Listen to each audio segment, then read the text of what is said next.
Guys, I got some life pro tips for you today. I got some stuff that you maybe have never considered before.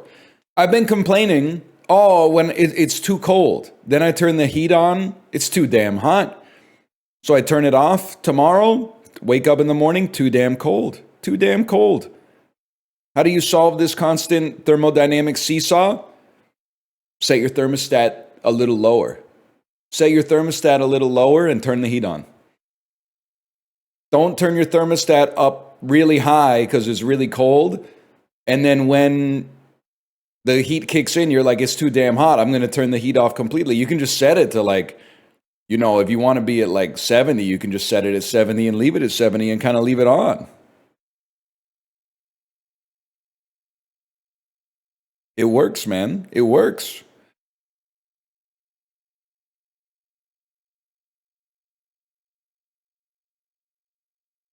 You got any other ones?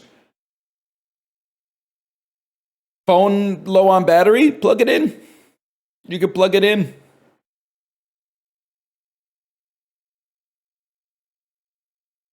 Plug it in when you're not using it, and then your phone will stay at a higher level of battery.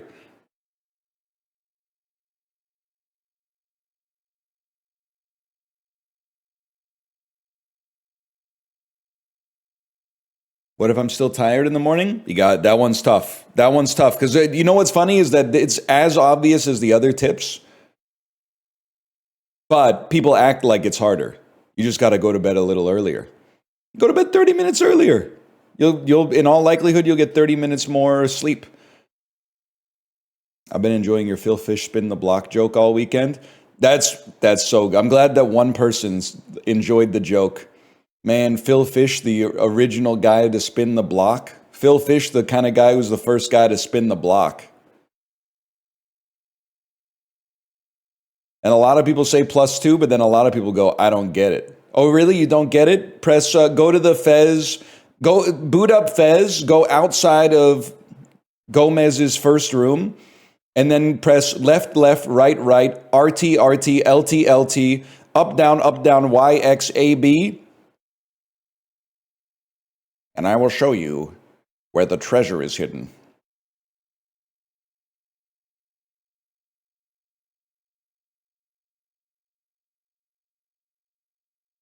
Phil Fish really didn't have to say that, though. Actually, it's funny when in an argument over video games, it's very funny to tell someone to suck your dick and choke on it.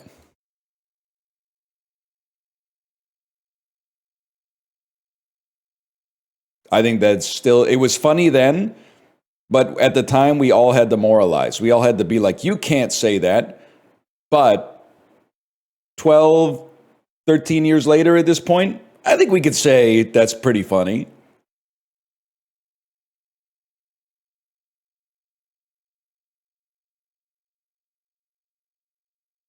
He's from Vancouver? Is he? I thought he lived in Montreal. He's got a more Montreal sort of vibe. I feel like in Montreal, people would they would argue with you, and in Vancouver, if someone started arguing with you, you would just walk away. I'm not saying one's better than the other, but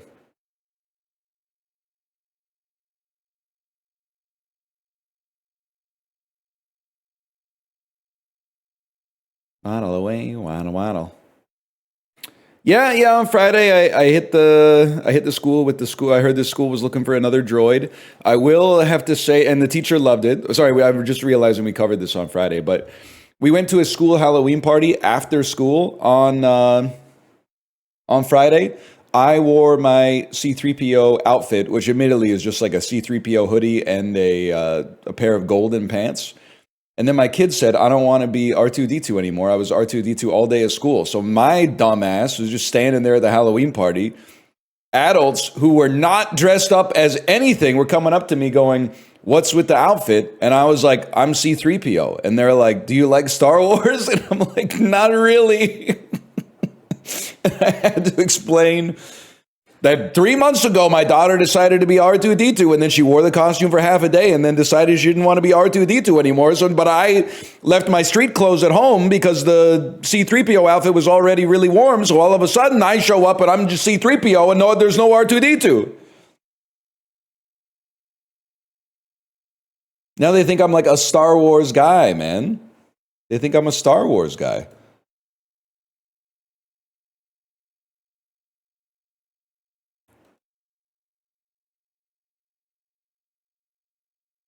Didn't even see the 9th movie? Yeah, they're calling me the most base Star Wars enjoyer. Saw The Last Jedi and went, wow, that was really good. Sidestepped the rest of the controversy. They literally hit Control Z on that and then said, let's make the 7th movie again, which is just the first movie all over again. And I said, I'm out. I'm never seeing anything you guys do ever again. And then I'll admit, in a moment of weakness, like right after my kid was born, literally like in the 2 weeks right after she was born, I watched The Mandalorian season 1 and season 2. And I was like, wow, season 2 was really good. I can't wait to see season 3. And then season 3 came out, and I was just like, I'm not going to watch that. I think, to be honest, they're calling me one of... I don't know if I'm great at buying, okay? I don't know if I'm great at buying media. Like, I don't think I get in early on many media trends that then blow up. But I'm great at getting out before they turn off the music. Let me just put it that way. I think I'm absolutely fantastic at being like, it seems like the vibe has shifted. I'm going to get out while the getting is good. I did watch all of Game of Thrones, unfortunately. That's true. You're breathtaking at it. Yes, my title. Thank you. My title is Lava Chicken. 6 and 7. Say 6 and 7, man. It's funny as hell. Not just for children, but for adults as well. I would put more in there, but I got to keep Mr. New PC in there too. -2, -2, -2. Shut the fuck up. You're like 24. You're not the arbiter of what's cool anymore. 10-year-olds are the arbiters of what's cool. Sorry to tell you. And guess what? It's going to be that way forever. So I hope you enjoyed being part of the zeitgeist while it lasted, because now it's gone forever. Happened to my parents, happened to me, and it's happening to you too. It's the circle of life, bro. You don't know anyone that's 10? Gagi, I know lots of people that are 10. Lots of my daughter's classmates have older siblings. That's where the 6-7 thing really came to fruition here, because we went to a birthday party, and there were older siblings at the birthday party, and they had a balloon that was a 6 and a balloon that was a 7, and the kid just kept grabbing them and going, 6-7, 6-7. And then, I swear to you, it was one of those like indoor playground type things. So my daughter came back from the indoor playground, and she was like, guess what? And I said, what? And there's no way I could have possibly guessed this. She went, one of the older boys said 6-7, and then I said 6-7, and he said, say that again. And then I said 6-7, and he said, give me a high five, and I gave him a high five. And I said, honey, congratulations, you're cool now. And the smile just lit up her face, man.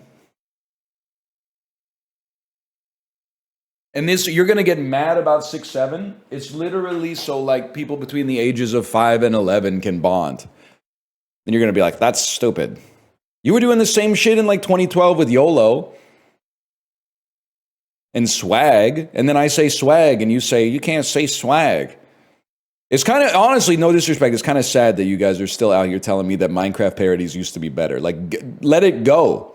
You're old now. You're not old in a cosmic sense. Even the earth is young in a cosmic sense. But like you're old from an internet monoculture standpoint. It's time to choose cold plunge, podcast tech bro, or baggy sweater, librarian phenotype, okay? The earlier you choose, the better. Otherwise, you're going to end up being that 62-year-old Chinese guy in Holt Renfrew wearing the head-to-toe Gucci tracksuit, okay? It's up to you. I'm just letting you know. You can't, I know you're like, basically what I'm trying to say is young people are so stupid. Not like 10-year-olds, but like, how old are you? 23? 23-year-olds are very stupid. In their head, obviously they don't believe this outwardly, but subconsciously they believe that old people chose to be born old and we're not ever young at any given point. They can't imagine that someone who's like 63 used to be 15. They're like, you must have just gotten spat out at why? Literally, you rolled a character that was 63. What's wrong with you, bro? I was never young, even as a child. I know what you're talking about. I just never smiled. You think I don't know Of Montreal? I was young too, bitch. You didn't do anything. Like you reference so much I appreciate, but. And a lot of motherfuckers aren't fucking with the Sunlandic twins, and I am. Well, it's not as good as Hissing Fauna are. Yeah, well, it came out before Hissing Fauna, Are You the Destroyer? So if you were fucking alive when both of them came out, you had to wait for the one after the first one came out, buddy. We discovered them as they happened. We didn't discover them in retrospect walking backwards, okay?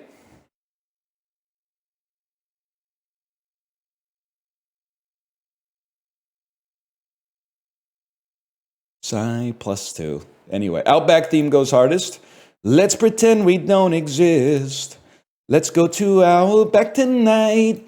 They were cooking on that one.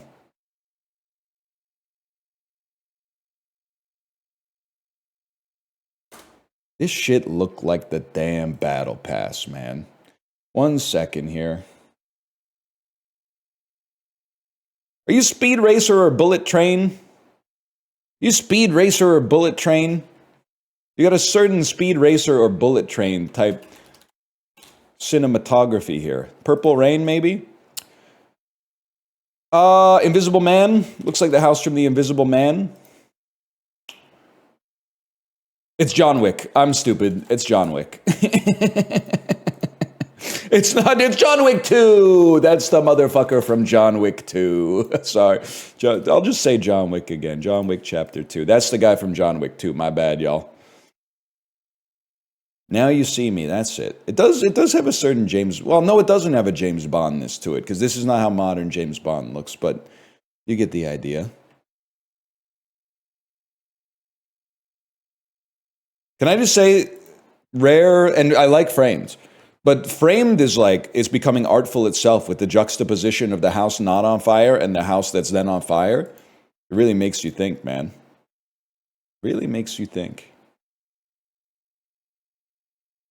That's, she's the guy, or she's the lady who does Be Seeing Ya, John.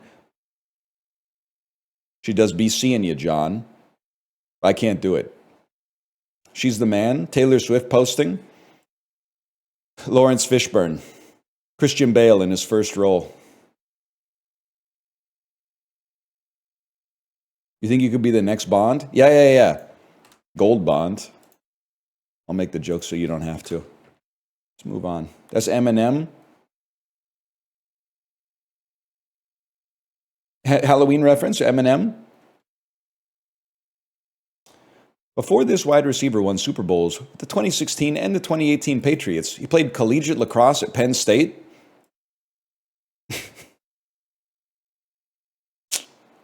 Is that... Am I thinking of the wrong school? This is bad, right? This is bad.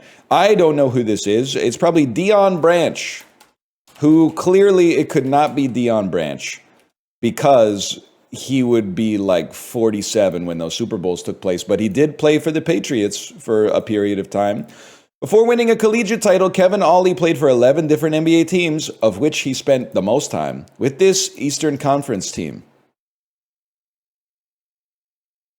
The Atlanta Hawks.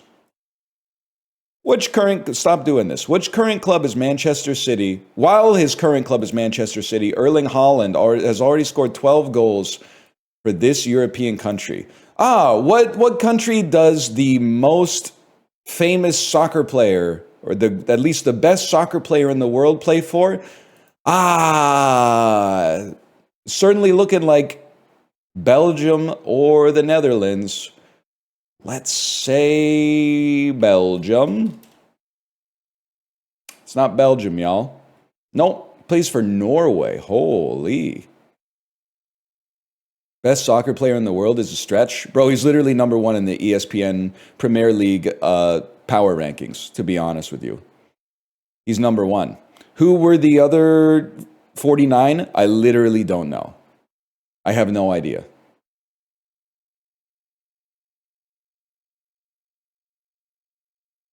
Harry Kane just isn't in the EPL. Bro's my age. He must be washed, man. The atmosphere of Mars is 2% is this noble gas element. 2% of the atmosphere. This is a crazy Barstool question, man. 2% of the atmosphere of Mars is this noble gas? I have no fucking idea, man. Fucking argon. Oh, it's fucking argon, bro. Oh my God. Holy shit, that's crazy. Good God. Why'd you say that? As far as I know, it's the first noble gas. And I figure like it's probably easier for more basic elements to be found in abundance. What about helium? It wouldn't be that shit. Otherwise, everyone on Mars would be talking funny. Like, I didn't even think that needed to be mentioned. Duh. Ah, shit. I'm pretty sure that's Paul Mescal. And, sorry, my spacebar appears to have broken over the weekend. I must have dropped some fried chicken in my keyboard. I think you might be Katie Holmes. You have a certain Katie Holmesian Carthel tilt. Yep, that's Katie Holmes, bro. And you know what's funny? Someone in chat just saw you say Britney Spears. Katie Holmes and Britney Spears do have a very similar face, but that's I don't know what to tell you just because that's not Britney. In fact, Britney is the most wrong answer because it's so clearly Katie that it can't be Britney, but it could be anybody else. Low key, that's kind of what Treya Savage looks like. You're not wrong. That is kind of what Treya Savage looks like. That might just be Treya Savage, man. That's him right there. Please don't talk about baseball. It's my fault. Can I say that Jays fans do not deserve to suffer, but I deserve to suffer because I tried to sip from the chalice of glory without previously having gone through the ardor of filling it with tears. I tried to get a freebie. I tried to hop on a bandwagon and taste victory without having suffered first. And that's my, I should have known. So that's my fault. I apologize for that. Ruben Mattis founded this ice cream brand as Häagen-Dazs. Nicholas Hoult, Dev Patel, Kea Scodelario, and Daniel Kaluuya all had roles on this cult favorite British teen drama that ran from 27. It's been a long weekend. Anyway, I have no idea. I know who all of you are except for Kea Scodelario, but I could not name a British teen drama from 2007 to 2013. I could not. Bartleby the Scrivener doing trivia. I would prefer not to. You're the in-betweeners. Anyone know this one? Skins. Thought that was the one where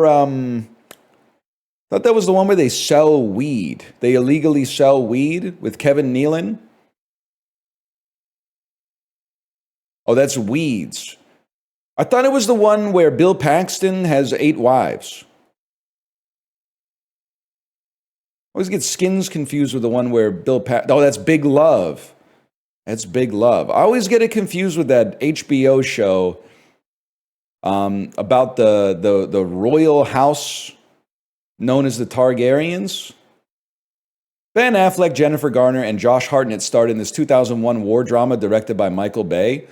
Can I say something?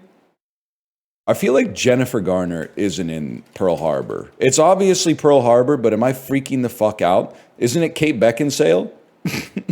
Kate Beckinsale is the female lead. She's in it for 5 minutes?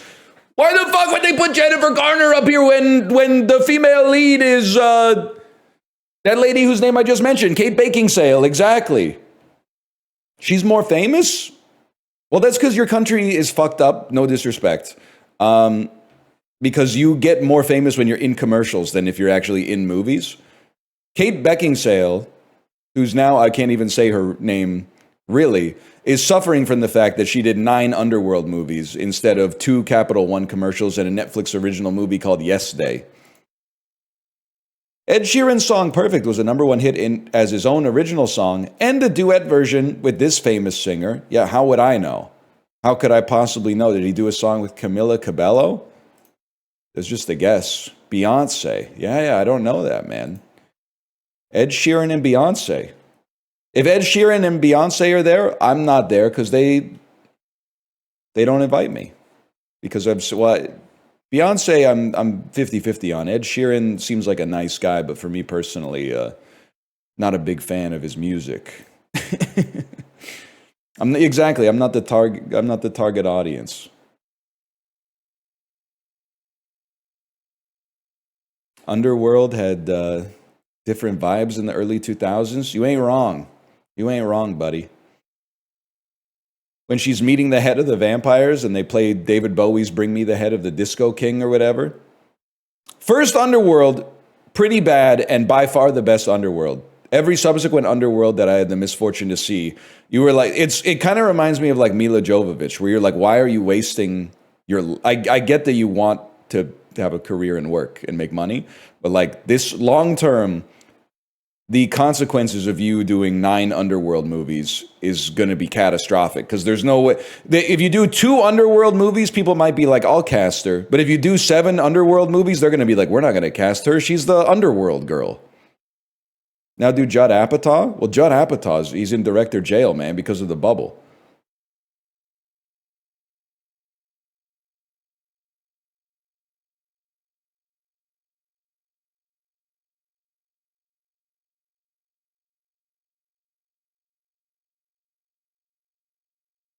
What the fuck? Kids' toys? Wait, okay, this is easy. This is easy-ish. Kind of. Stop. The funky chicken, the stop sign, the fire engine.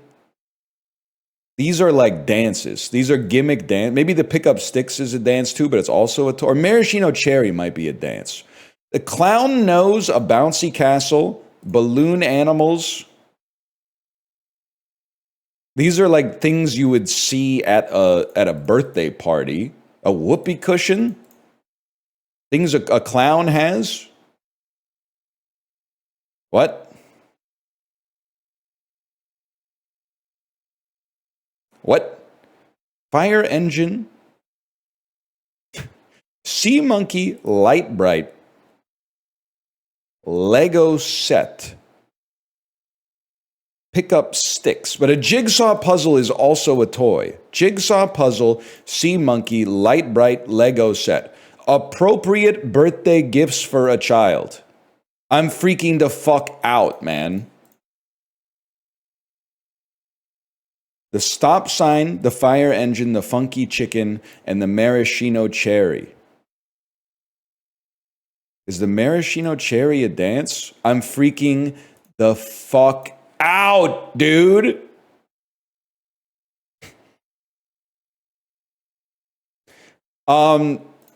Adjective plus animal? Wait, well, is there like oxymorons? No. It's got to be adjective animal. Ending with animals, okay. That took out sea monkeys, which makes me feel that you can go light bright jigsaw puzzle Lego set. Pickup sticks is pissing me the fuck off, though. Bouncy castle?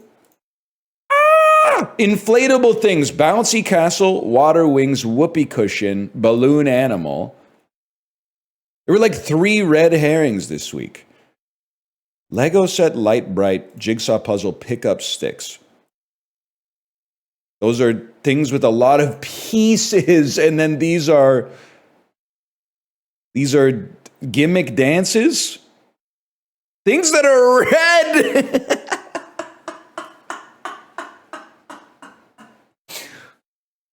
Oh shit. What the hell happened? Okay, well, I'm realizing now, I'm going in reverse and I'm realizing what happened. The stop sign is a dance where you like, you hold your hand up and go like that, I think. The fire engine, I'm realizing now I got it confused with the sprinkler. The one where you like stick your arm out and then go like this. I thought that was like the fire engine or something like that because you're shooting water. But that's, now that I think about it, it's a sprinkler. In connections, they're both things that would extinguish a fire, but they didn't fit for this one. And then I just assumed that the clown nose and the maraschino cherry is just something I never heard of. The maraschino cherry, it sounds like a dance from the 50s. I'm sorry to tell you. Damn, that was a tough one.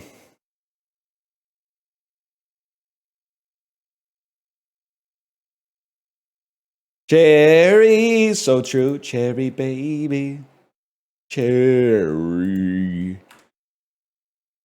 It's actually criminal to put a picture of Albert Einstein and not have him sticking his tongue out. Also, this is the most candid shot of Leonardo DiCaprio I've ever seen in my entire life. Like, he's not doing the Leo face. You know what I mean? Like, Leo has a face. This is not his face. He's not doing the Leo face. The Leo face is always like a little serious, a little like, I'm a serious actor. This is not the Leo face. This is more like oh, they saw me. They saw me. I think it's going to be Leonardo DiCaprio, man, regardless. Ethereum spelled wrong? I still feel like it's going to be Leonardo DiCaprio. Vape probably clears. Never mind. Never mind. Ethereum spelled wrong more than vape. More than vape. I wouldn't have thought, man. Lil Pump or J Balvin? I ask this every time, and I never mean to be insensitive. Lil Pump is the one who died. No, he's not. Lil Peep is the one who died. Lil Peep is the one who died. The picture looks like he died. That's XXX Temptation. I thought XXX Temptation was still alive. He just got beaten up in that Planet Fitness. He also died. Fuck, man. I can't keep it straight. Well, who the hell got? That's Tekashi 6ix9ine who got beaten up in the Planet Fitness. My bad. My bad. I'm not. I swear I'm not playing this for laughs. It's just we go through the same process every single time. Is Lil Pump Gucci Gang? Yes. Okay. So I know that. The Gucci Gang was kind of like a flash in the pan. And J Balvin, I don't really know that much about him, but he did have his own special ride on Peloton. So he must be somewhat he must be the most popular artist in the world. He must be the most popular artist in human history, apparently. I had no idea. We getting sturdy, y'all. It's going to be Tate McRae. I think it's going to be Tate McRae over Lorde. Lorde's never played the NHL All-Star game. I think it's going to be Jay-Z over Lorde. Simply, and I'm being sincere with you, I think Jay-Z probably, this picture always cracks me up, man, with the rollerball gear. I feel like Jay-Z, first off, it looks like he's doing a child's cough into the microphone. Like he's not trying to dampen the cough at all or cover his mouth. He's just coughing into the mic with his whole chest. Like his eyes are kind of popping out of his head. Uh-huh. I think this is like 82% Empire State of Mind. If I had to guess. I'm going to say it's Jay-Z over Don Toliver. But Don Toliver, I want him on my squad if we're playing Roller Champions for sure. I think it's good. Dude, we were in like a Daiso this weekend. Daiso playing some freaky ass music out at the Lansdowne Town Center in Richmond, British Columbia. The least horny song they played was Mr. Lonely by Akon. But can I say, they did also play Smack That. And they played one song I'd never heard of that goes, and I don't know, it might be Rihanna. That goes, rude boy, tell me, are you big enough? Rude boy, tell me, are you hot enough? Take it. She was going off, man. I was like, we're trying to buy like 200 yen oyochas in here. The hell are they doing? They're selling like kids' toys. They're playing Love in This Club by Usher. You never heard Rude Boy? I was off in Daegu, South Korea, listening to Americano, and then like that's when I reached for my revolver on repeat, man. I think it's Don Toliver. I think Akon's he's kind of old school. I think it's going to be Akon over Kiss. I think it's going to be Kiss over Seth MacFarlane.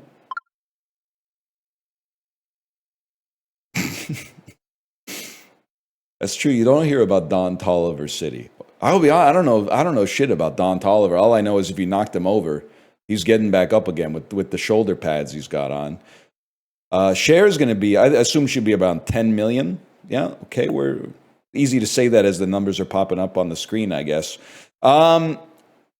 First Kingsman, probably going to beat country music movie I've never heard of before that apparently stars Shania Twain and Gary Sinise. Respectable 6.5, okay. Can I say something? I don't give a fuck that Super Size Me is fake. I still think that movie's good. Now, logically, that doesn't make any sense. But, like, I would still watch it no matter what. I would still watch it and be like, this shit's great, man. It's fake? Well, it's not fake in the sense that, like, I mean, McDonald's is obviously not good for you. But, like, all the shit that went wrong with his body was because he was drinking, like, a handle of vodka a day. The whole time he was doing Super Size Me, which is crazy. And then the gall of Morgan Spurlock to like put in the movie the part where the doctor says your liver is basically the liver of an end-stage alcoholic. And he was like, whoa, can you guys believe that McDonald's did this to me while he was like an active alcoholic? Is fucking crazy.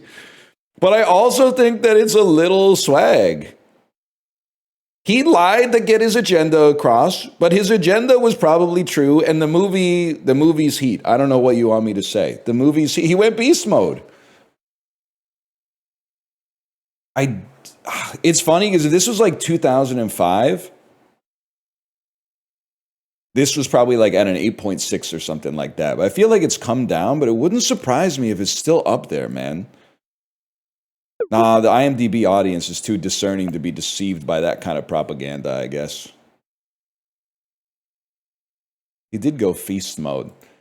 I do remember, though, even as a kid, well, I was like 16, I guess, but watching Super Size Me and being like, I was like, I know this shit is not good for you. But the dude ate like 4 days straight of McDonald's and was like, I'm going to die. And I was like, that seems a little much.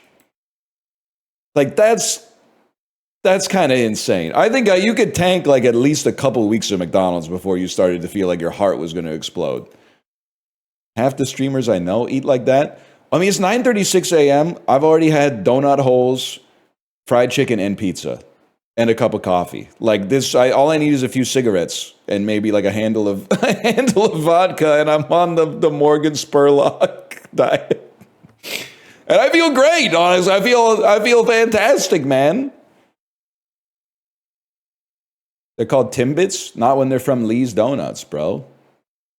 That's a proprietary registered trademark of the Restaurant Brands Incorporated, headquartered somewhere in Sao Paulo, Brazil. That's Canada's restaurant, bro. This is fucking funny. Smoked Beamster. Shit, man, I don't know. I guess I'd probably pay around $8.99 for this much smoked Beamster. I guess I pay like $7.90. I've been getting ripped off on my Beamster, man. Well, most of mine is unsmoked, so fair enough. Smoked Beamster. Costco, it used to piss me off. Now I kind of consider it like it's going Spurlock mode. They don't put the weight, the size, the age. They don't put any of that shit on there. Would you recommend trying Lee's? I got some free time today. Okay, I don't want to make it like super Vancouver posting. And the Lee's donuts were given to us by Corey, by the way, and I've been taking great advantage of that. I will say, I had some of the matcha donut holes, and I was like, they're all right. They're not bad. But then I had like a cake-style donut covered in cinnamon sugar, and I was like, all right, that's pretty good.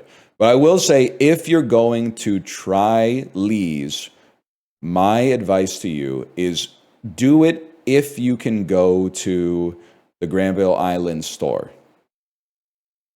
If you are going to a pop-up that Lee's Donuts has set up somewhere, or like a satellite store, I think you could find better donuts. But if you're in the original OG Granville Island market, yes. Otherwise, I think you can pass and go someplace else. What about the Gastown location? I've never been, honestly. I've never been, so I can't give you my opinion on that. But I'm kind of pissed off.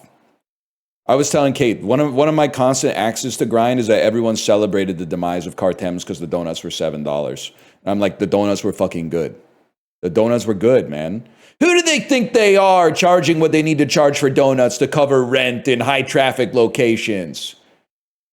Why would I buy a $7 donut from Cartems when I could buy 6 shitty donuts from Tim Hortons for the same price? So you could just buy none donuts then. You could just buy none donuts if the choice is a donut that's too expensive or 6 donuts that fucking suck. You could just save your money. But now, like, a void has been left by the bankruptcy of Cartems. So now Lee's Donuts satellite locations can take over the world. And, the gateway drug is, hey, oh, yeah, sure, dude, I'll buy some fucking donuts here. But then also the main reason I'm here is to buy a $60 crew neck long sleeve sweater with the Lee's Donuts logo on it so that everybody knows that I'm a Vancouverite. No, man. No, we ain't doing that. We ain't eating at the Salmon and Bannock in the airport, okay? We'll eat at the one on Broadway. We'll eat at the original location. We ain't eating at the Sali Lemon at the airport and going, wow, Vancouver food is so bad. That's not Vancouver food, bro. That's the airport. Sorry, what was I talking about? I'm en route to Azerbaijan. Get ready. Taiwan? Yeah, I have no idea. So that's a little warmer, which has me feeling like we might be in like New Zealand. Can I hit you with something insane? How about Antarctica? No, I did not mean Vatican City, although they're cool there too, I guess. How about, well, here we go again. Marshall Islands. That's cooler. How about Tuvalu?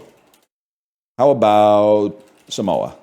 How about American Samoa, which is a territory, not a country? I'll meet you there. How about Palau? It was Palau recently, so it's probably not Palau. How about Vanuatu? How about, did I do Tuvalu? How about Kiribati? Kiribati's cool. How about Fiji? How about the fucking Solomon Islands? How about Easter Island?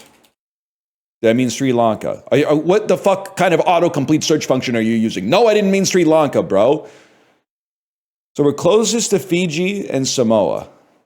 I guess it would have behooved me to know and look what those were as I was guessing, I suppose. Why am I looking like I'm going to be more likely to get it? The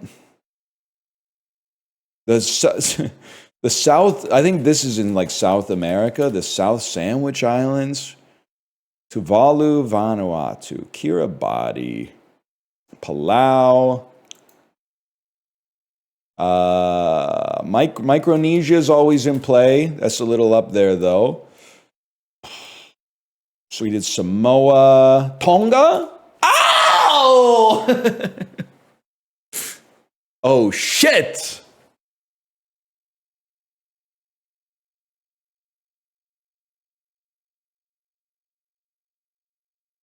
That's huge. The island knower.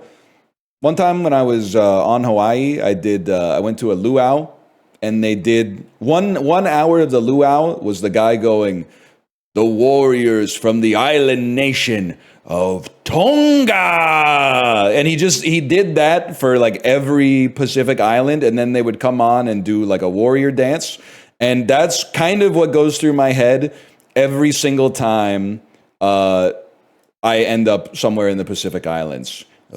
The proud warriors of Fiji. I just think about that. And then I go Survivor, and then I just kind of send it at that point.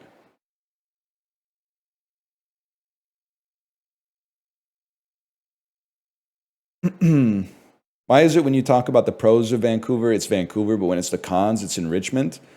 There's positives in Richmond too. Lansdowne Town Center food court's kind of crazy, man. One of the top places to see an old guy eating like 3 entire chickens out of a cardboard box with a big styrofoam container of dried chilies next to him. I love that food court. That food court is fucking. That food court's baller though. You're not wrong. Didn't address the question. Well, like Richmond, I talk about the positives of Richmond all the time. Land is cheaper in Richmond, so all the cool shit is there. So whenever we have like a birthday party, it's 100% of the time in Richmond because you can't do it in Vancouver. In Vancouver, you would just be like the birthday parties at the park, which is also fine. And in Richmond, it's like, hey, we're going to like a huge indoor playground or we're like driving go-karts around on a multi-story track or some shit like that. You talk shit about the Costco in Richmond all the time? Yeah, because the parking lot is hell. The parking lot is like the apocalypse, bro. The parking lot is a damn disaster. And then inside is even worse because the people who drove the cars also don't know how to drive carts. It is like, I never feel it. PvP zone is a perfect way to describe it. I do feel inside of that Costco is the closest I feel to like the social contract has completely eroded. Like there's nobody in this store gives a fuck about anybody else. There's no trust in the society whatsoever. And I don't know if it's a bubble that makes people act like that or just people who act like that are like, this is my favorite store. So that's why we Instacart from the Richmond Costco, because it actually lowers my quality of life to go to the Richmond Costco. Orlando Airport's also really bad. It's worse. It's probably worse than the Richmond Costco. But then the thing is, you fucking take an airplane out, so you fly over above the mucky muck. Whereas when you try to get out of the Costco parking lot, you got to turn left onto fucking Canada Way. Jesus Christ. Whose idea was that?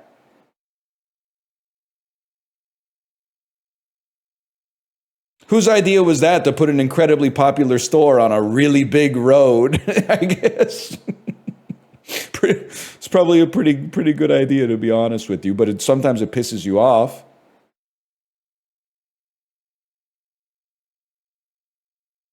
You're Papua New Guinea, man.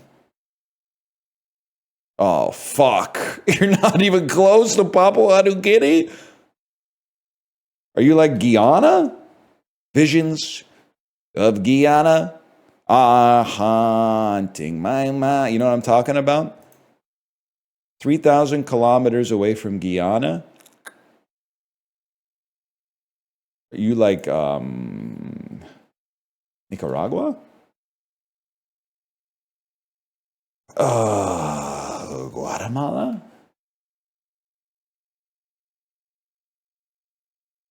You Dominican Republic? Are you the other side of Haiti? Oh fuck! Not even close, man. Are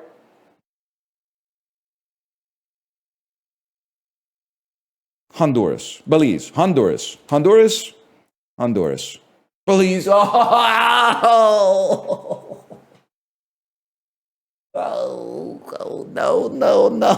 no. Why is there an island with water inside? Bro, that's an atoll.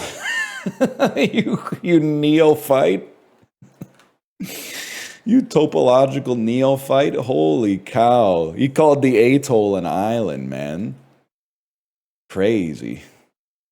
Nah, let's all point and laugh at that guy instead of me, who got it wrong.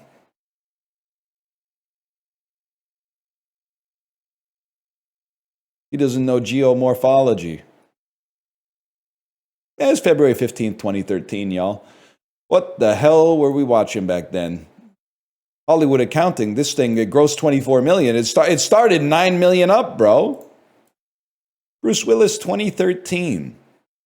It's an action thriller. Could be Die Hard 5, Die Hard, which is A Good Day to Die Hard. Yep, okay. Didn't see that one. Iconoclastic. Yippee-ki-yay, Mother Russia. Okay, that's kind of sick. Yippee-ki-yay, Mother Russia is kind of awesome. Iconoclastic, Take No Prisoners cop, John McClane. That's not... You don't want that, man. Sorry, 1 second. The Brother I Print and Scan. application has an update. If you'll give me a second here, guys. Hey, can you update me? Brother, you print and scan. That shit was perfected in like 1986 or something like that. I'm being legit with you, though. I'm pretty sure, like, you want a cop to take some prisoners. Not all of the crimes are require that level of extrajudicial action, man. It's insane to do. The more I look at it, the more I'm like, that's like the one thing you want a cop to do is maybe take some prisoners. Unaware that Jack is really a highly trained CIA operative out to stop a nuclear weapons heist. With the Russian underworld in pursuit and battling a countdown to war, the two McClanes discover that their opposing methods make them unstoppable heroes. So what's he doing over there? What's John McClane? So John McClane works for like the LAPD or something, right? What the hell's he doing in Moscow, man? Vacation, of course. Oh, shit. I got to see that, man. Jason Bateman, 2013. To me, that's a big gross. This feels like it must be Horrible Bosses 1. That was a breakout success. Nope, it's a comedy. A crime comedy. Jason Bateman. Is it Identity Thief? Yep, this movie comes up in every second box office game. So as far as I know, this could have come out any year between 2008 and 2018. It shows up every single time. Relativity. This could be like a movie about how God is real with Julianne Hough. It's a romantic thriller. You know it when you find it. Love. And Josh Duhamel and Kobe Smulders in A young woman with a mysterious past lands in Southport, North Carolina, where her bond with a widower forces her to confront the... I have no fucking idea. That's Safe Haven. Josh Duhamel, is this like a direction thing? Did they tell you to do that? You know, one of the things that's crazy, I don't know, I don't think this is just a Disneyland / Disney World thing. Why are there so many guys in America who hold their girlfriend by the back of the neck like they're grabbing Okja to put them in the corral to take them to the abattoir? You know what I mean? And I know some of you are out there going like, oh wait, I do this? But like when you see this, it's just, I'm not saying they're assaulting them. I'm just saying it's strange. I'm just saying it's weird. It could be a Disneyland thing. My mom used to hit me with that one. Like the Vulcan death pinch on the back of the neck. I think it's kind of crazy. I knew it was crazy because I saw it. And I was like, I'm going to remark upon that to my wife. But sometimes I remark upon stuff like that to my wife. And she goes, nobody cares about that at all. And so sometimes I keep it inside, learn how to hide my feelings. But then later that day, she was like, I've been seeing a lot of people that are holding their wife like around their neck like this. And I was like, thank you for mentioning that. I see that shit all the time. Hey, dude, that might be in my Criterion collection. My kid loves that song too. It's no disrespect to Four Non-Blondes, but the He-Man version of What's Up is the definitive version. What's going on? Oh no. There was a guy at college who, when he hugged women, would stroke the back of their head. He also said women were not capable of being philosophers. That's rough. That's tough. I think everybody went to high school with like one guy who was always offering to give back massages. And this one I want to say, and this doesn't happen that often, but you can be a non-creep back massage guy.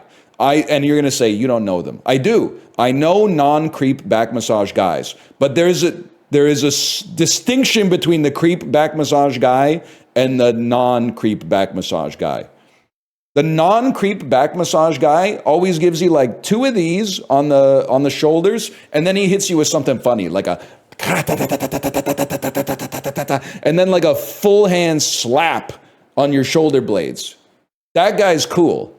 But then there's always one guy who's like, you know, the girl in 11th grade is like, I've had such a hard day. And he's like, you look like you need a massage. And you're like, where the fuck did you learn that one, you fucking weirdo?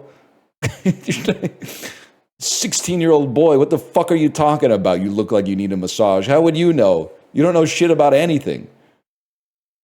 Crazy. Anyway, he was usually the honors English teacher. Not at our school. At our school, he was the computer technology teacher and volleyball coach. But yes, I do believe that. I don't know if this is still the case, but definitely back in the day, every school had one teacher who was shouldn't have been doing that. Shouldn't have been doing that. Rob Corddry starred in this movie. It Must Be Hot Tub Time Machine 2. No! Oh, it's an animated film. Okay.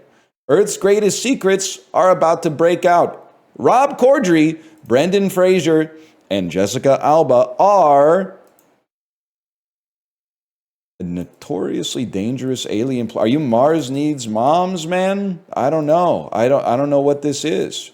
Escape from planet Earth. That's not real. That's obviously not real. Does the insane cope spewed by Blue Jays fans the last 36 hours redeem the Dodgers at all? Listen, one thing you need to know, because presumably you're going to be alive for 50 plus years from this point onwards, you have to get off of social media. You have to stop letting your lens of what's going on in the culture be dominated by the 5% of the population that is the most insane. It's sports. It doesn't matter. There will be people in my chat that are like, I saw one insane Blue Jays guy who was saying that Dodger Stadium should be hit by a nuclear missile. And they use that to like justify that all Blue Jays fans are bad. And then on the other side, did you see the Dodgers fans that were laughing when George Springer tore his oblique? And you're like, oh, buddy, these people are insane. Everybody's evil. That's what you need to know. The first thing you need to know is absolutely everybody's evil. Nobody's good. Nobody's pure. Have you guys heard of the concept of original sin? Sit down. I'm turning my chair backwards. Streamer who sits backwards in his Herman Miller Aeron. That could be a bit. Streamer who sits back, cool streamer who sits backwards in his DX Racer. I forgot what I was talking about. You have to get off social media. I hope, I don't think I'm ever going to get to the point where I don't hear it. But I hope that we're at peak, like, did you see this insane person? Did you see this insane person online? I'm just going to assume that this represents absolutely everybody, and I'm going to form all of my opinions as a reaction to this. You gotta get off social media. And then when other adults are like, take a look at this is crazy, you have to make fun of them. You have to be like, you're like 41 years old. Why are you on Twitter? You should be like reading books or, and listen, this is obviously biased. You should just be like watching sports, and then when your team loses, just be like, I'm going to turn off the TV. I'm not going to go to Twitter and be like, let's see what the morons are saying about this. Are you crazy?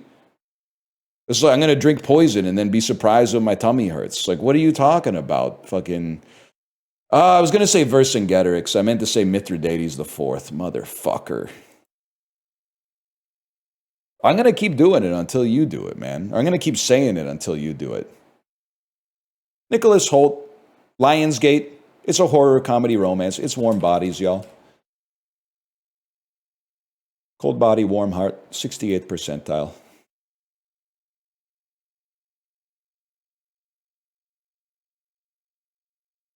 Actually watched that one. I heard that one was pretty good. I haven't seen it, though. I haven't seen it. Love the polo. Sick palette. Menswear guy. Thank you. I appreciate that. This is my favorite polo sweater. It's nice because it doesn't have a collar. Makes it a little bit more casual.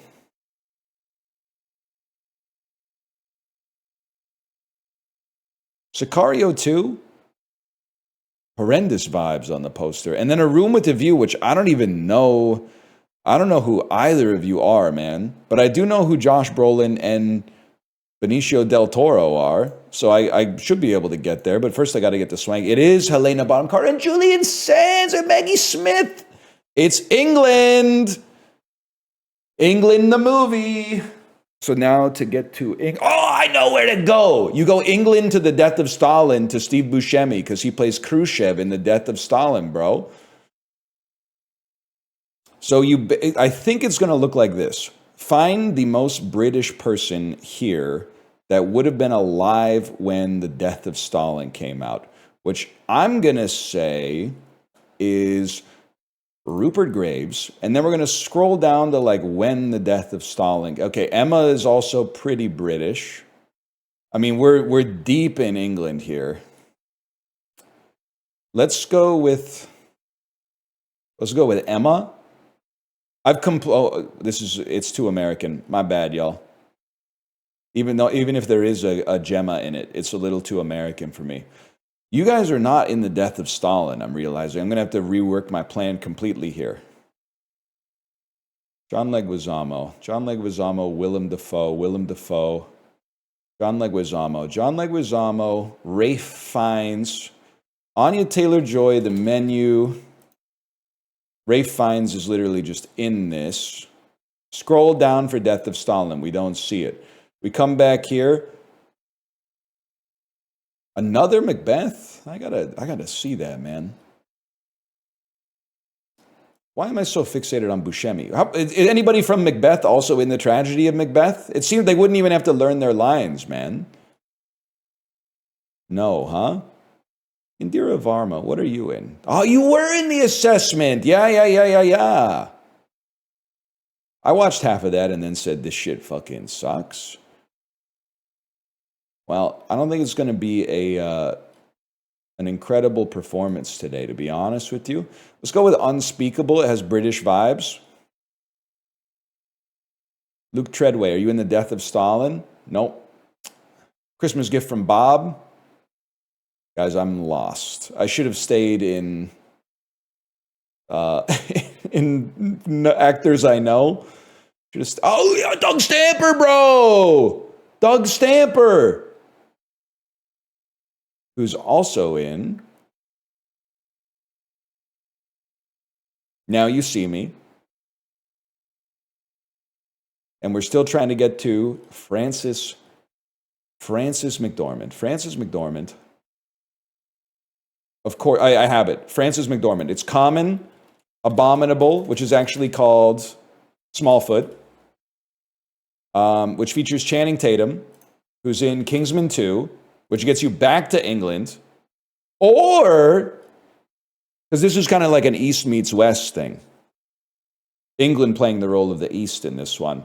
You could go like Bruce Greenwood to, well, no, now I've done it. Now I'm in Canada, which is also kind of like the UK plus the US. But let's go back to the Golden Circle.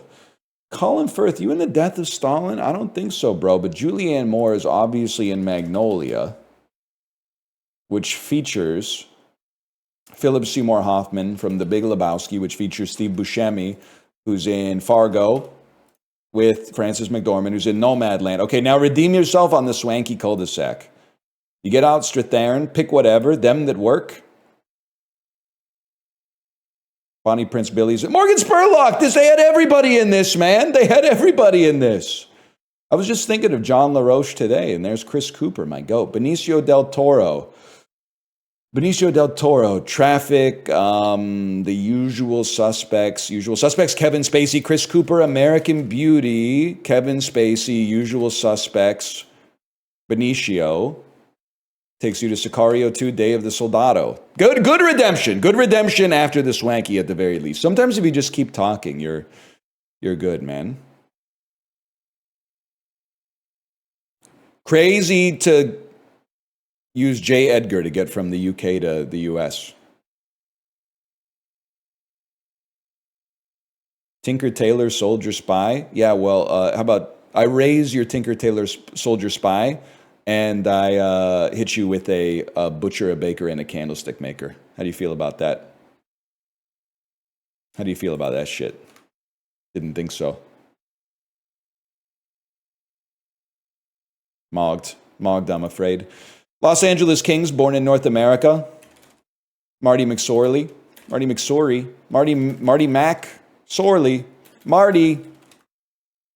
Marty McSorley, there he is. Who, again, I must tell you, is not dead, even though they use a black and white photo. Let's go Lubomir Visnovsky for Born Outside of... That's the same guy. That's the same fella. I'm sorry to tell you. That's the same guy. St. Louis Blues, Born in North America. Maybe you've heard of him. Doug Gilmour, noted insurance salesman. Who's also got a little... The Doug Gilmour Canadians photo is so good because he was literally like 47 years old when this photo was taken. I love the Doug Gilmour on the Habs photo, man. It's so good. And then St. Louis Blues, Born Outside of North America. Yeah, there's a billion options. Let's go Yaroslav Halak. And then New Jersey, Born in North America. I mean, again, 1,001 options. Let's try to get a deep pull. How about Jamie Langenbrunner? Which, of course, I know how to spell. Jamie. When Jamie comes home. Jay, are you here? Nobody talks about Jamie Langenbrunner anymore, man. He was really good. He was like a perennial Selke nominee, right? He's the pride of the neighborhood. Devils, Born Outside of North America. There's no shot Bobby Holik is from North America. Just look at him. Who does he... We've done this so many times. Who does he look like? He looks so much... And people say Wayne Rooney, and then I say no. Not Justin. He doesn't look like Justin. Michael Shannon a little bit, but there's one that's really close. That's Quentin Tarantino. That's it. To me, this is Quentin Tarantino. This is my Tarantino. I forgot about that. Okay, and then the rest of these, nobody cares, man. Nobody cares, I'm sorry to say.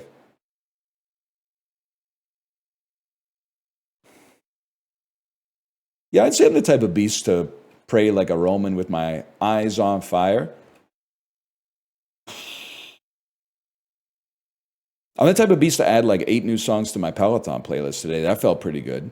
I go through like an ebb and a flow. I listen to the Peloton playlist for like 2 months, and then I go, I don't want to listen to this anymore. And then I go back and rediscover some albums, and I add a few songs every day. And then in like a month, when I go back to the Peloton playlist, I'm like, oh, I'm excited for all these new songs.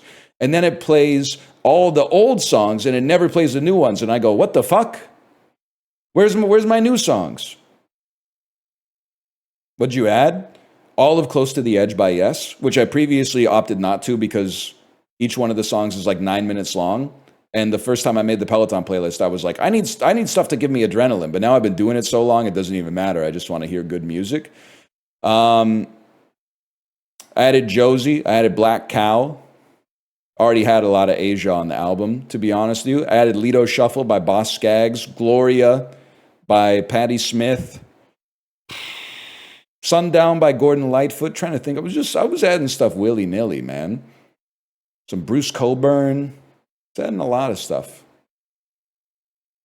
A lot of old school stuff. A lot of yacht rock. I listened to all of Pretzel Logic today, but I think I got to go through a few more times before I add some stuff. But any major dude will tell you, they got some stuff going on in that one, too. Heroin by the Velvet Underground. All Tomorrow's Parties by the Velvet Underground. We love the Velvet Underground, folks. And Nico. They shouldn't have done that to Nico. They shouldn't have kicked her out. Shouldn't have kicked out Nico. She's no Maureen Dowd, but she's good. She's pretty good. Classic rock. Rock on, Chibli. Rock on.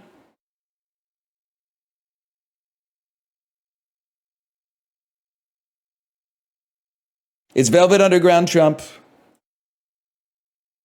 Nico is super racist. I didn't know that, but I did know she did that song. What do I know? Should I stay or should I go? Or maybe, well, now I'm going to take those songs off the playlist.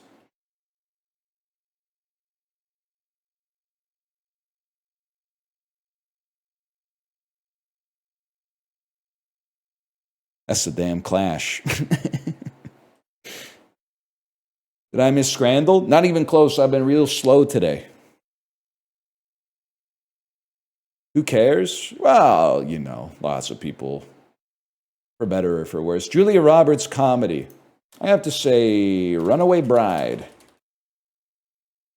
Runaway Bride. 16.2% on Runaway Bride. She's been in all the Ocean's movies, Pretty Woman. She's been in stuff. My Best Friend's Wedding. How the hell did Runaway Bride get 16.2%? Double letter word in title. Let me think about that. Let me think about that one. She's been in stuff. 1985 to 2015, we're going to go Stepmom. That one's going to be a deeper pull. We'll get something here. I just got to think about it. There's got to be something with two O's in it. I guess, you know what, to be honest, My Best Friend's Wedding has two D's in it. Dylan McDermott and Dermot Mulroney. I actually think it only has Dermot Mulroney. Who's this fella? Can somebody look up this fella?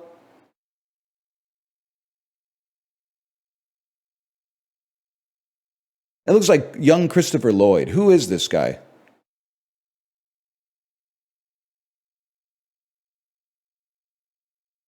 And I don't think that's Matt Dillon. I can see the resemblance. I don't think it's Rupert Everett. That is Rupert Everett from the Inspector Gadget movie. Thank you for that. Matt Damon, double letter word in the title. It's got to be Mystic Pizza, which I'm realizing now also has Julia Roberts in it. Matt Damon genre comedy. Let's go The Informant dot. Oh, not dot, exclamation mark. And then 85 to 2015. I'm a big Adjustment Bureau guy. A lot of people forget it. By the way, I don't like the movie. Just a lot of people forget it exists, so it ends up being a pretty good pull most of the time. Director, actor, Johnny Depp. 85 to 2015, double letter word and title. Genre comedy. Comedy, we got to go Mordecai. Classic film. I can't not laugh at his Daniel Bruhl ass mustache, hair, and poster get up for Mordecai, man. I can't not laugh at it. This fucker, if you were seeing advertisements for movies back in like 2015, this motherfucker was everywhere, dude. He was everywhere. Pissing me the fuck off. 85 to 2015, we'll go with The Tourist. This fucking look is even worse. Can we say this now? I'm sorry, the real millennial trauma is not 3 once-in-a-lifetime recessions. It's having to deal with like 2 decades of every woman in our life being like, Johnny Depp is fucking hot, man. Johnny Depp is fucking hot, bro. So fucking annoying. No, he's not, bro. Look at him. Look at him. Listen to him. In the 90s, I'll give you that. I'll give you that in the 90s. Like in Ed Wood, for example. That was a pretty good movie, Grid.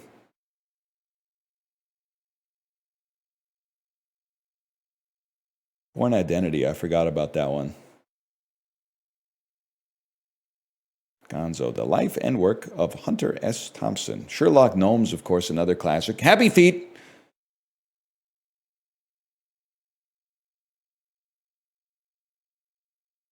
I used to work with a lady who's nice. She's a nice lady.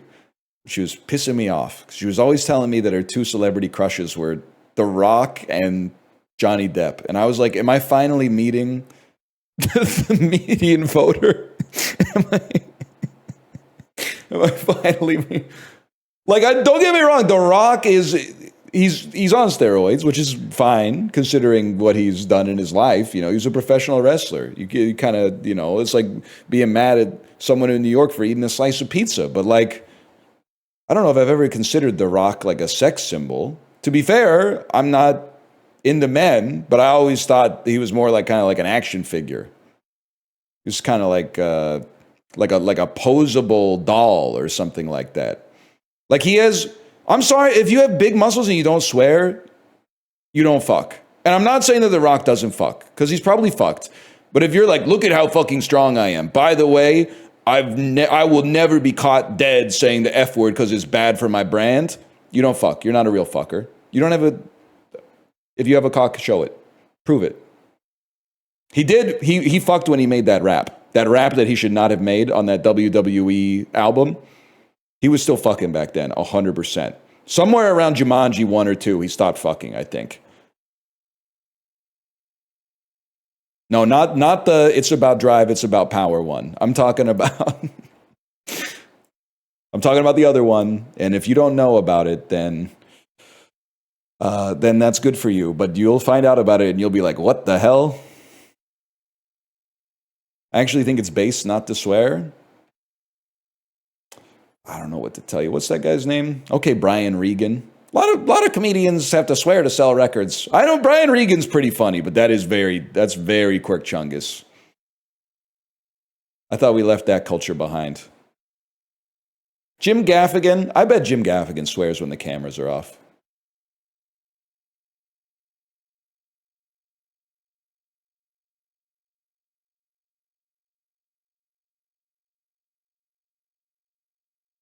Will Smith coded.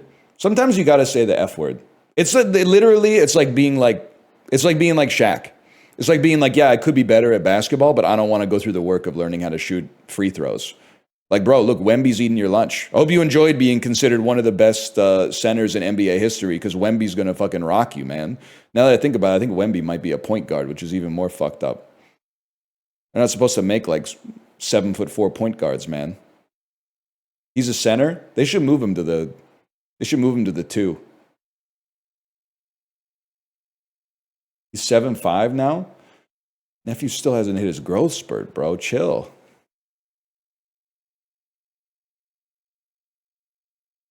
Two is a shooting guard. Whatever. Can I say that it's vindicating as someone who admittedly doesn't know ball to have been saying for like 30 years, why don't they just teach the tall guys how to shoot 3-pointers and free throws? And then people who do know ball are like, you don't understand the physics of shooting a jump shot at that height is totally different. It's so fucked up. And then literally Wemby was like, oh, good idea. And he fucking did it. And now he's like potentially going to destroy the game of basketball as a result of that. He just did it. He said, that's a great idea. Dauntlessly. An adjective meaning incapable of being intimidated or subdued. Okay. Axle. A noun I would did the fucker from Twisted Metal. I did the dude whose arms are big fucking tires instead of the actual word. No, not Axl Rose. Axl Rose is no ease. This is Axel, the guy who's perennially angry because Calypso turned him into a truck. Or he turned him into like a damn hoverboard or something like that. He goes to Calypso and goes like, I want to be the best at Twisted Metal. And then they were like, surprise. Dan, I'm sorry to tell you this. I know this is bait.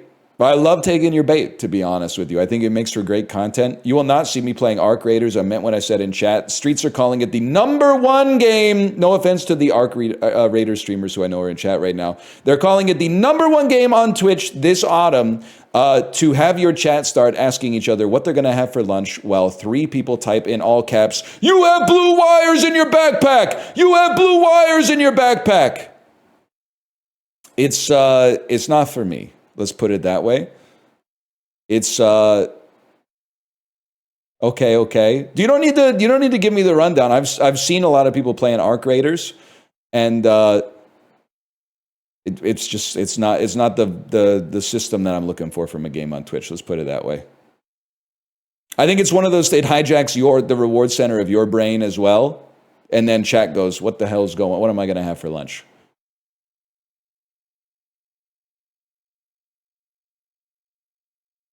The content will be twisted. Just take the leap. The leap. There's a robot over there. Guys, there's a robot over there. Burp, burp, burp, burp. We shot the robot. Chimes. A noun meaning the edge. You can play it if you want. Enfranchise. I mean, you a know verb me. Meaning to... I love gacha games like Arc Raiders. Just most of the gacha games that I play are not like, $80 to get into the gacha. Usually is free, and then they try to like bend you over to buy pulls or something like that. They don't go like it's $80 for a ticket to the casino. Pedal. A noun. Not bad, y'all. It's not. I'm a little bike coded. Chemise. A noun meaning Chemise? a woman. I don't know why I said it like I didn't know it. Statistician. A noun meaning one Statistician. versed in or engaged in compiling. It's not my day, y'all. Veracity. A noun meaning conform. Did they really spell statistician wrong? Messenger. A noun meaning conference. A noun meaning Mr. T. bivouac. A noun Bivouac. meaning a emphatic. A adjective meaning Easy ass hard words. Lilliputian. A adjective meaning of relating to or characteristic of the Lilliputians or the island of Lilliput. The island of Lilliput. Isn't that some shit from like Rudolph the Red-Nosed Reindeer? It is, you're right, it's from Gulliver's Travels. That's right. Examen. A noun meaning examination. The word originates. I legit thought she was talking. Da-na-na-na-na-na. Da-na-na-na-na-na. We few. I'm hitting every stem. We few. We happy few. We band of brothers. For all men who spill blood with me this day are my brother. May they ne'er be so vile, but battle gentle their condition. Golem. A noun meaning an. All right. Backwards ass spell check today. That's a Squirtle. Wait, that's not what it's called. Scorigami. I was thinking there's probably been a 7-6 NFL game, but how crazy would it be if like there was a 6-7 NFL game within the next 2 months? That would be so fucking huge. Imagine if the Titans and the Raiders played with a final score of 6-7. That game would suck. Wasn't there was a 6-3, right? Like a year ago, there was a 6-3. Disastrous, man. That's true. 6-7 NHL game could happen. There was a 0-3 last year. That's going to make me fucking throw up. 0-3 is crazy.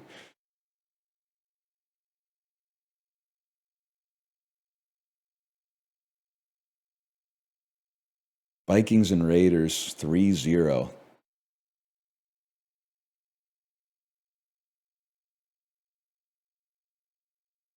Raiders beat the Titans by like 20 points already. Who else did they beat?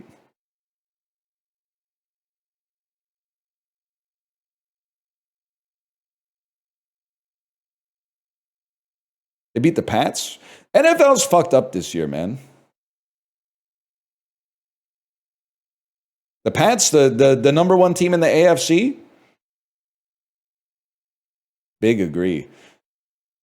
I got to stop reading sleeper previews before I pick my fantasy lineup, bro. I have Mac Jones in the lineup. I say, hey, I know I set my lineup. Let's just get let's second guess ourselves really quick 3 minutes before the NFL games start. Oh, Mac Sleeper says that Mac Jones is a risky quarterback to start this week because if he fucks up the first couple of drives, Brock Purdy might just come back in. Well, that didn't fucking happen. Mac Jones went fucking apeshit. Bryce Young got the shit kicked out of him. And then CJ Stroud got concussed on like the 8th play of the game. He's Tua. With a fucking disaster, man. Gibbs laid down a stinker. Kenneth Walker III laid down a stinker. I said, the Seahawks are winning 106-3. Surely he's gotten at least 6 carries for 21 yards. Oh, did Charbonnet get all the fucking carries? No, Charbonnet's got like 19 yards. All they do is pass, man. All they fucking do is pass.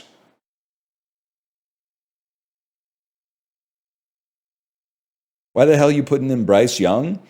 He literally gets like a twit longer stat line every single week.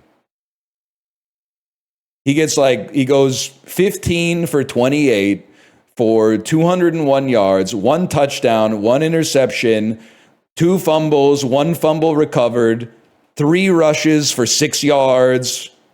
Like every time I look at Bryce Young, his stat line looks like a YouTuber making an apology. Like he gets 1 of everything, which is not good, by the way. It's not a good thing. I'm going to be honest with you. Japchae is pretty good, but it's really hard to beat like any cold dessert served in a cone. Are you fucking serious? Most of you fuckers haven't even had japchae. That's the ice cream's gonna clear it, man. You fucking liar. It's gonna be deep fried stuff. Yeah, it's that I really respect the names of Chinese foods, but it's gonna be focaccia, which is the best food on the planet. Probably gonna be goop versus tongue log. What is olabrod? A soup made of beer and bread versus sausages. We'll take sausages on that one. That looks fucking good, but it's really hard to compete with like a mango dessert. Fish tea. It's going to struggle a little bit just from the name. And like, I mean, this is just me personally. I don't really want the fins included. So I'll take this instead.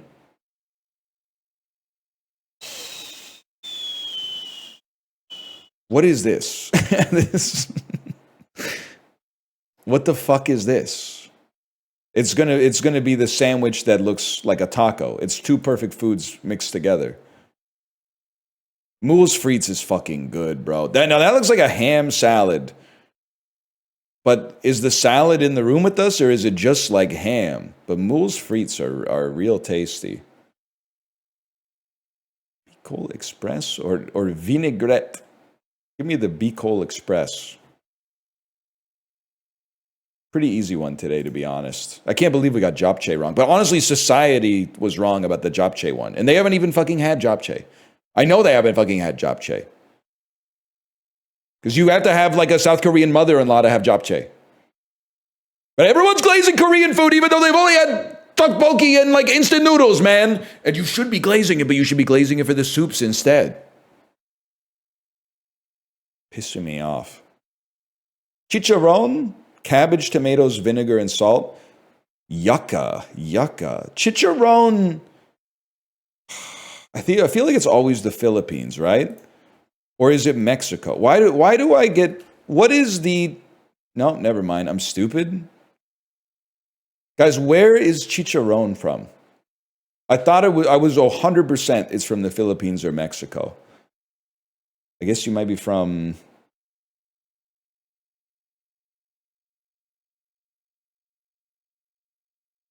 Costa Rica?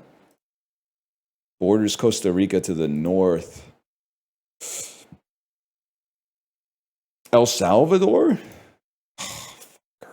Guatemala, please. Ah, shit. Nicaragua. Where is chicharron from? Sure, I'll yum it. That's penance for not getting it right. Everywhere that speaks Spanish. Fuck. Spaghetti sandwich? I'll be honest with you. This has Canada written all over it. Ice cold. It kind of has Australia written all over it, but that's not really northwest of Canada. Leftover spaghetti placed but cooked in a Joffel iron? Belgium? Spaghetti Joffel?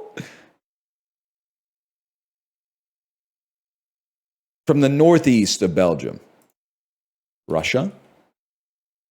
Ice cold. From this, it's Australia. It has to be Australia. What the fuck? They're going around, they're doing the circumpolar route from Belgium to Australia. They're doing it on a globe instead of a fucking map, bro. It's pissing me off. I actually probably would not eat that, to be honest with you. Deep fried plantains. Give me a Guyana. Borders to the northwest. Shit. Give me a Venezuela. I might be the GOAT. I would eat that for sure. Final score. Against all odds, we beat the average. That's huge. How'd you get that? I was having visions of Guyana. Have haunted my map. Or something. You know, some shit like that. You ever been in the empty lot where the ladies play 5-card stud with the keychain? You ever hang out with the all-night girls who whisper of escapades out on the D train? Yeah, I didn't think so, man. You're not the type of beast to ever hear the night Watchman click his flashlight, ask himself if it's him or them that's insane. Once, and I'd never do it again.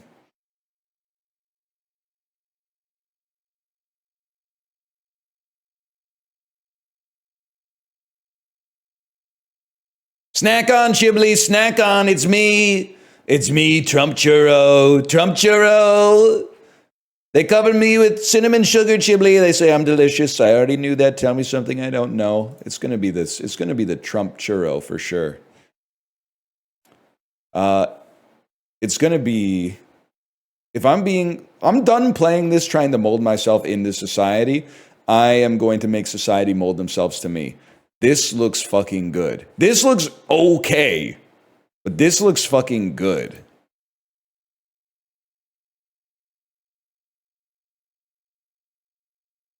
That looks fucking bad, and this looks freaking mint, man. Wait, it's working? Okay, now this one, you gotta be a little serious. Because you can't be serving that, so it's gotta be this. We was saved by with a pint. I'm not gonna do, Dan, are you here? You can do the bit, okay? I'm not gonna do the bit. Go ahead, someone type it. There you go, we got one. It's this. Well, no, I don't know, man, because this, if I may, you might be saying this hot dog looks bad, there's not shit on it. Yeah, go to the fucking stand next to the concession and squirt the mustard on it, bitch. It's your fault. They have mustard. This is what a hot dog looks like. If you don't like this and you like hot dogs, you got some cognitive dissonance to reconcile. That being said, I think this shit's probably like pretty good too. Fair enough. They split the top roll. Americans and Brits might be the most picky eaters on the planet. Not Canadians. We're built different, despite being made of exactly the same stuff. The bread is cut wrong. I wouldn't eat that. They cut the bread wrong. Hell are you talking about? I gotta say, I still, they're LA nachos. The pound $16.50 is a little heavy for me. I go with the buffalo chicken with waffle fries on that one. Steak and fries with peppercorn sauce looking pretty good. Chicken and chips looking all right, but not as good. The steak and fries with the peppercorn sauce is looking pretty fucking good.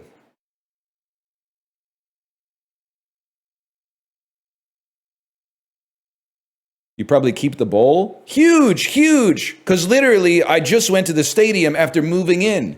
I haven't had a chance to buy a bowl, which would be probably one of the first things that I would buy after I moved in, because like 80% of food is eaten out of one. I moved in and I said, oh shit, I got to go to the stadium right away.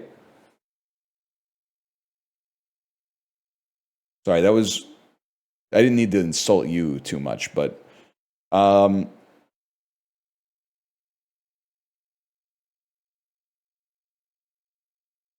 mean, they both look bad. Let's start there.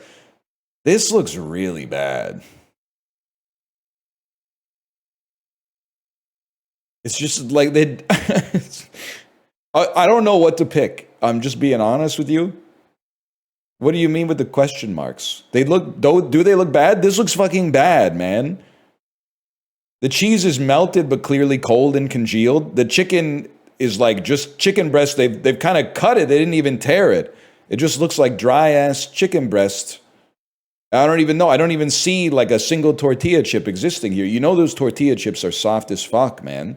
But then like, I'm not anti-vegan food. I really believe that a vegan pie at a stadium is probably going to be close to the platonic unideal of vegan food. But I do think the fries with the gravy looks pretty good. And I think the average person voting on this is not very smart. So, okay, fair enough.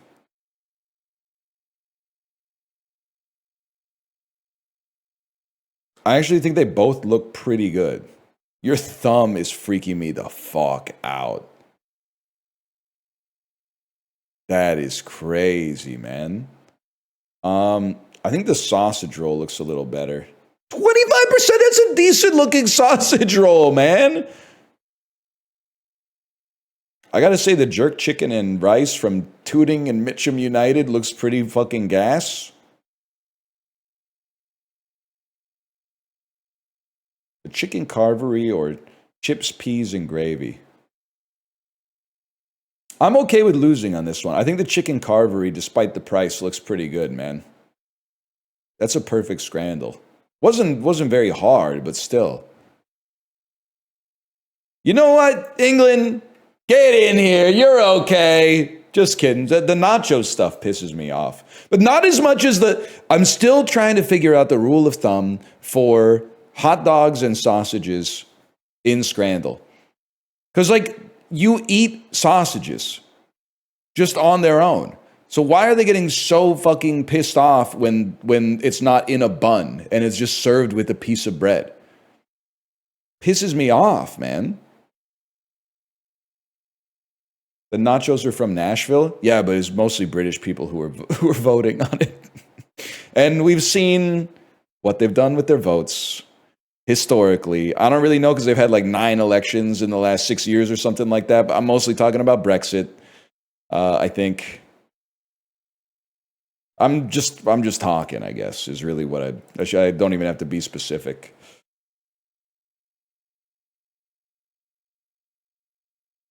Fenty Cheeks Out. It's called Cheeks Out. It's called Cheeks Out. Fenty Cheeks Out and Benefit Sunny are examples of what type of makeup? Blush. Sounds like something you'd put on your cheeks. Because it's blush, man? Yeah, but Cheeks Out is like... That's crazy. Cheeks Out. The Impala's genus name is Apisaurus, correctly implying that it has an especially erect set of what body part? Ear. Aptly, you'll find Magellanic penguins at the southernmost and most famous of Chile's Hermites Islands, which is also called Cape of Good Hope. It doesn't seem like it would be especially erect set of Good Hope. Cape. Nose. Erect set. A set of aptly Magellanic wings, Cape wings. I don't think impalas have wings, bro.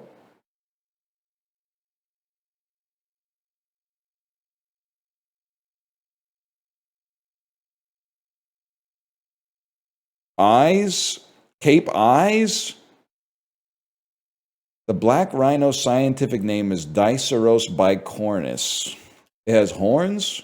Oh, fuck. Cape horn. That makes way more sense. What do you mean by erect eyes? We've all seen somebody who like looks surprised all the time.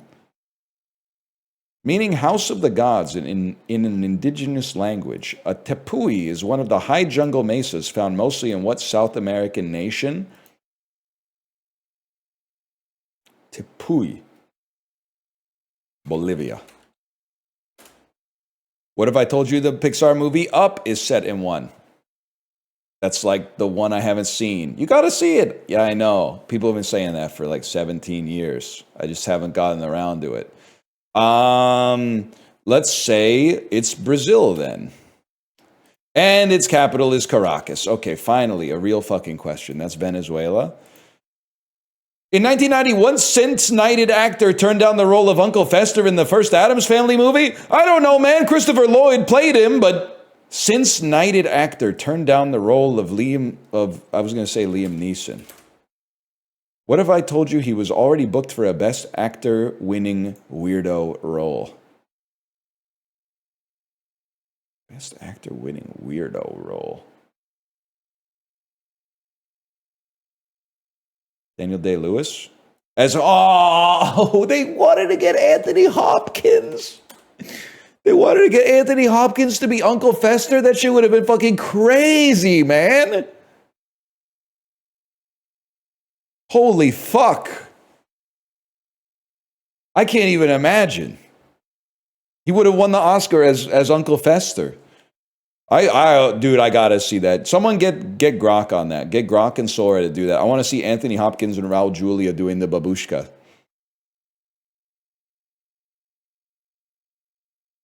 Please, I need it. I need it right now. Confirmed in 2014 with the discovery of the brothers' poem, Charaxos and Larachos were brothers of what mysterious classical poet? Homer. Advising the young girls of Lesbos to age gracefully, the Tithonus poem is a fragment by what ancient writer? Herodotus.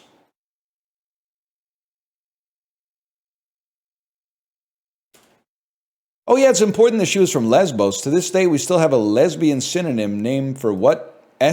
Woman?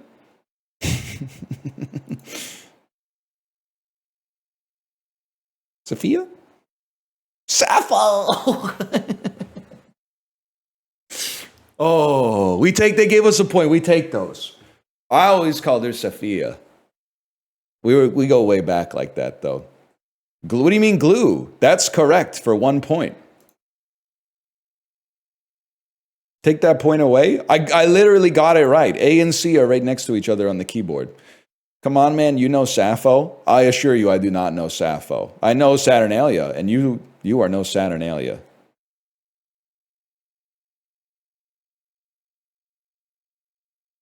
I'm sorry, I don't, man. I don't. You know Sapphic? That's why I typed Sophia, obviously.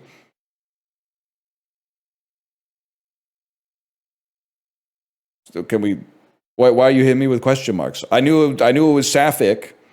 Ik is it turns it into an adjective. So I was like, it must be someone's name. I thought Sophia. Sounds pretty Greek to me. I knew Sapphic, but not Sappho. Unfortunately, listen, I'm not saying nobody knew Sappho.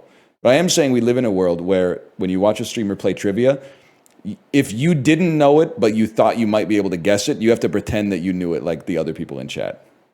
You can't actually admit to not knowing things. Because if you didn't know things, that's very devastating these days. To not know everything despite having spent, 16 hours of every single day from birth online.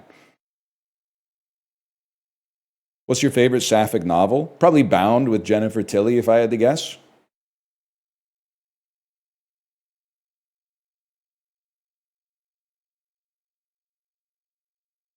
Not a novel? It is if you read the scripts. Sort these African countries by their northernmost point, starting with the furthest north. Certainly feels like Libya would be the furthest north. After that, things get a little complicated. Let's start with, so Senegal is north of everything else here. I think Cameroon comes next. And then I think it's Kenya, Rwanda, Zimbabwe. Oh, you didn't fucking know that, did you, you motherfucker? That's some knowledge you can't get from a book. You can only get that from playing geographical-based trivia games 3 out of 5 days every week. I did, but I didn't expect you to get it. I'm the streamer, you're the chatter, so you should expect more out of me than I expect out of you. But the Buddha taught us that expectation is the root of all pain, and that's facts. So, I guess we both got an axe to grind.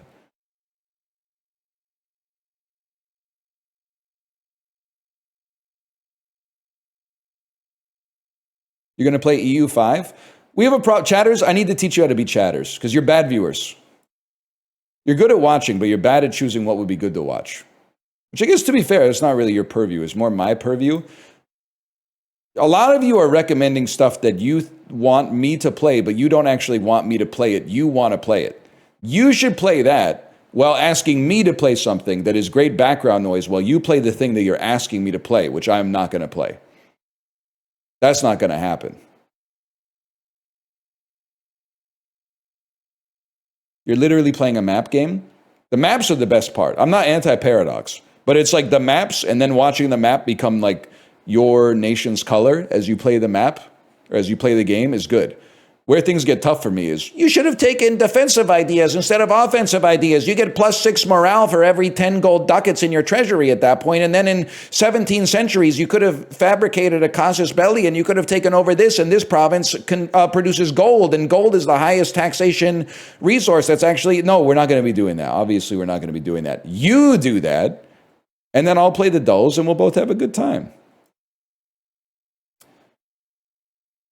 Population weighted mean elevation. Yeah, I have no idea, but Cairo is like in a river valley, so I'm going to assume it's Morocco. Higher percentage of people who have individual incomes over 100K is the oil and gas capital of Canada, for sure. Higher percentage increase in population weighted density. Which one got more dense when factoring in the weighting of the population? I have no idea, man. Davenport, Iowa. Higher percentage of individuals who have had a stroke. I'm going to say Fort Wayne. Big ups to Fort Wayne. I didn't know you were keeping it vascular like that. And more vehicles is going to be in Iowa for sure. That a 50-50 means they gave us nothing, man. The Motor City, baby. They always have heart attacks in Detroit. I don't know. I mean, to be honest with you, so here was my thinking. And I've already disrespected the city of Detroit. My thinking on Fort Wayne was that, like, at least I know some shit about Detroit. I kind of felt like in Fort Wayne they might just kind of be sitting down and eating. But that's actually like a pretty huge delta between Detroit and Fort Wayne. So obviously something's going on in Fort Wayne where their stroke percentage is much lower.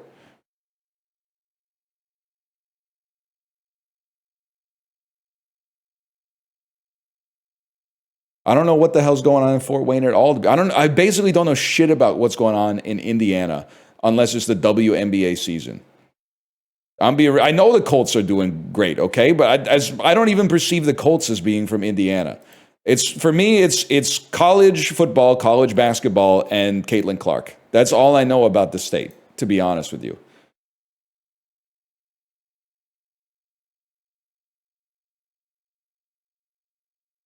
Mayor Pete, I suppose. Mayor Pete, yeah. Pacers were in the finals.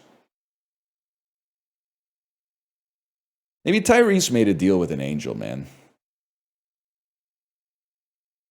If he made a deal with the devil, they would have won the chip, but severed his Achilles. I think he made a deal with an angel.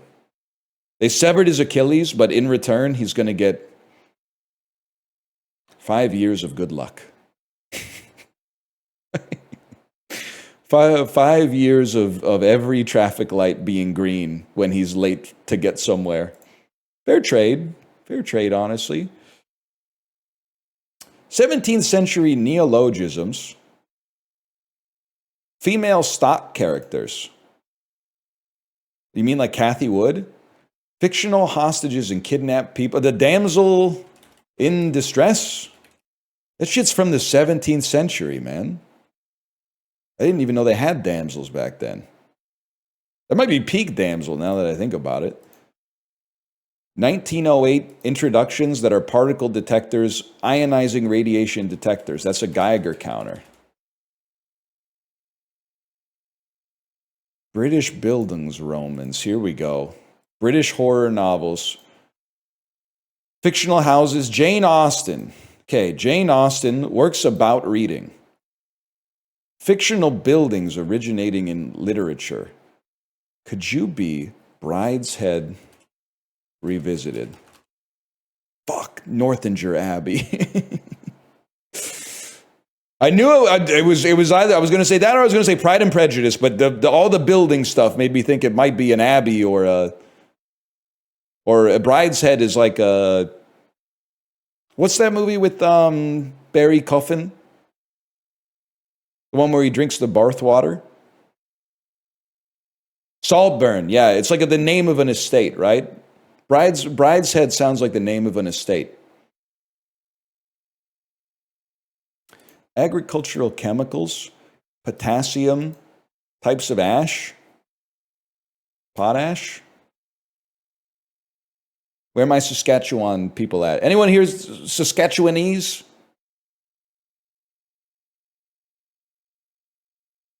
No? No? It's a big week for Saskatchewan. It's the week that they get to be self-righteous about not doing daylight savings after we just did daylight savings. 19th century Baptists, 20th century members of the Ohio General Assembly, 20th century presidents of the United States who were Freemasons. 1865 births, 1923 deaths.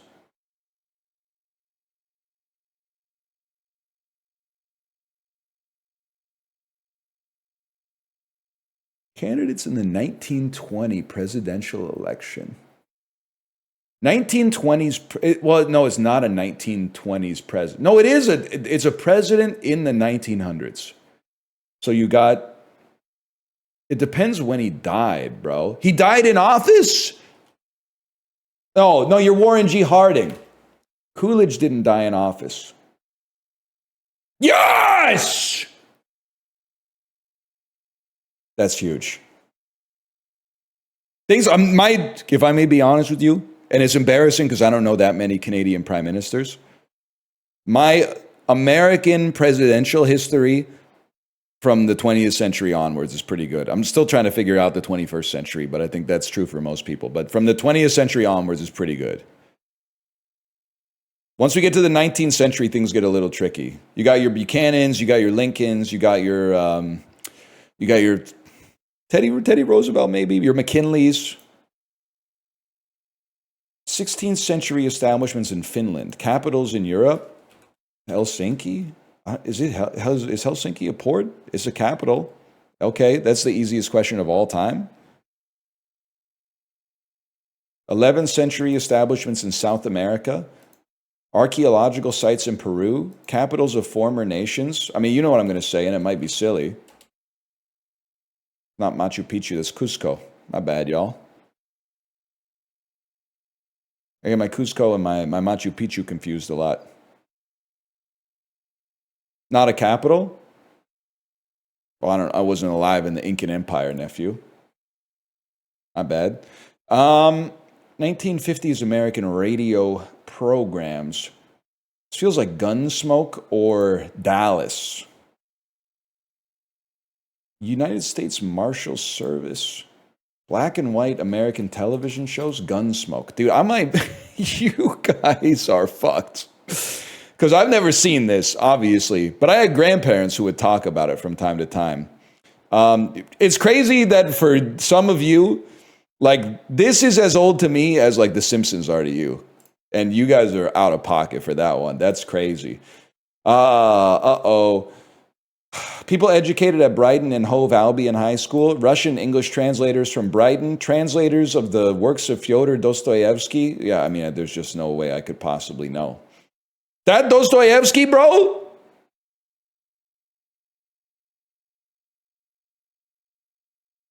Holy cow. She was like a baby translator? She's aura farming?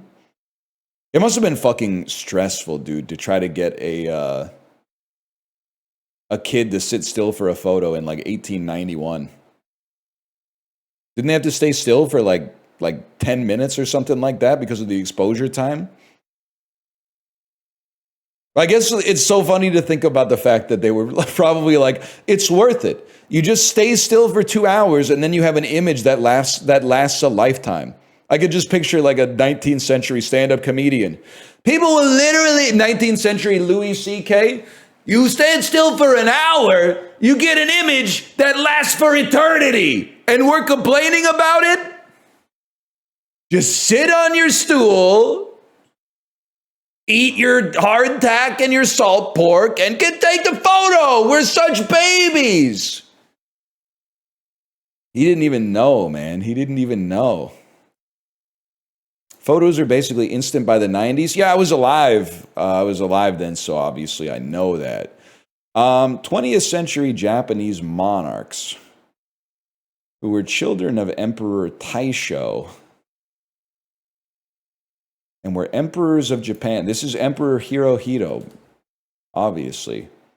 Can I say, if if you just ignore the ramifications of the collar down, he had that shit on. 100%.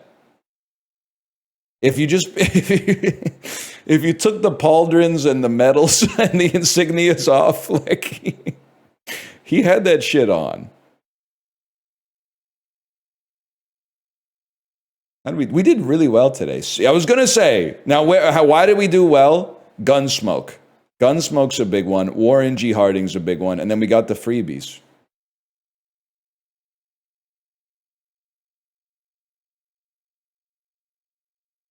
What is that supposed to mean? It's supposed to mean that he looks like it's male fashion advice supermod posting. It looks like he has jury duty today. It's almost 11 a.m. Holy fuck, I'm going slow today, man. 199. 212. Oh fuck, I was not even close, man. Holy shit. 226. 224. Can I say deserved? I deserved that one today. I was way off.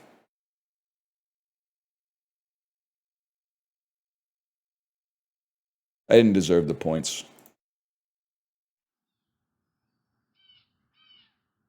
We're back to the seagull, y'all. Wow, that's an interesting start. It looks a lot harder than I think it actually is. That should have been in one, but we'll take that. I'd like to nestle. Oh. Now we're talking. And then if you shoot straight up, I was just going to say there must be like a little lip you can get there. That's pretty good. Then here we just want to, we actually want to bounce on the, oh. I feel like this is going to give us too much. No, that's perfect. That's perfect, man.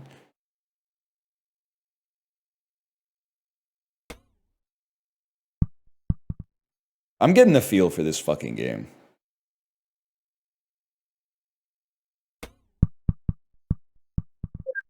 Beautiful. I actually prefer this angle, I think, than the one from the flag. And then it's just a question of, are you going to be a puss? Puss would be back it up one and take the shot. But I think we got to go for broke while we're here. Oh! If we're being real, being a puss is often the right move. But being a puss in video games is very difficult for me because there's nothing at stake most of the time. So like, you might say it's too risky. What's the risk? Oh, I failed in the toy. Let's go again. Like, that's why they put a retry button there. Top 12%, pretty good.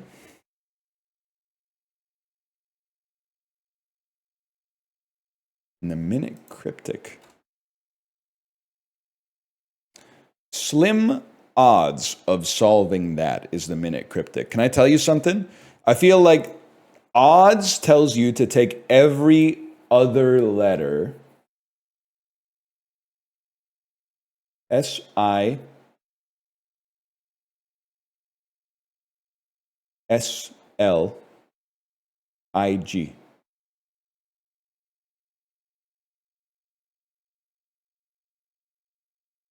I feel like, it just feels to me like it would be skinny.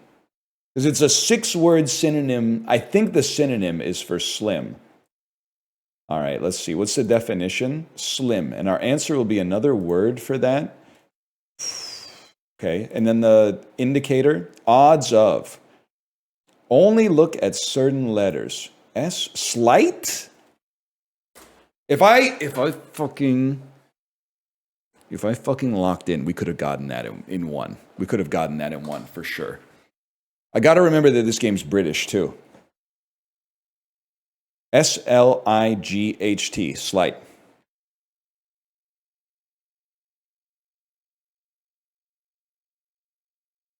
Minute cryptic to Cine to Nerdle. Not Halloween movies. This is bad because basically we already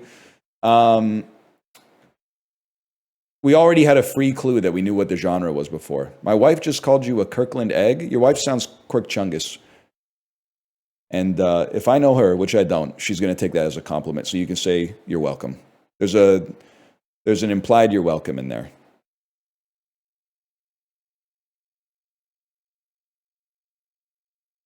If this was made 15 years prior, it would have been a Hugh Grant film without a doubt. A romantic comedy 15 years prior, set it up. Okay. Give me a 4.5 stars. Beautiful and heartbreaking, a science fiction romance. That's good, presumably. Can I see Letterboxd curved? It's good, okay. I don't think Interstellar would have been a Hugh Grant movie. Passengers is not going to hit 4.1. It's a science fiction romance. People, let's see the 1.5. Weird how this can be a feel-good film for people when it's about a manipulative, selfish stalker that gets what he wants, basically makes a woman his puppet. A message like embrace life becomes utterly sarcastic. There's some decent directing, but I wish I could go back in time and watch this. I'm telling you, I guarantee chat's saying this is Passengers. It's not Passengers. Passengers is not going to be at a 4.1. Letterboxd users are not going to be duped by propaganda like that, unless it has Mia Goth in it. A message like embrace life becomes... This seems so... It would have been a Hugh Grant film. You can't disguise this as a rom-com and then make me cry about a father-son relationship. Can't disguise this as a rom-com and then... It's like the dude saw The Time Traveler's Wife, decided Rachel McAdams deserved better, and made this. Rotten Tomatoes score 71.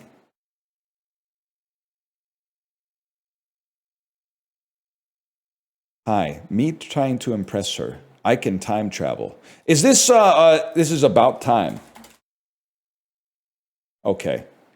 That's a little embarrassing on my part. I'll give you that. But to be fair, I haven't seen it. And if I may also say, I get confused because I always get this confused with the Justin Timberlake movie where you have a clock on your wrist that tells you how long you have left to live, and then you can like sell your lifespan to people. I always get it confused with that one. That one's In Time.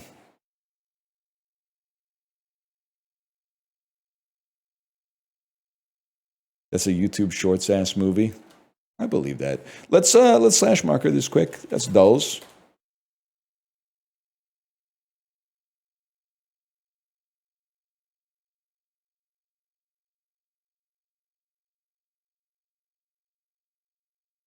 Let's go to Bandle. Daily Bandle. Give us today our Daily Bandle. The year 2000, 1.5 billion views. Vitamin C's graduation song. Holy fuck, that's loud.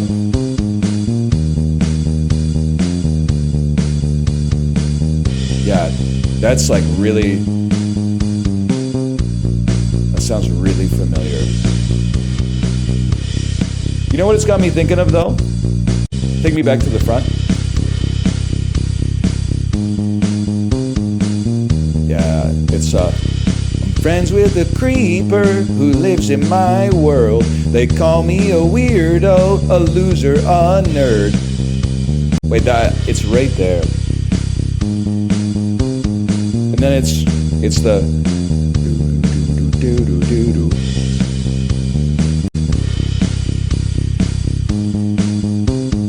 Because I think they play this bass line by itself in the outro, too.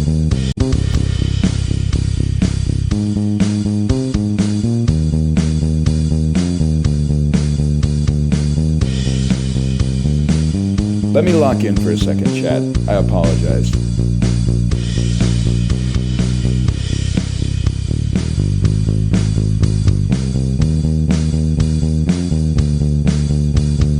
I can even hear the... Like, I can hear the electric guitar with the chorus on top.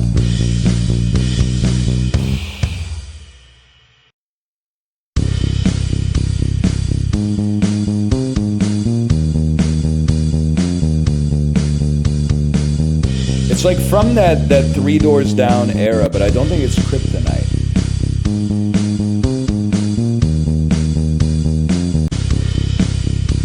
I feel like John Travolta in Shortcuts, man. I'm playing like the same 3 seconds over and over. They just gotta. Give me one more.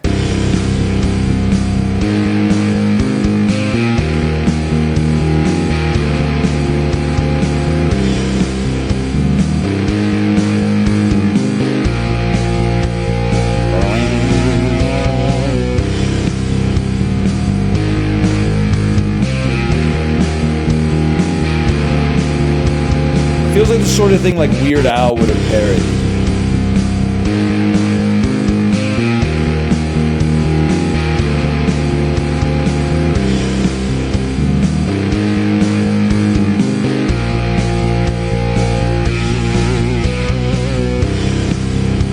It should be so obvious.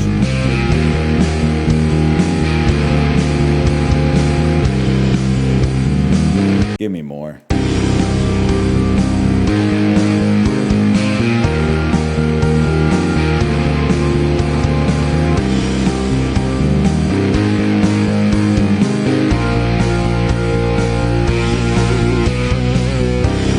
Maybe it's a Guitar Hero song? You're freaking flicking me right now, man. Give me a voice.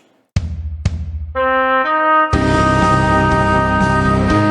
my fucking god.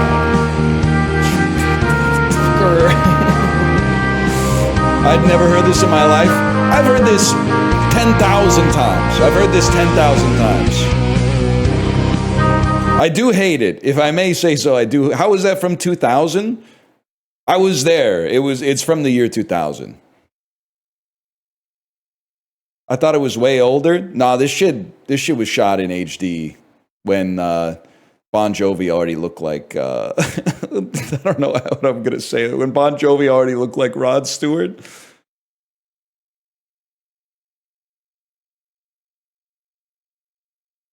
You know what I mean? I do hate this fucking song. Music video is so funny.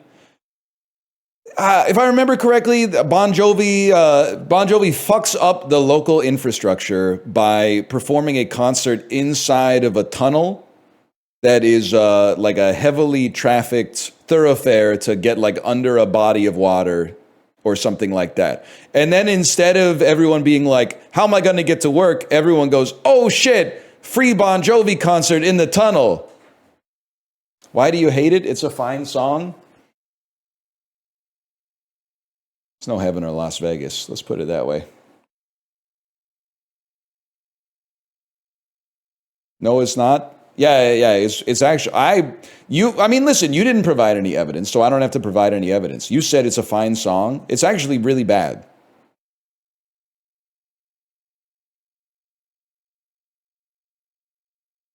Yeah, I do. I like the part that goes row, row, do do do do do row, row. This ain't a song for the broken-hearted. Bow, bow. A silent prayer for the faith departed. Bow, bow. Pick any Bon Jovi song other than that. No, better yet, pick all of them and then throw them all away. Throw them all into maybe like a big fire or something like that, and then burn the physical media so that maybe future generations will be free of the specter of Bon Jovi's catalog.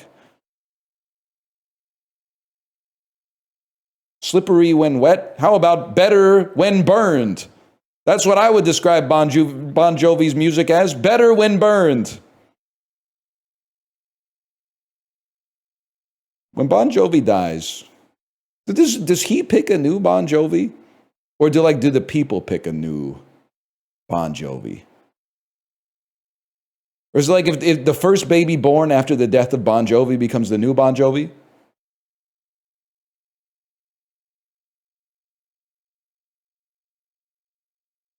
I don't want to be just a face in the crowd. No offense to you guys that are here tonight. I'm gonna let myself, gonna hang it out loud. Bow, bow. They fucking go crazy on the bow bows, man. What do you like about, can I just ask you, like, I'm not necessarily 100% songwriter coded. What do you like about the lyrics of that? It's my life and it's now or never. I ain't gonna live forever. I just want to live while I'm alive. My life looks like an open highway. Like Frankie said, I did it my way. Like, is there any part of that that you're like, this is some shit that I didn't independently think about myself until Bon Jovi illuminated it for me? It's fair enough if you were like 5 when it came out, because you were just thinking about nothing. You were thinking about yogurt back then. But like, the lyrics are the worst part of the song? Close, close.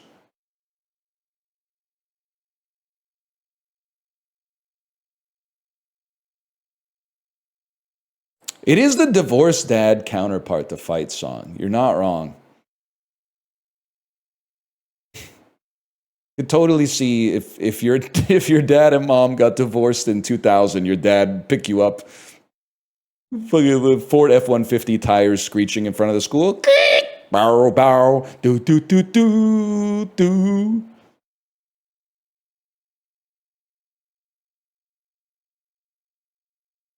Hey, yo, turn it up.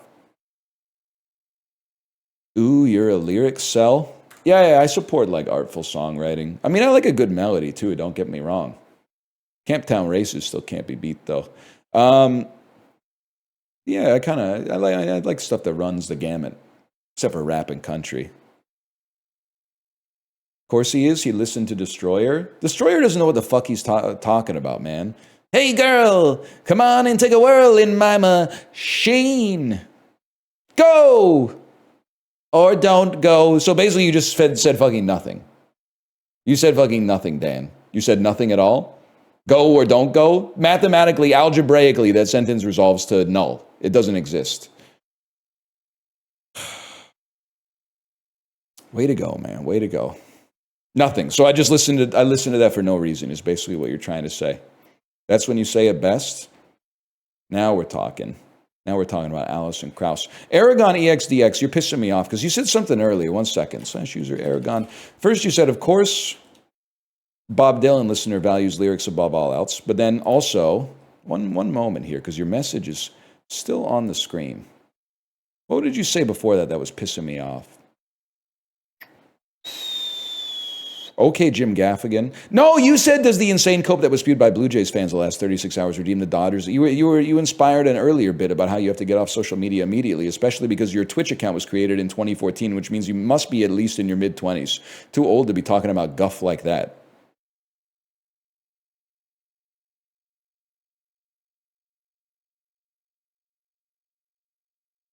Where's your poppy? Can I tell you something? I want to get one so I don't get harassed by all the old people around me, but and to show my support or whatever. But I got cash. I don't have any damn change. I don't have any damn change, man. So now I'm rolling around, and the kids that are familiar or working for the Legion or whatever are like, "Do you want a poppy?" And I'm like, "Yeah, but I ain't giving you $20. I'm not giving you $20 for 2 poppies, bro." Cash but no change. Change comes from within. That's what it's all about, man. That's what it's all about.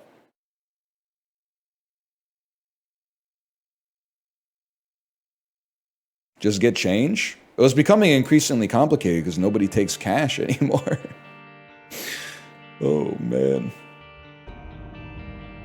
I just got hired at Stripe and wanted to find out where you live, but you always pay with cash. Yep. Yeah, no, and also we're not really a Stripe country up here. A lot of Lightspeed. I'm trying to think of what a lot of Moneris.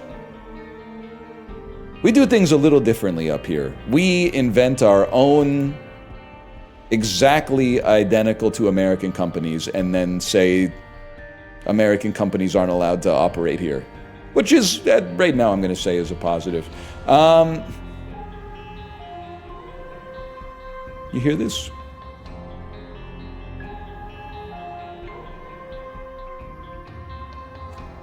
But America's crazy, man. Obviously. Did you know there's still I was laughing watching Chibli play Theater Simulator, and people are getting movie tickets, and they're paying with chip and pin. And then I do point and laugh, and I say chip and pin on a $7 transaction, and they say, what the hell else do you want us to use? Buddy, $7 is a tap. I don't know what to tell you. In the rest of the civilized world, a $7 transaction is a tap or an Apple Wallet. It's not a chip and pin. At $7, I'm not putting my card in the machine, waiting for the shit to spin up and then going beep, beep, beep, beep, beep. Not gonna happen, man. Not gonna happen.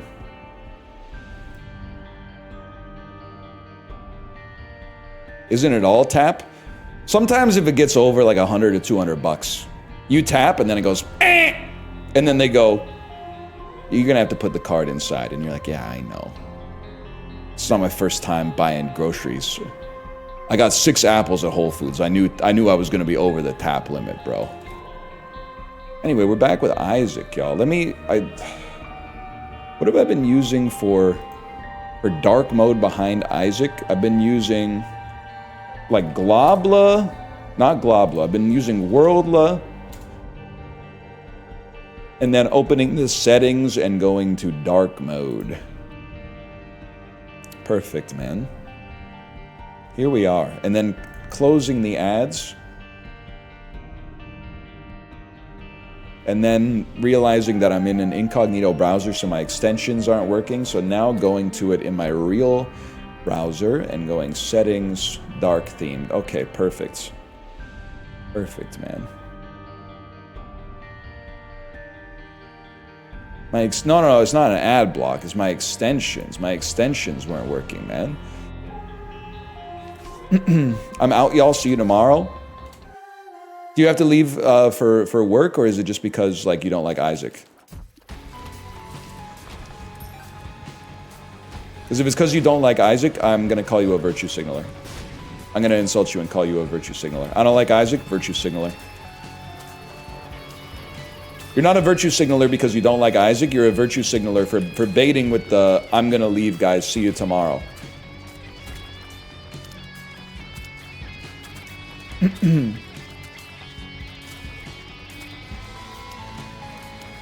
Who was that guy?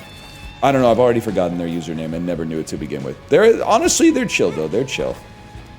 They were saying good night, y'all. I can't be mad at anybody for quoting Hawk Tuah. What a crazy pill, guys. Crazy. We do things a little differently here. We do things a little differently here. Can I say something? Are you watching? I did say the word wrong.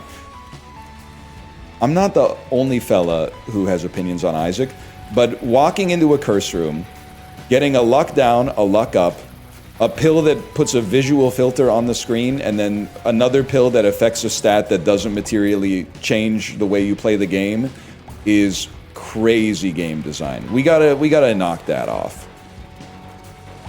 Maybe we gotta minimize the pill oeuvre in the game so that you don't run into a nothing burger like that.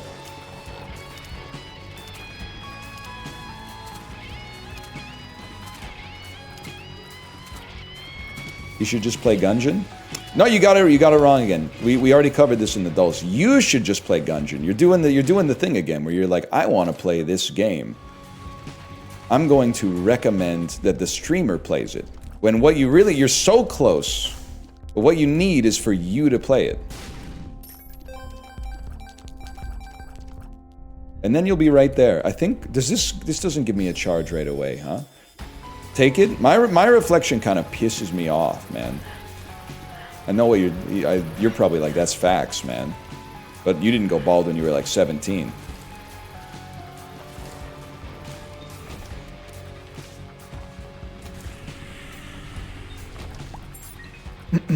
I'm playing CZN, but I don't really want to.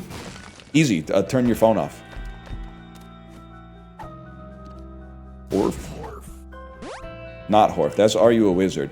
Okay, so speed up is nice, don't get me wrong. Are You a Wizard is even better, because now I just get to hang out, like, in the room shooting the poops, and then I wait for like 45 seconds for it to go away. You got anything for me? Like a Perthrow? That's a Hagalaz rune. I remember that. Good news! Hagalaz rune! I remember that.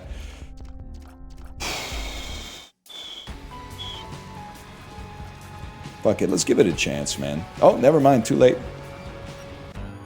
My reflection is good now? Well, ever since the Peloton. It's a little better. I don't know if I say good. That's a matter of taste, but certainly better. I will say... Yesterday, my daughter... They just get on one sometimes, you know? Like an electron flips in their brain and they start saying crazy stuff. She was saying, I want to see some of your videos. And that's fine. We just got to find some that are like... relatively family friendly, and I'll be honest with you, it's not really like whether or not I swear. I'm not very protective about like her hearing media with bad words. I just always tell her like, hey, that's a word you shouldn't say. It's more about like I don't want her talking about some of the mature topics that we talk about, like baseball. So I Googled or I YouTubed Library of Laterno, and I was just going through like the ones that the algorithm popped up. And there was one that was like, I don't even know if it was yours, Librarian, but it was a thumbnail of me from like 2017, or maybe it might have actually been like 2020 or 2019, looking big. And she dead ass said, why did you look like that? And I said, I laughed and I said, you got me with that one.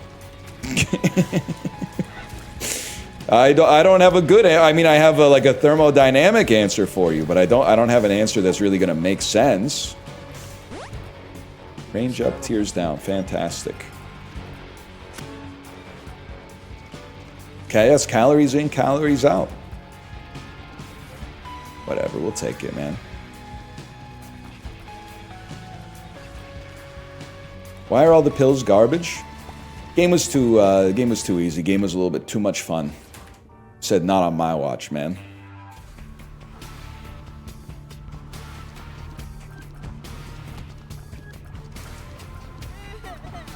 Followed by the room where you almost certainly must take damage. Never mind, I'm built different.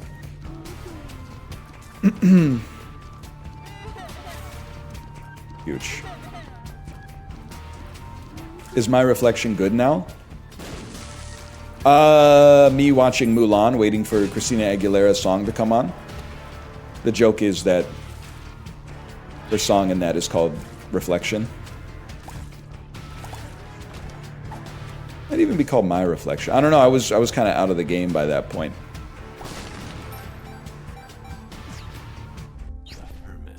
We need this.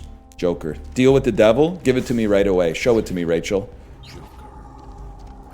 It's also in the credits? Cool. That's cool.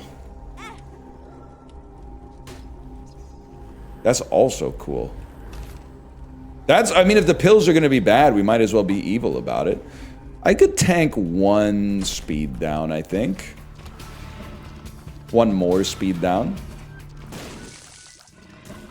Have you guys noticed that ever since the rise of Marvel movies, everybody sits through the credits of every single movie that they see in theaters now, thinking that there's going to be a scene at the end where, like, Elio shows up again and goes, like, he sees, like, Woody from Toy Story or something like that, and they're like, Woody, what are you doing here?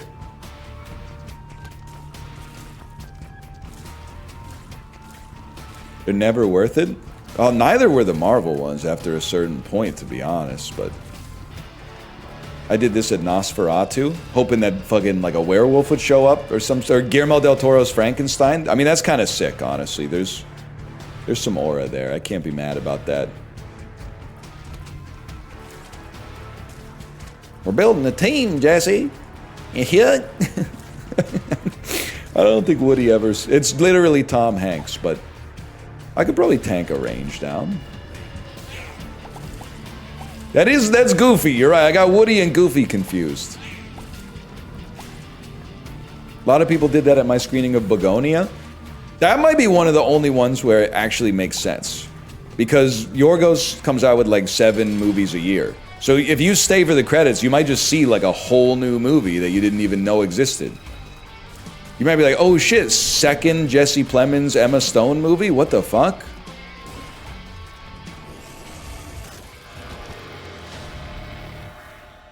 We already took everything, right? Anyway, how you doing, Jay? How the Devils doing this year? I haven't been following hockey because I took like a week and a half to follow baseball religiously. So now I can say things like, oh, and the worst part is there's no baseball. You know how baseball fans talk. You know how dogs is and all that. 1-8 in a row, now stumbling through the West Coast trip. Does that mean they play the Canucks soon? I know the Canucks are still on the road. They play Nashville, I'm going to assume, late afternoon today.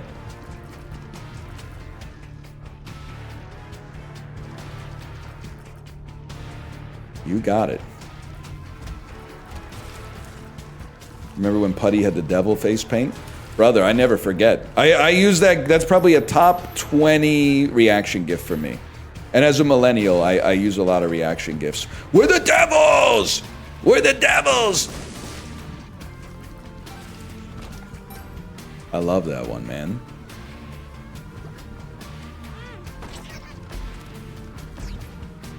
Yeah, I've already been there, though. I don't really want to go back.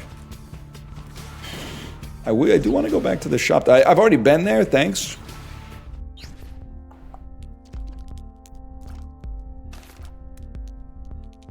Fuck it, we ball.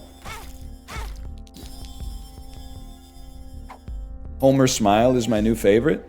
What have I done? What have I done? I'm just taking pills, bro.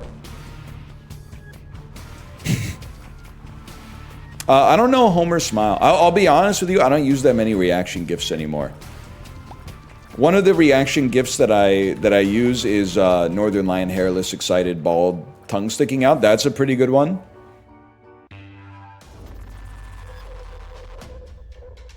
Is my vision ever gonna come back, man?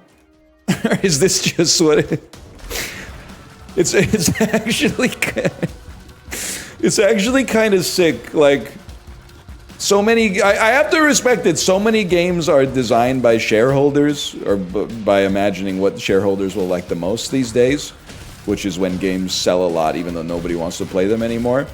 The fact that this is made by a real auteur, man. He said, you know what'd be funny? Hey, we can put like a Game Boy Advance filter on top of it and just kind of annoy you for like 30 seconds. And they went, do it, man, do it. That's actually kind of cool. Trust me, I relate to that. I mean, just look at the title of the stream today. It's not like people were begging for that, man.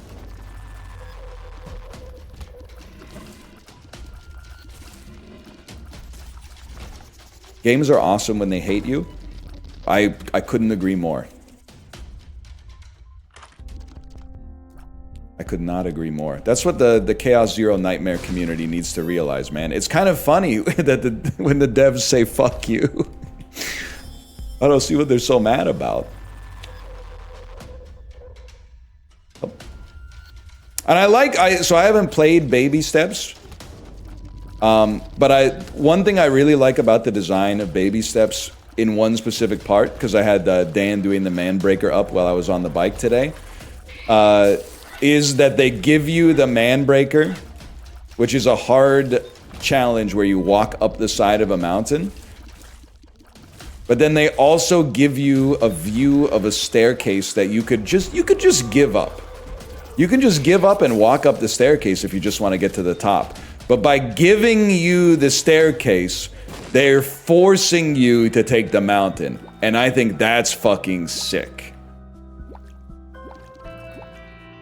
You strictly scenics? Yeah, I'm a scenic head. But don't get it twisted.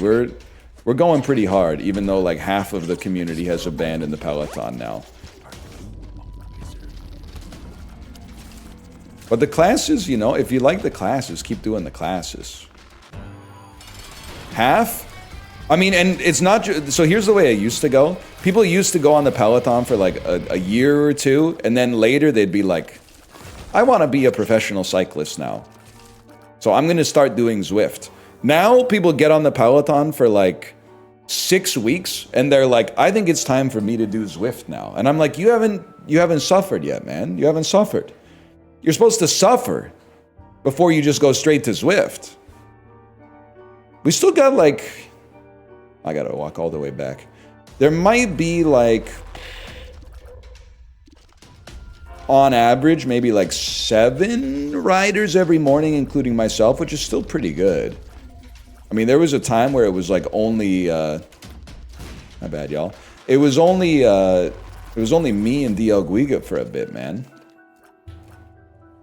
We've come a long way, but there were times where we had like 15 or 20. But now, instead of riding on the Peloton, a lot of people also started running. And there's like a Peloton to running to, oops, I tore my ACL pipeline. That's is seriously going viral in the community right now, unfortunately.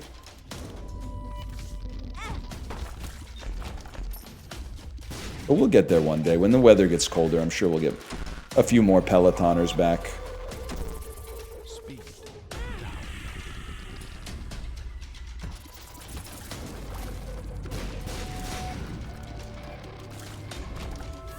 Our apartment has a Peloton, but no account attached. RIP. Landlord needs to raise the rent so that they can afford the subscription.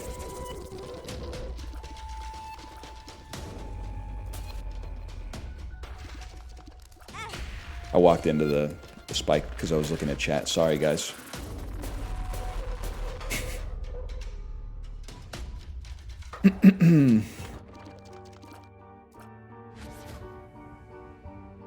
Is there a reason you have item HUD off? Yeah, because you don't have the item HUD on in real life either. You don't really know your speed, your damage, your tiers.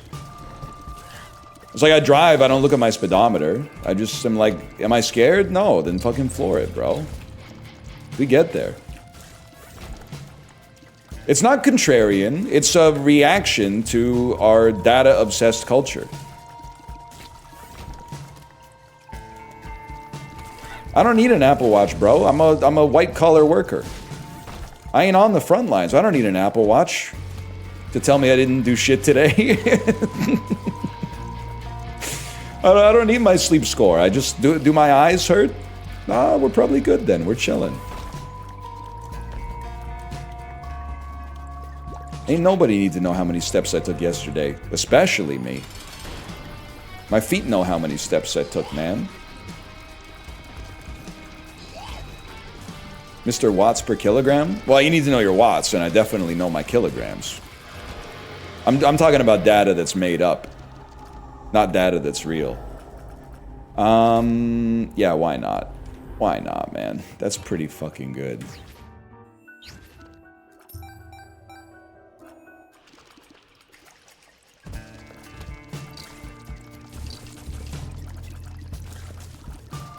You're really good at this game. Thank you for saying that. This is my first time playing it. That's a really good item.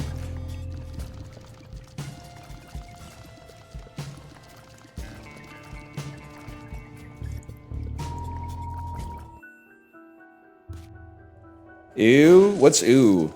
Why are so many people saying ew? This must be an anime reference.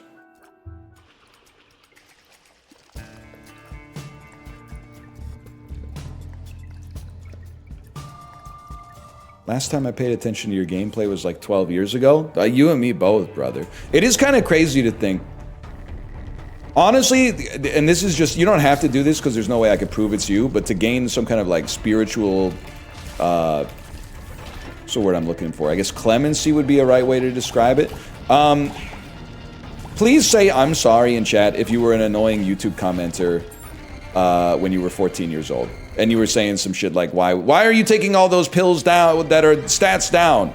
Stop taking all those pills that are stats down. I've left this message 20 times, even though I know that you said you recorded 15 episodes at once a week and a half ago, so obviously they're never gonna be. This is why I hate NL, even though I watch his videos every single day. I can't believe that he should work on a 0-day backlog, so when he posts the episode, if he wants to be the best YouTuber ever, he should be on a 0-day backlog, read all the comments on every single episode, so that he can incorporate all of our completely baseless feedback, and then he'll be a perfect Isaac player. You should apologize, to be honest with me. You should apologize You should apologize and say, I'm sorry that I was a little bit annoying. And if you got offended that I just called it annoying, I look forward to your apology in 10 years. I was definitely telling you what trinkets to pick up in 2015. I'm not even going to make you apologize for that one because I still, to this day, I don't know what trinkets to pick up. So I think you're not out of the pocket for that one.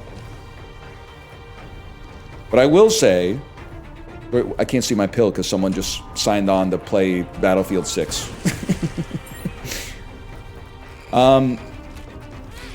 Backseating on Twitch, a lot of people hate it, but it's not that bad. The reason it's not that bad is at least you could, like, in theory, do something about it. Backseating in YouTube comments is crazy. It's like backseating correspondence chess. It's like, buddy, I made the move 6 weeks ago. What do you want me to do? Also, like, why are you so pressed about, like, I made this to make grocery money. Why are you so pressed?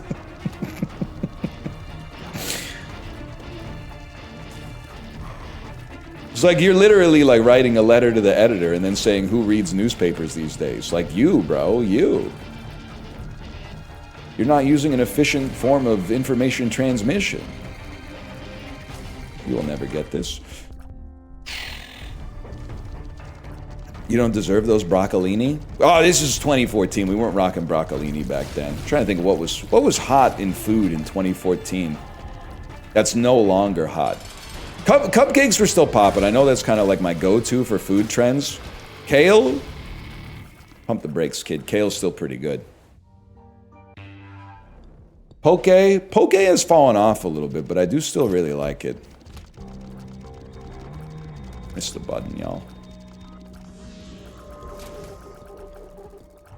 That was kind of like peak. We put bacon and cereal on a donut. Yeah. I'm glad that I think we're like a little past that. And now they just make like donuts that are tasty instead of donuts that are like, we put a bunch of shit on the donut. They did surgery on a grape around then too. You're not wrong. You're not wrong.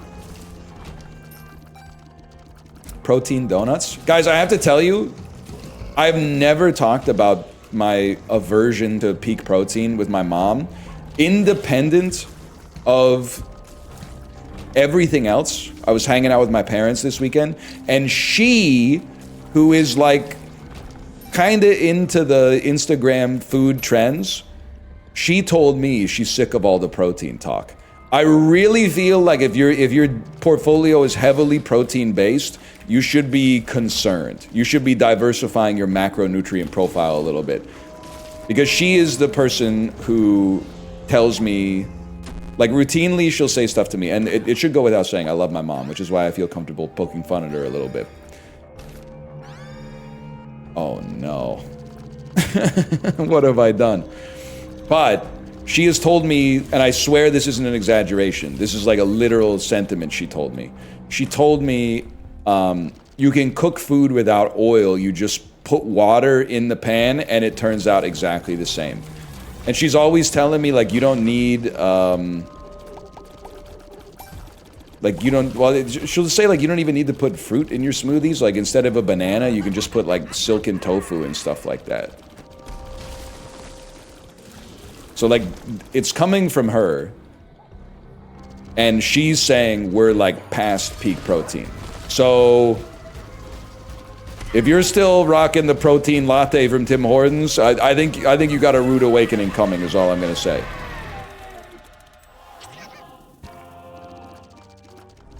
Fuck it, bro. What do I care? Item that doesn't do anything? That's peak. In this house, that's peak. 3 of my friends got laid off last week if you need a sell signal. With no disrespect, that's unfortunately, I wish it weren't the case. That's a buy signal because that means the companies are saving money. I'm sorry to take your friend's misery as a I didn't really mean it as a joke. I was more trying to protect my audience from acting on a single point of data, but that's actually true, though. I know, that's why it sucks to say. I mean, it's like, it's probably already bad enough to, like, lose your job, but then to see your company's stock price like go up when they release the news that you got fired, that's got to feel like a real kick in the teeth.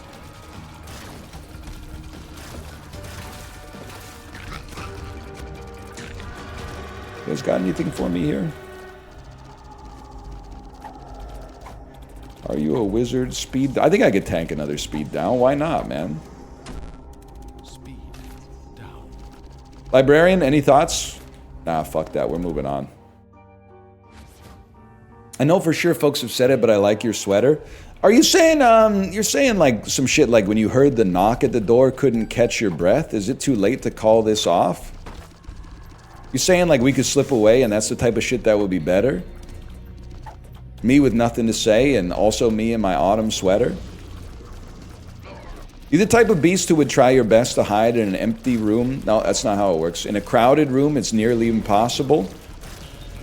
I don't think anyone said that, Unc. Ira Glass said it. Ira Glass said it in 1998.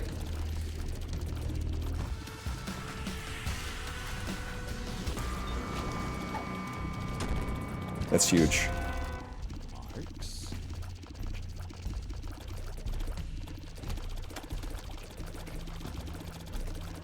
I can't see shit, bro. I feel like a YTMND of Geordie LaForge.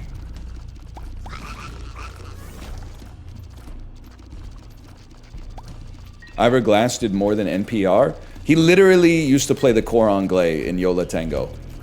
He's multi-talented. He's a hyphenate. Please shut up. He's literally like an American institution. This bit needs to end. What the? It's literally a harmless bit. It's a harmless bit to gaslight people into thinking that Ira Glass was in Yo La Tengo, because there's a guy in Yo La Tengo named Ira, and also Ira Glass has Yo La Tengo energy. It's a harmless bit, and you have a problem with it? I didn't know you were lying until right now. Cause he's Yo La Tengo coded, bro!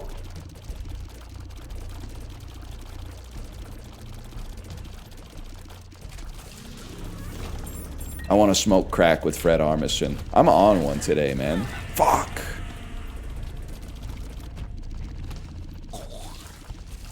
That would be crazy, though. Did he interview Yo La Tengo? Well, he was on an episode of This American Life doing an Ira Glass impression. I also feel like Fred Armisen kind of has Yo La Tengo energy. If you've ever seen Stand Up for Drummers. I always think about when someone in my chat was talking about Stand Up for Drummers, and they're like, I hate it. This is how Keith Moon drums. Okay. I think about it at least once a month. And you're gonna be like, why is it funny? I don't know how to. If you're not laughing, I don't know how to explain it to you. I don't think I'm gonna get you there.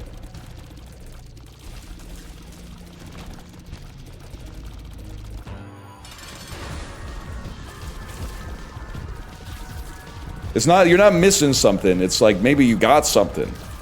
Maybe you got something I don't got. Would you rather smoke weed with Alan Tudyk in an Olive Garden parking lot or drink cocktails with Viggo Mortensen in a nice bar? I'd rather smoke weed with Alan Tudyk in a Denny's parking lot, for sure. I don't think you could go wrong either way necessarily, but I think I'd rather smoke weed with Alan Tudyk in a Denny's parking lot. That's not what they typed? Well, that's interesting because it's what I read.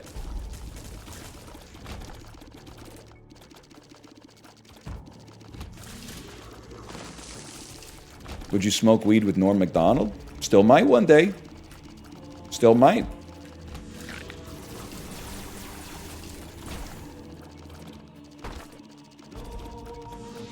Isn't he dead? Yeah, but I will be one day as well. At which point maybe we could collect on the offer. That's worth, man.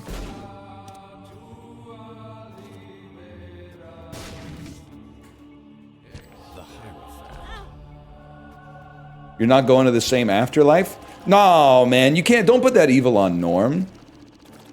I get it, okay? He shouldn't have made all those O.J. Simpson jokes. He was literally acquitted of murder. He was acquitted of murder, and thus those jokes should deny him the divine right of providence in the afterlife. But I think God would be chill about it because it was like funny as fuck. I thought you were violently atheist. I'm not violently atheist. I just wear a black t-shirt sometimes. But no, you're right. I don't necessarily believe in God, but like I'm not trying to make enemies, you know?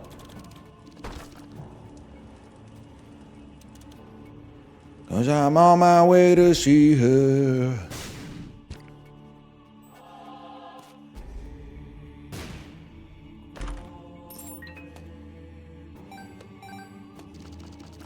Classic Pascal's Wager. I'm combining the Pascal's Wager with the Martingale betting strategy. If I lose Pascal's Wager, fuck it, I'll just double up next time. And it should work pretty well as long as I like never run out of souls or whatever.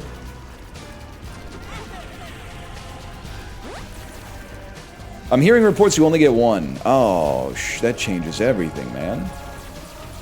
Fuck it, I'm all in.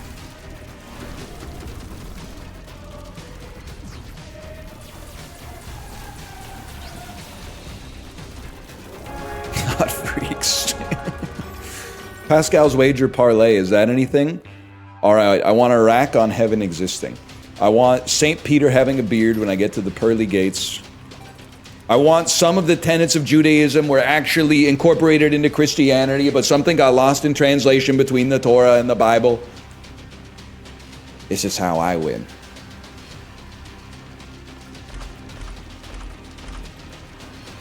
Fuck it, bro. We ball. I don't know what the fuck I'm doing anymore. Send it.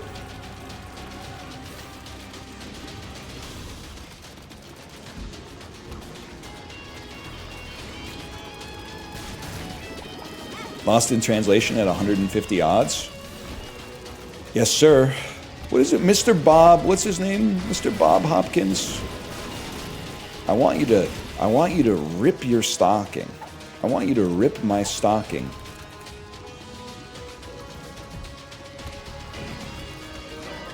John Hopkins? I used to smoke weed with him in a Denny's parking lot. I may actually lose.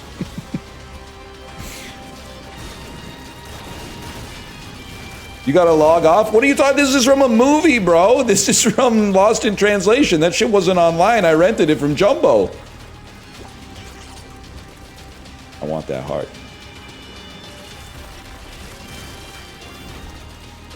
Bob Harris. I can hear her saying it in my head. I can't say it, but I can hear her saying it. Mr. Bob Harris.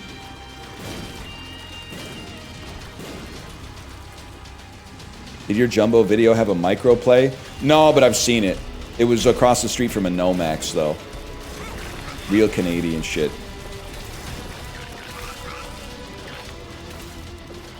Steal your jokes that I killed last night? I just thought you should know. Wait. Okay, but what, Basic Swamp, what jokes are you stealing? Because I don't know the context. I have some go-to stories for people, like when I've met them for the first time and they haven't heard like the Saga of the Slide and stuff like that. I got like my Shania Twain No Mayo style stories from I Heart Huckabees, but what are you busting out at the party? I gotta know, man.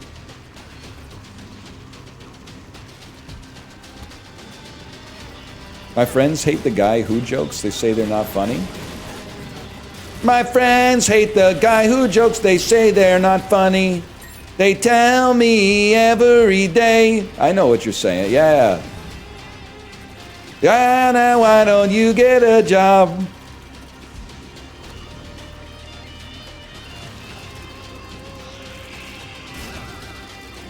I told you, okay, that one was pretty good. The one about smokers looking casual and everybody taking a vape hit looking like the thirstiest man alive. That's not a joke. That's real. Have you ever seen someone take a vape hit? They always take it like the stuff inside of the vape is air.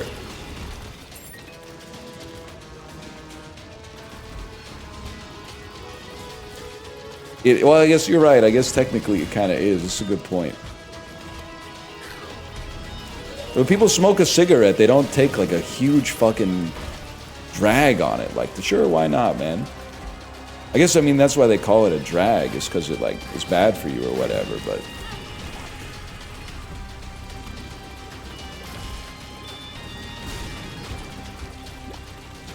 Don't tase me, bro. Sure, why not? Huge. I call every medicine Bacta. Are you running with, like, the nerdiest crew of all time? Because, like, that...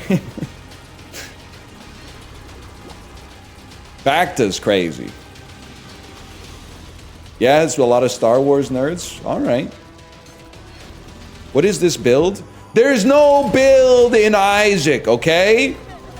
You just get what you get.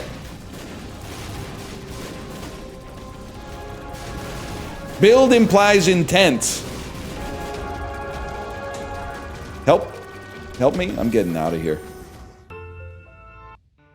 So far, so good, man. So far, so good. That's Isaac 1. Build looking clean with it, though. Isaac, what a game, man. You control the buttons you press? I think it's crazy. A, that's true. But also, B, I've been doing all this amazing stuff in Isaac with a mechanical keyboard that's missing the right arrow key, man. I still haven't gotten a new right arrow keycap or pulled the keycap off of another key to put it there. Why? Fuck it, bro. Michael Jordan was putting down 40 points when he had influenza type A.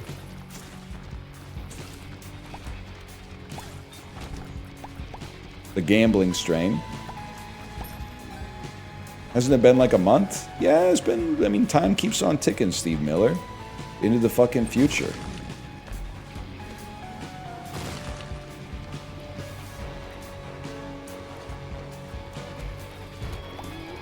Doesn't matter. The button still works. There's just there's no hat on it.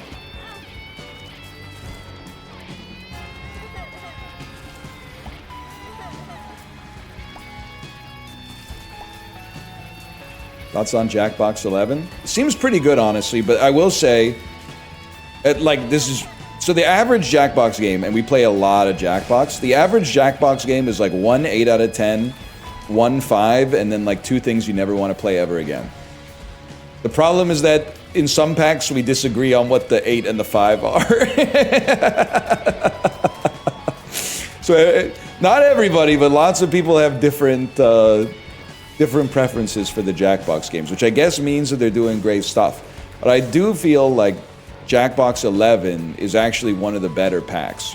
But I do think that the trivia is it needs to go faster or be harder. Because the problem is the wheel is good because you guys don't collude on an answer. But the D&D one, I'm not 100% sure on, because like what it has been so far is just one person going, oh, the answer's this, and everybody else goes, well, in that case, I'll pick that. But maybe when it gets harder, that'll change a little bit.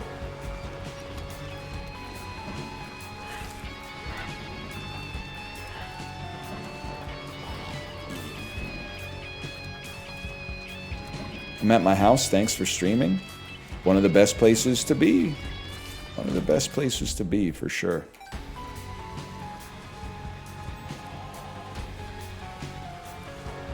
Did I pick up an item on this floor? When they take my map away, I'm like totally useless. I have a map. No, they be taking my map. Walrus with a map.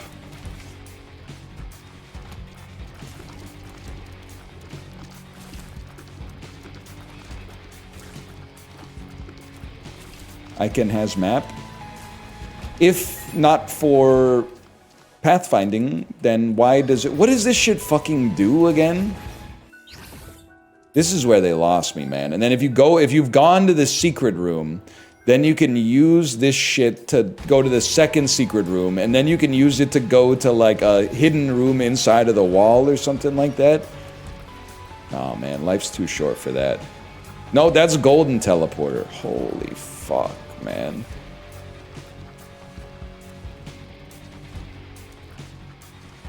You like hotel pillows? Are you a home pillow sort of guy? There's a lot of stuff. A lot of stuff about hotels is interesting. Usually, it's hard to beat Home Pillow, I would say. Home Pillow is like always the best. But I will say, at the risk of becoming unrelatable, I think I've really become a top 5% sleeper worldwide.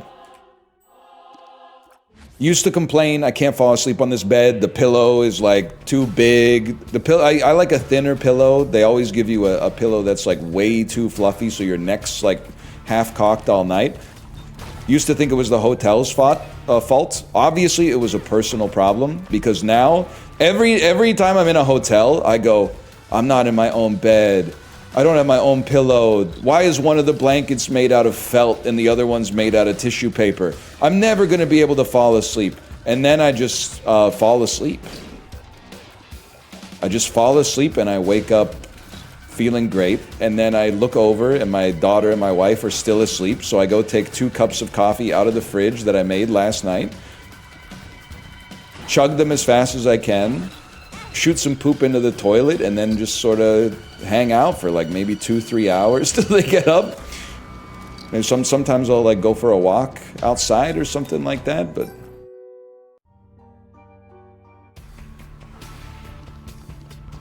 all right, let's do this. Kinshawn Judkins. I don't get the fridge coffee. If your morning time was precious because it was the time before your kid woke up, so you could actually like control what you're doing with your time, you also would not want to use a hotel coffee maker at 5:45 in the morning and wake your kid up. Because the hotel coffee maker is always loud as fuck, bro. So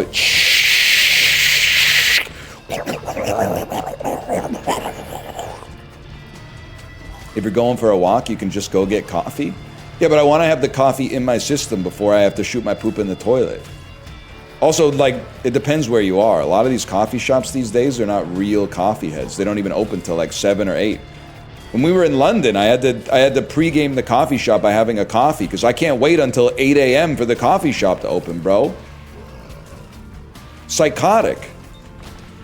Coffee shop got to open at like 5. How about get off the coffee? Nah, it's fun. Fun, tastes good. Also, I'm realizing, because like, you have to have something in your life. And let me explain my journey to you, okay? Socially, used to go out, having dinner with friends, maybe I'll have a couple beers, okay? Now I'm off to alcohol. I say, that's no problem, they got Coke Zero everywhere. Now I'm off to Coke Zero, and they don't have sparkling water fucking anywhere. They almost don't have sparkling water at any restaurant, man. I'm gonna have to start bringing my own and paying like an uncorking fee or something like that. Coffee is the one that I can still do. I've decided, because people are gonna get the wrong idea about me. That's mostly what it is. They're gonna think I'm a cold plunge, podcast tech bro that's like, I think that if I just never eat a cookie, I'll live forever, okay? And that's not what it's almost like the exact opposite of what I am. I just mostly don't want to get dementia, so I have to tank the extra coffee. I'll have the coffee in the morning, but then also I used to be, hey, I've already had 1 coffee today, so if I went out with somebody, I'd be like, no, I can't have a coffee, I already had one. Now I just tank it. Because I'm like, I don't want them to get the wrong impression. I don't want them to think I'm someone who is literally allergic to having like any fun at all. So I'll have a cup of coffee with you. Yeah, sure. 10 cups is a little too much though. 10 cups, I don't think I could handle that. I can't go for that. No can do. That's interesting. No, it's not interesting at all. We're obviously just going to re-roll them. It's one of the least interesting setups we could have possibly had. Is that why you talk so much? Have you met an adult? Are you 12? Almost every adult on the planet is drinking coffee, and most of them are not talking this much. What do you think coffee does? Because, like, honestly, whatever you think it does, it's actually closer to doing nothing than whatever you think it is.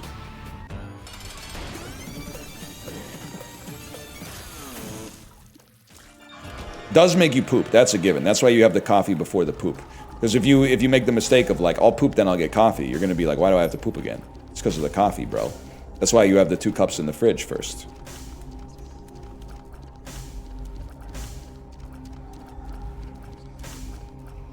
I think I grab you for no reason, now that I think about it. I think I grab you for no... Didn't they make this way worse? Isn't this complete garbage now? Pretty much. Well, we take this then.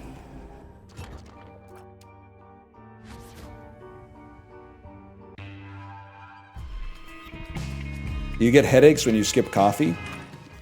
Yeah. I'm sorry, I'm going to hit you with the "Are you 12 years old?" question again. That's what addiction is. That's one of the ways that the addiction manifests. Yeah, absolutely. Really? Yes. Yes, obviously. Caffeine addiction is crazy? No, it's not. It's the least crazy addiction on the planet.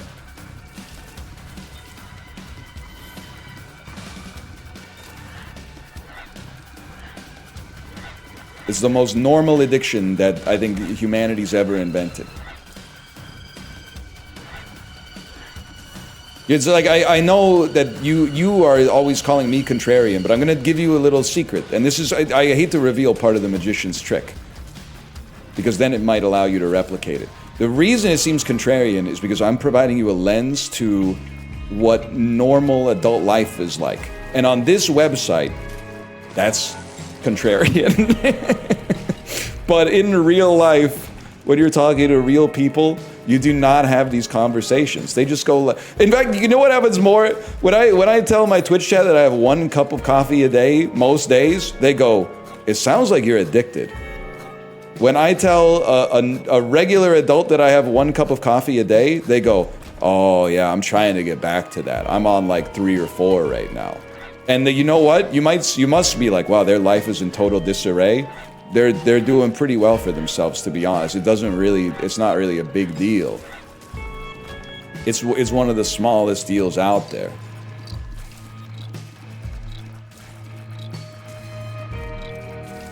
And I'm especially not going to take any heat if anybody talking about caffeine addiction is also part of the new Uma Musume club that I heard some of you were grinding fans 15 hours per day on both days of the weekend. If you're going to talk about, people always, 17-year-olds always get high and mighty. I don't really like the idea of my brain being dependent on anything. Okay, put your phone away, bitch.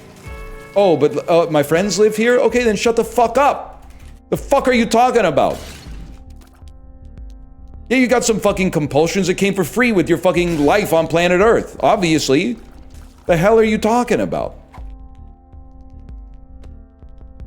Caffeine addiction hella bad? Bait too obvious. 5 out of 7. 6 out of 7 with rice. Bait's too obvious. That'll work on your average Arc Raider streamer. It's not going to work on a beast like me. Now, saying showering is giga bad, that might work on me.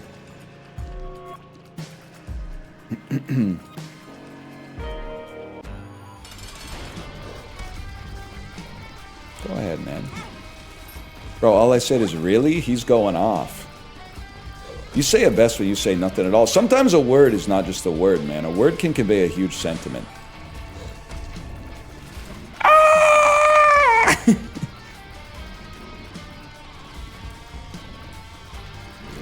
I thought he was going to get me. When is a gift not a gift? When they don't give you a gift receipt? Is that the answer?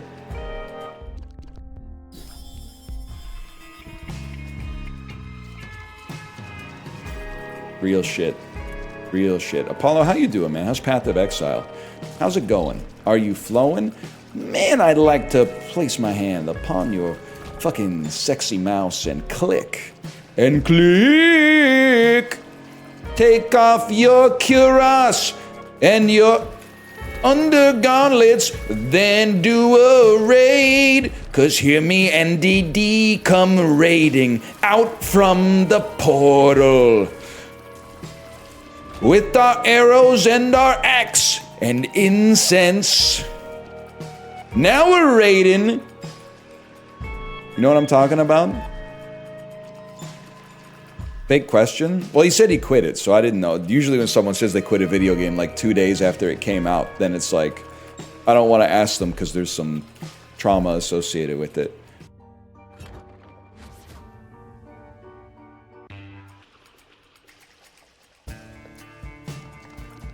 Jordan Davis from the Eagles credits Peloton instructor Ali Love with helping him lose weight and build endurance. So true. Shout out to Ali Love. It's almost time for my once annual, let's set a new 30-minute PB on the Ali Love Alanis Morissette ride.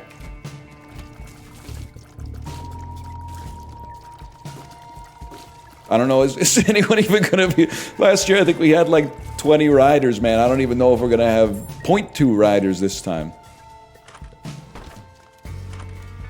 Only once annually? Yeah, bro, we don't do 30s. I'm not 14 years old. We're getting saddle sores in this bitch. We're wilding out.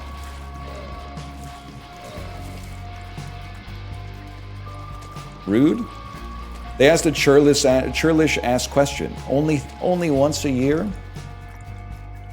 We're riding till the fucking tip turns gray. You're damn right. Till the tip turns gray. It's the Lin-Manuel Miranda Peloton musical.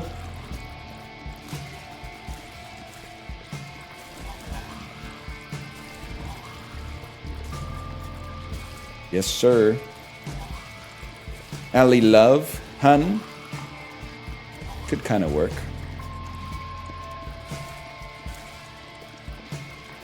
By tip, do you mean? Yeah. Exactly. That's really bad for you? That one I could believe. I could believe that restricting the blood flow to your penis until the tip of your cock changes colors could have long-term ramifications, but I'm willing to be the motherfucker who figures it out. You have a child? Fair enough. Thank you. I'm not going to get lectured on like cock health from a bunch of people who willingly got vasectomies when they were like 24. Which is what you guys all are to me. And God bless you for making the decision. You know you better than I know you. I'm just saying, it seems a little bit... Don't cite the old words to me, witch-coded. You know what I'm talking about? I'm literally 23. 2 years till you hit the IU milestone, bro. Keep dreaming.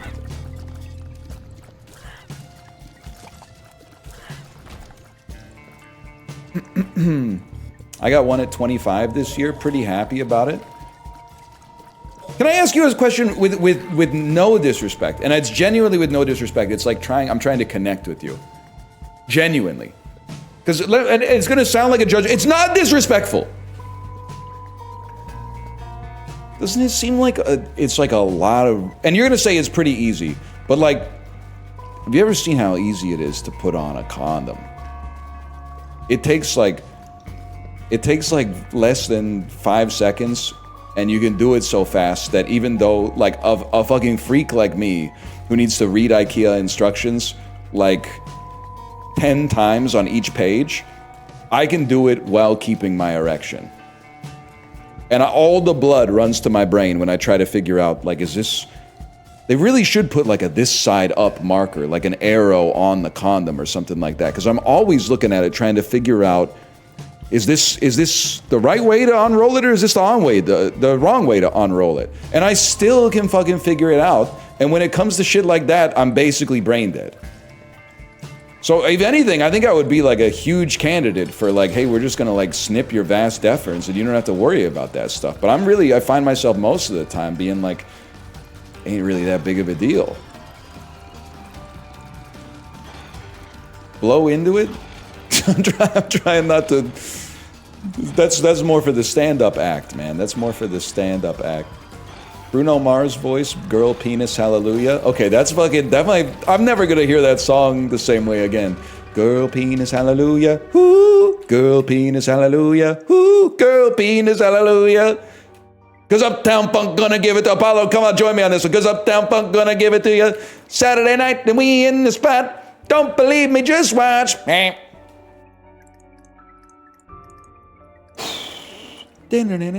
know, I gotta roll it. That's a good roll. That's good, man. That's pretty good. What does he even say, though? I don't know. Frankie, get the stretch? She says something like that.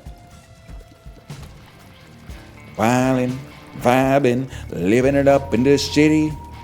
When I smoke up, gotta stroll out, gotta kiss myself, I'm so thrifty. Too high? I don't know, he's always saying some shit, man. Sure, why not, man? Woo!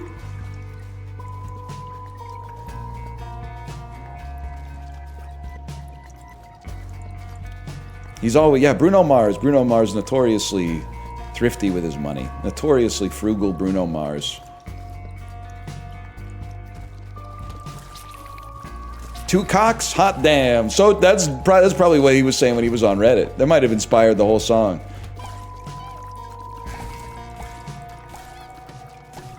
Two cocks? Hot damn.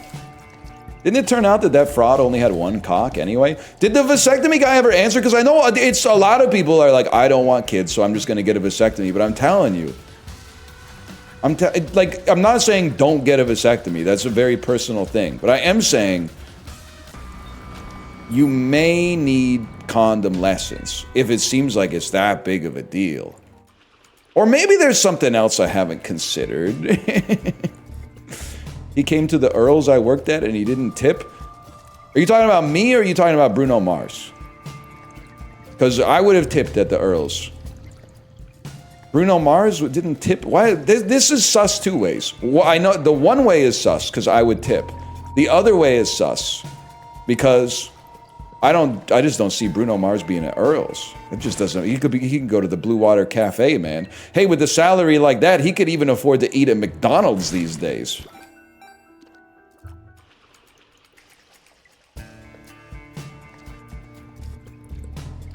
Hi-yo. they love it, man. They love it. Apollo, they love it. They love it. We have to stop playing games that take brain power. Oh, should I take the fucking legendary sword of Malinkus over the fucking blah blah blah? No, bro. Just fucking put on old school RuneScape and people will ask you shit and then make fun of them. It works every time. I don't even know what half the shit in this game does anymore. I just press the button. Now I got 2 items, man. I guess give me this one. I can take both! Oh my god!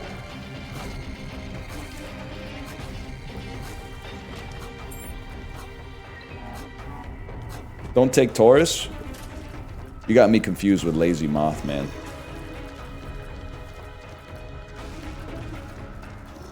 You're out here saying some shit like, no, don't take baldness, don't take baldness. Brother, I didn't have a choice, okay?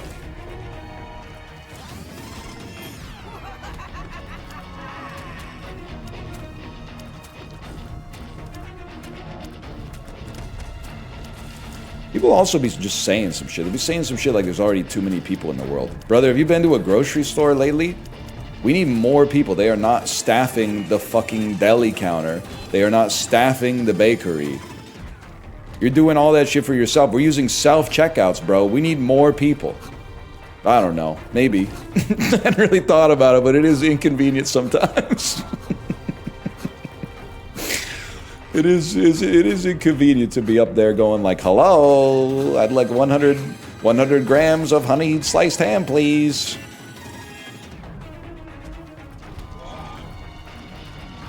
I'm not sure if that's necessarily related to population collapse now that I think about it, but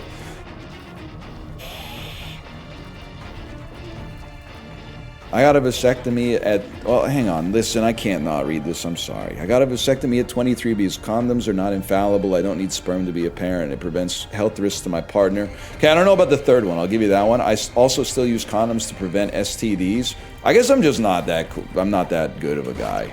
Because if I got a vasectomy, the condoms are going in the garbage. I'm sorry for being frank with you, but that would be the biggest reason for sure. That would be the principal motivation.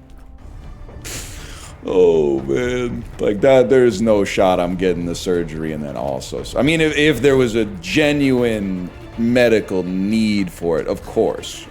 Because it's also still really good even with the condom. But like at the same time, that would be the biggest deal for sure. I got one after our second kid because I like blasting ropes into my wife without needing to increase the amount of Happy Meals I buy 2 years later. Now that's facts. That's a real person right there. That's guy talk. It's a little overly frank, but that's facts. That's facts, right? I got to imagine that when you go to the vasectomy dealership, that's probably like that's the selling point that they lead with, if I had to guess.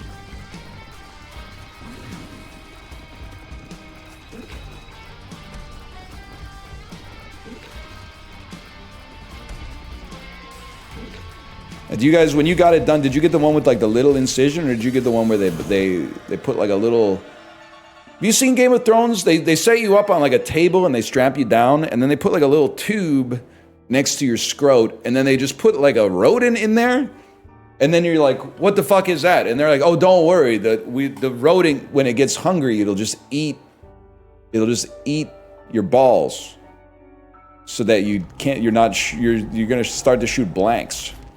After that, I did the rodent one. That's the one that's covered by OHIP, so that makes sense to me. You can save a few bucks.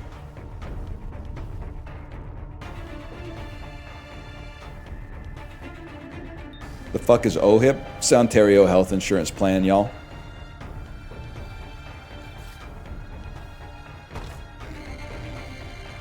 If I'm being honest with you, obviously you're going to say something like, why didn't you use MSP?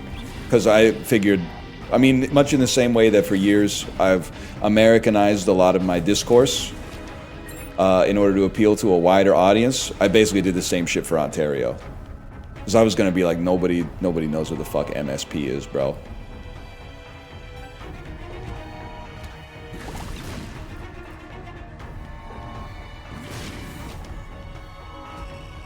I got mine done at Claire's. That's... With the fuck ass ear piercing gun? I think it'd be so funny to just show up for stream one day with like a diamond stud in my ear, man.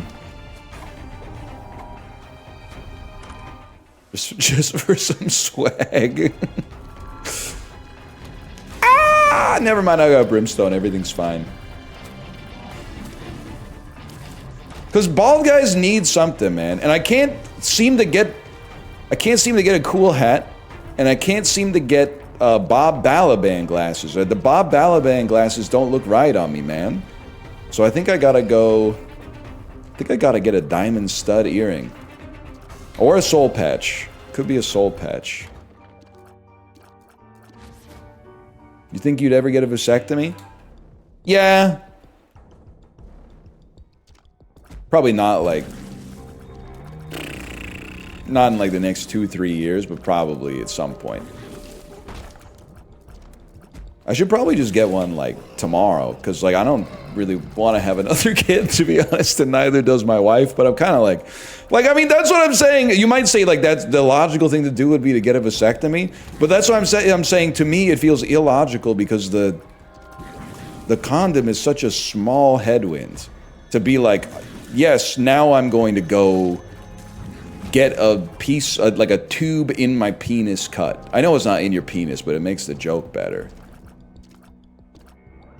I'll just keep on rolling that thing. For now, at least.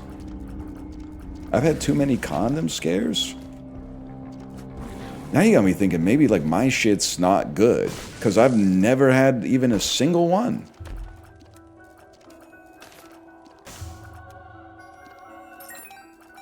Not a single time.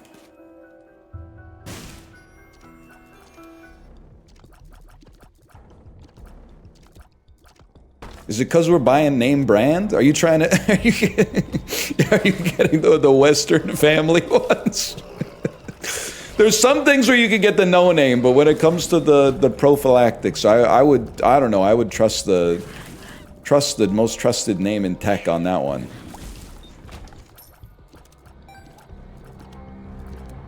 You don't want the one ply, exactly.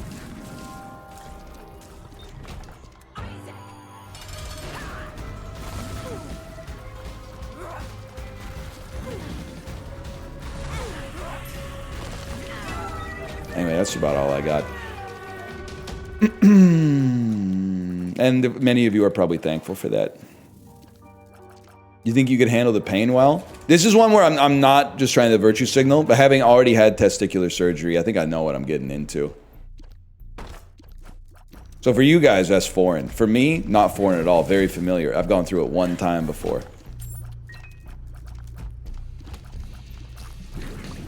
So that's every day for a guy like me. And again, I don't want to offend you because I know I can already see, I mean, I'm not going to see them because I, you know, harm reduction, but I can already imagine the Reddit threads that are like, I don't even know, NL's ignoring the existence of like HPV or something like that. You know, lots of, no disrespect, but like 20-year-olds love to think that they're like the first generation that's invented safe sex. No, bro, that was my generation.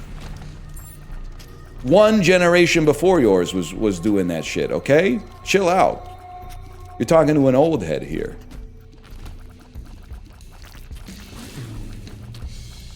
Actually true, though? Yeah, I know.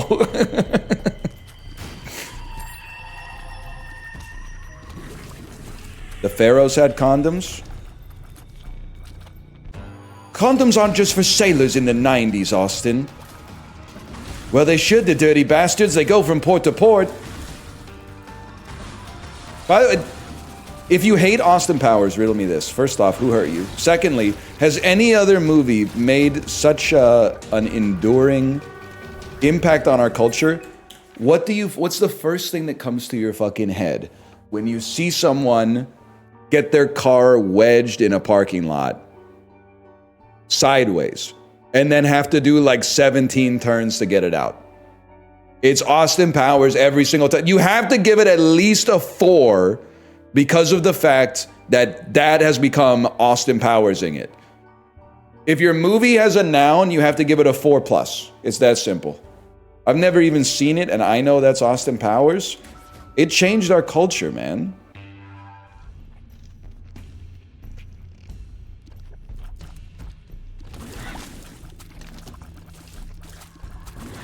You're just old? At least I got something to show for it, though.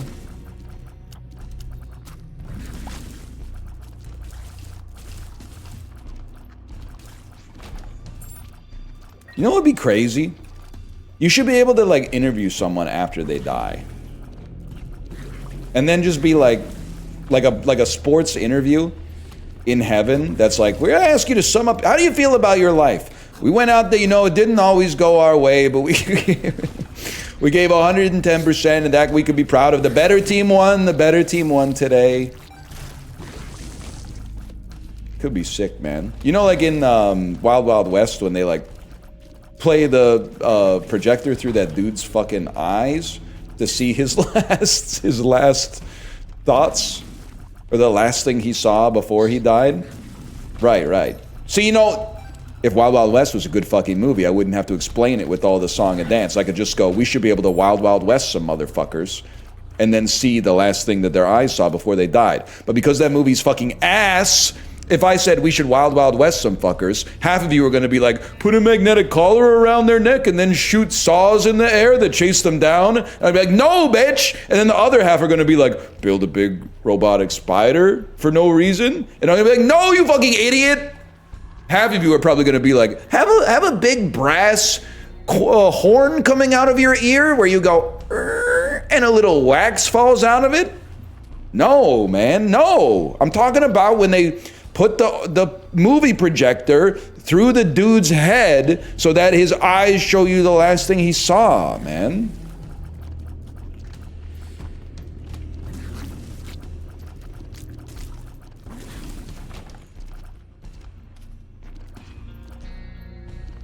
Anyway. Ooh. Whoops. You're assuming way too much knowledge of Wild Wild West? You guys didn't watch TBS The Superstation back in the day? They were playing that all the time. But what if I was to say I'd Men in Black somebody? That's easy. You're using the neuralizer to make them forget about something that just happened. Men in Black, that's a good movie. True. That one's easy. That's how you know it's a good movie. Huge. Why not, man? But if I was to say, hey, what does it mean? Well, I guess it doesn't always hold. Because if I was going to say that's a Bagger Vance situation, I think you would rightfully surmise that that's a situation where a ghost is teaching you how to play golf. Because it's simply, the specificity is too high. It couldn't possibly be something else.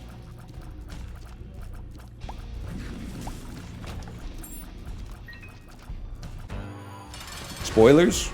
Well, I've never seen the movie, so I think they must have covered that in the trailer. But I will say I can't remember if the ghost is Matt Damon or Will Smith. And now that I think about it, and again, it's tough because I've never seen the movie, I'm not 100% sure that either of them are a ghost. But being a kid is really funny, because I saw the trailer for The Legend of Bagger Vance, and I was like, oh, I want to see that. I was like 9. What the fuck was I talking about? Like, one youth ticket for The Legend of Bagger Vance, please. What the hell was I thinking, man? 1 second here. Same with Meet Joe Black. I was like, I gotta see that. Yeah, 100%, man. Okay, 1 second here. The Legend of Bagger Vance. It's American sports fantasy drama. Will Smith, Matt Damon, Charlize Theron. Plot. In old age, having had his 6th heart attack while playing golf, Hardy grieves... 6 heart attacks, man!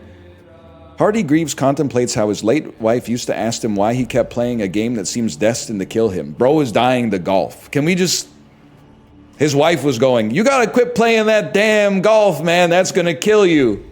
Your high-octane golf lifestyle is... Alright, let me see here.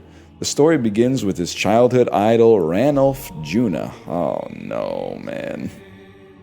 Oh, my... Can I just get a synopsis of this? Whatever. I'm gonna be honest with you. It did not look like there was a single ghost in there. I don't think there was a ghost in that movie at all. That's a bait and switch, man. That's like Kangaroo Jack. They got me thinking there's a rapping kangaroo. It turns out it's just some shit for Jerry O'Connell and Anthony Anderson to make jokes about.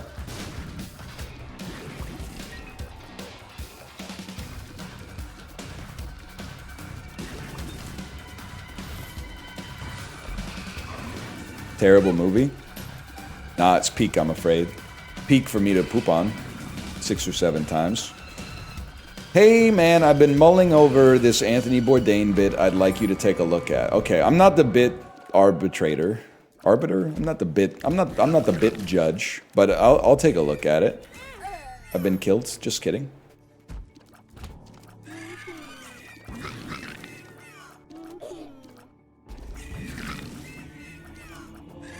A bit boss. You do judge a bit? Yes, but I'm just one guy. Let me see. So I need to see... Who said that? Who said that? Hey, man. This is Real Crazy Frog X.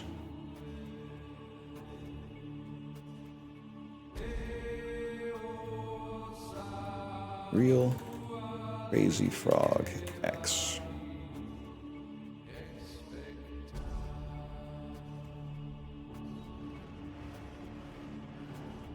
And I'm hitting refresh.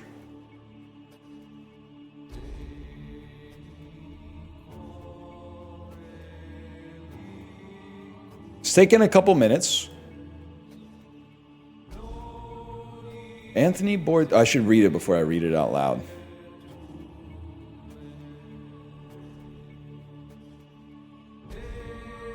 All right, I don't think I can go with that one. Also, was he on the list? I don't think he was on the list, so I don't necessarily want to contribute, because then people will be like, wasn't he on, they'll say, wasn't he on the list? I think I heard that somewhere. And then they'll have to realize that they got baited by a stream.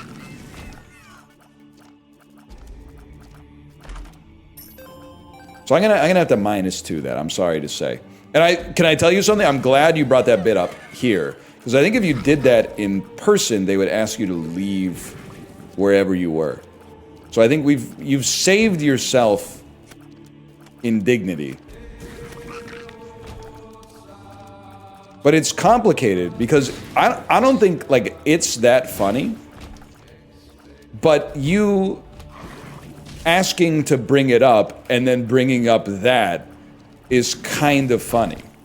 So in a way, the specific Anthony Bourdain bit, not funny. But the bit of asking a streamer if they could run their Anthony Bourdain bit by, you could run your Anthony Bourdain bit by them, and then running that by them is crazy.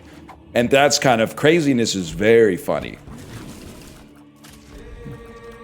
So I guess the bit succeeded is what I would say.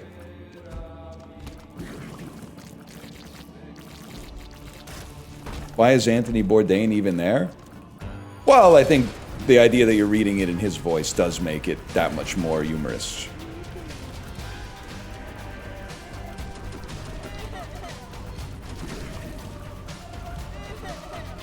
It's interesting.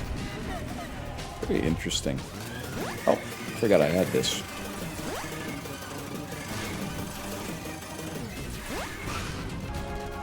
Oh.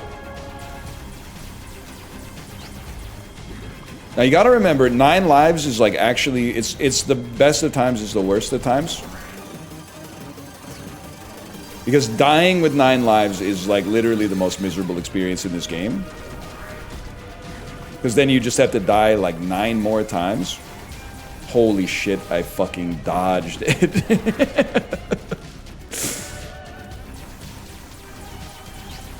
Did you see that fucking dodge?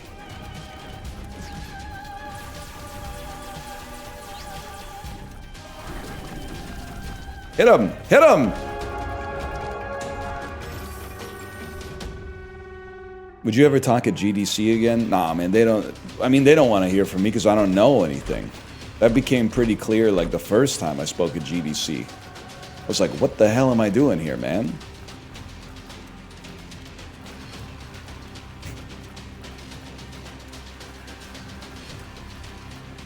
Curious, very curious. I think I would take Maggie's bow and go all in on this life.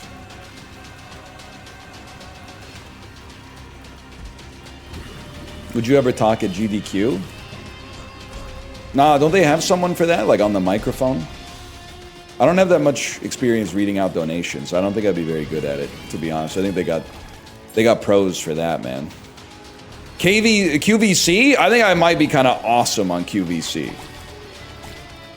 To be straight up with you, I think I might be kind of a beast on the home shopping channel.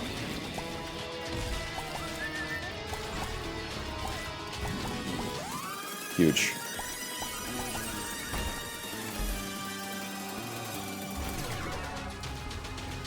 Does anyone... Hey, this is real. Does anyone else try to reaction speed Mog people at stoplights? Like, not speeding up really fast, but just seeing who can get on the pedal first? I've been doing this for months. Yes, you're not crazy. I do that every time, and everybody else sucks ass at it, man. The other thing, and I know... At first, in my head, I'm going, this bit's not going to work. Nobody's going to agree with me. But I actually have a preview. I have a portent of the future that everybody's going to be like, I think about this all the time as well, and it makes no sense. Why are there so many motherfuckers that when the light is red, they're rolling their wheels as if they think the light is going to turn green at any second? But then when the light turns green, they don't go, man. Are you in a rush or not in a rush? Like, make up your mind.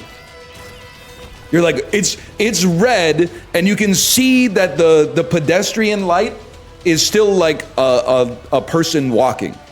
And then it counts down from like 9, 8, 7, and they're like rolling in their wheels like, come on, come on, come on.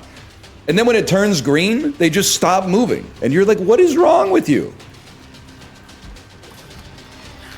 I mean, I try to be nice to everybody, but you gotta be pretty fucking stupid to be doing that on the regular. That's crazy. That's just like a fundamentally, like, cooked human being.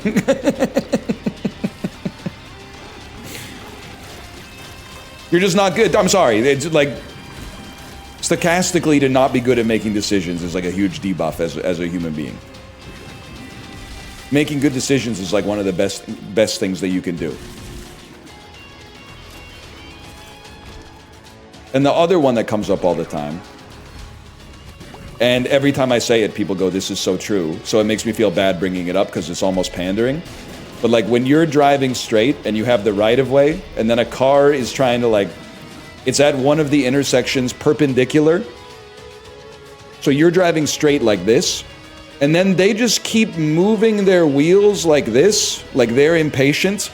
And then I start slowing down, and then they're looking at me like, why are you slowing down? I need to turn. And I'm like, bro, I'm slowing down because you're moving your wheels to put your car in the fucking intersection.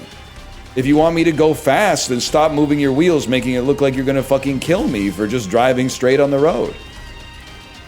If you want me to get through the intersection as fast as possible, you know that fucking white line on the ground? That's where your car is supposed to stop at a stop sign so that I know that you're stopped. But you're stopping like half a car length past the white line on the ground, and then you're inching forwards.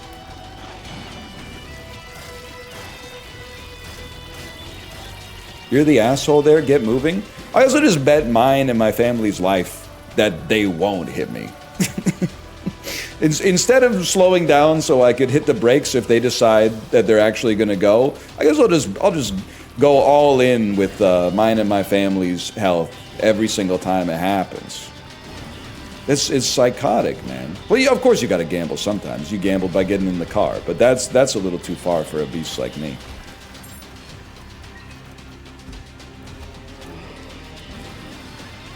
Yeah, I don't think so, bud. Why the fuck is my fire rate so bad?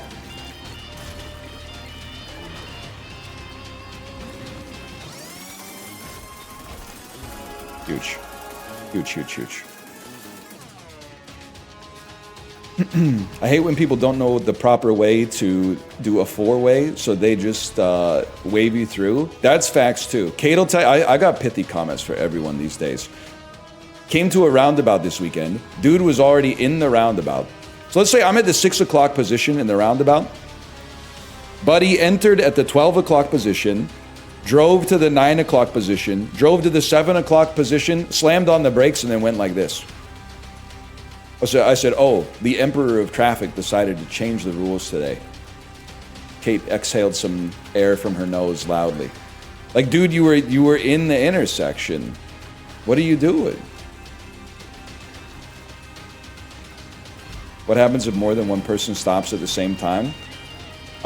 You look at their car and decide if you're going to be the alpha or the omega. It's that simple. I mean, technically, I think there's supposed to be like tiebreakers, but much like in sports, you don't know what the tiebreakers are. You just kind of go on vibes.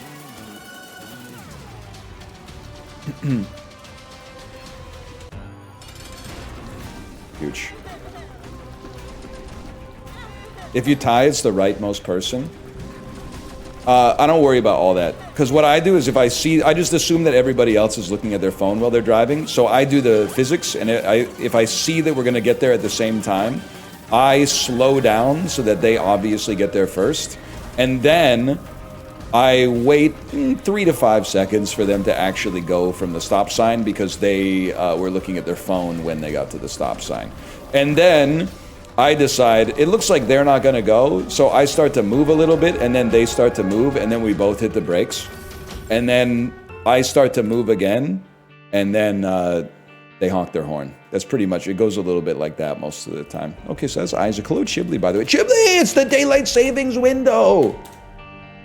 It's the daylight savings window.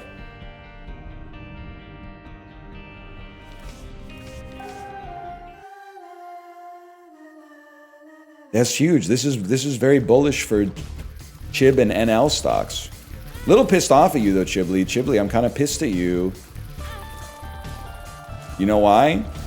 Because like 6 months ago, you were like, oh, it's getting colder. And I was like, no, you idiot. It's getting warmer because summer's coming up. Oh, wait. And I was like, this shit's never going to come back to bite me in the ass. But now it's getting colder, and you're like, oh, I've been enjoying some nice spring days outside. And I'm like, oh, motherfucker. Son of a bitch. I just went for a morning walk in the sun. You pissed off?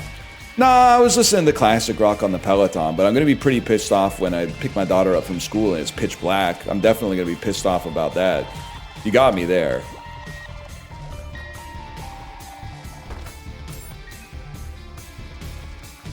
Cherry pie, my favorite, my favorite. Da da da da da da da da. Ooh. That's kind of huge.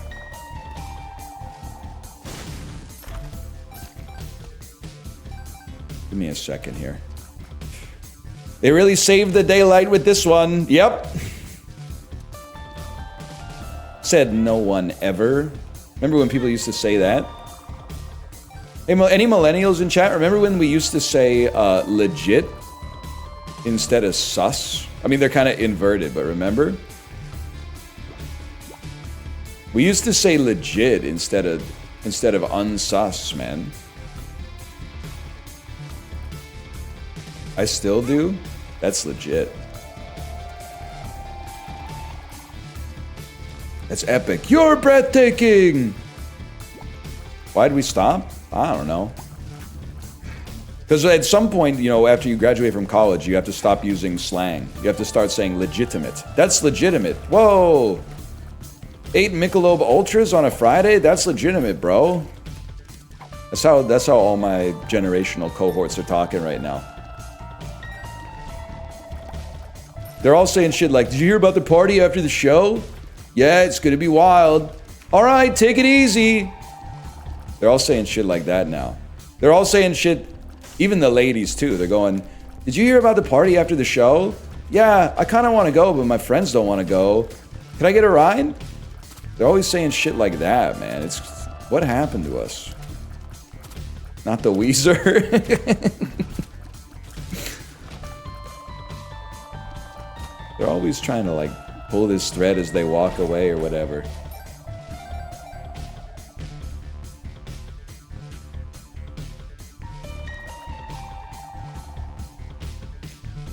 My wife and I are Gen Z. We bust out the millennialism sometimes and they go crazy. You know what? I will say, Chip, you kind of got something with... it wasn't Chip who wrote that. I just used that as a Gen Z segue to Chiblee, I guess. But they're always trying to wrestle with Jimmy. We don't even know who Jimmy is. Listen, sorry, I'm going off on 10 different tangents. So I'm going to start with the first one. The first one is, I think Chiblee's onto something with the joke. When you say something to a millennial and they hit you with the fantasy football stare, I think that one's pretty good. I think you're cooking with that one. The other one that I wanted to say was, you ever hear about the story of Say It Ain't So by Weezer? Which is, everybody knows that the story of Say It Ain't So by Weezer is that Weezer's real dad was an alcoholic, and then his mom remarried a dude who didn't drink. And one day he opened the fridge and saw a beer and went, "Oh, say it ain't so, say it ain't so." And then it turns out, well, interesting story. He was worried that it was going to happen again, right? But then it turns out that actually years later, wasn't it like his mom was like, "Oh yeah, that wasn't even his beer. That was just, that was my beer." And he was like, "Oh shit. Well, my stepdad's been taking heat like all these years for no reason, for having one fucking, not even for drinking a beer, but just for having a beer in the fridge, which is like you should not be worried about because that beer has not been consumed." That's the beer that can't hurt people, is the beer that's in the fridge. The beer that can hurt people is the beer that's in your tummy. Something was bubbling behind his back. He wrote that whole song for no fucking reason, man. Kind of crazy to think about. I bet he feels pretty stupid about it.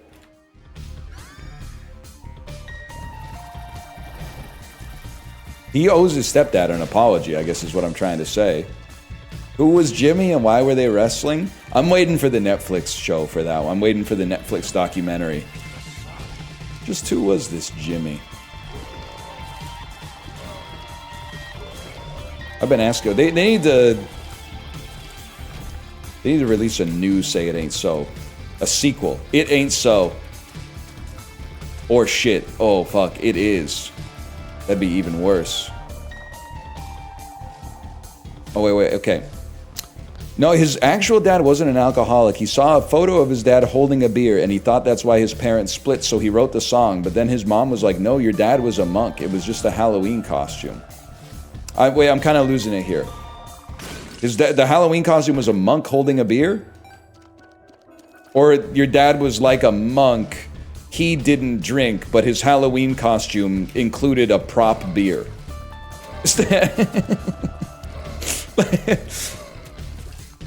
Oh, he was a Trappist monk. Okay.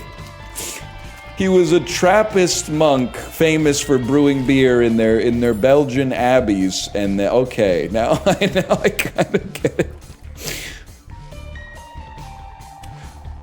Mom, that's some information that would have been useful to me yesterday. Now I got famous because of this fucking song, and the song is like made up, bro. They're all gonna laugh at me, Mom. This isn't fucking funny. God damn you half Japanese moms. Do it to me every time. You freaky ass Rivers Cuomo. Chill out with that shit.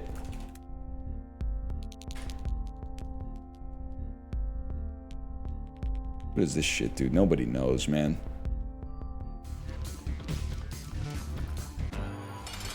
Cut that loud mess out. Yeah, exactly. Again with the Rivers Cuomo. Yep. Again with the Rivers Cuomo. And again with the same joke.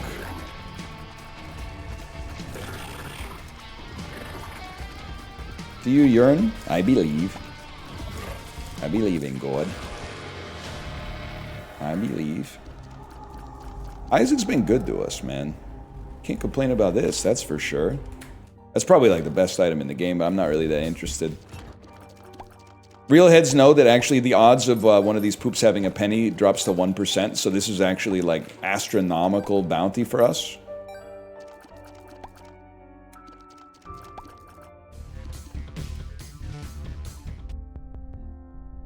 Do I want this? I don't think I want this. You have poop trinket? And you're breathtaking! You're breathtaking!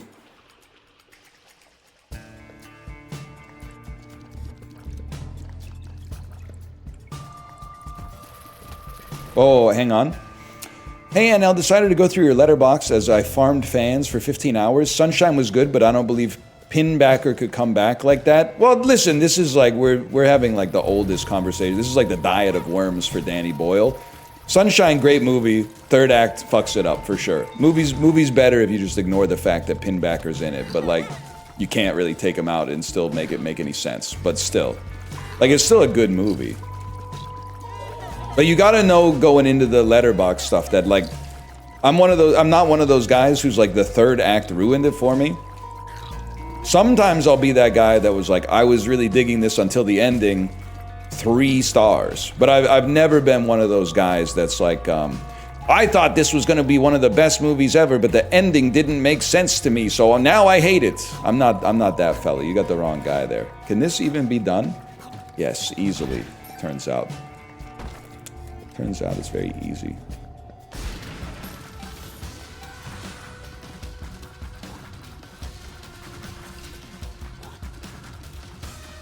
Sunshine's son or 28 years daughter? I haven't seen 28 years later yet. It's kind of crazy that I came back to watching movies for a little bit. Watched, of all movies, watched Superman, which you might say, man, this guy was really itching for Superman, but it really wasn't the case at all. I was just looking at movies and I was like, I guess I'll watch Superman. I have no outsized interest in the Superman character at all. It was the first movie I saw on the page where I was like, I guess I'll watch that. Hi, my name is, this is a joke I was cooking up this morning. Hi, my name is James Gunn. The theme of the movie is classic rock, and the motif is Michael Rooker. And also, I think Superman's pretty good, by the way. I don't think, I'm making a joke because I recognize something within it. I'm not making a joke because I think that it deserves to be mocked. Also, I like Michael Rooker. But, or as we call him in North America, Michael Castler. And then after that, I went, yeah, I'll watch Dream Scenario. And hated it. Really, really did not like it. And then watched The Tragedy of Macbeth with Denzel and Frances McDormand, which is actually fucking heat, top to bottom. And then said, that's enough movies for a few months. I knocked out 3 movies that you would think, like, why is he watching those ones specifically? And anyway, that's good for now. Still don't agree about Dream Scenario. That's good. I'm glad there's people. I would love to have loved Dream Scenario because I like that kind of like mid-2000s focus features, vaguely sci-fi movie with like a really good actor in it. But I just thought the character is so annoying. He's so annoying, man.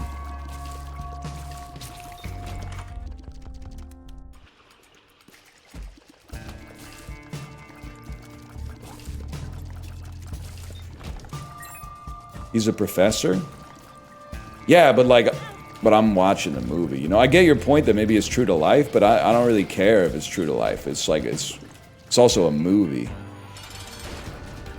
If you catch my drift.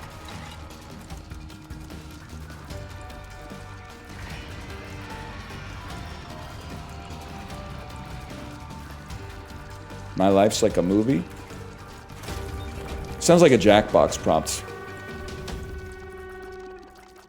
Now, The Nutty Professor, that's a fucking movie. That's right.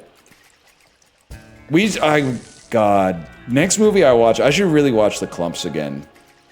It's been so long. Well, that my life be like, ooh, ooh. It's been a while since I heard that one. My life be like, ooh. You know that one, Justin?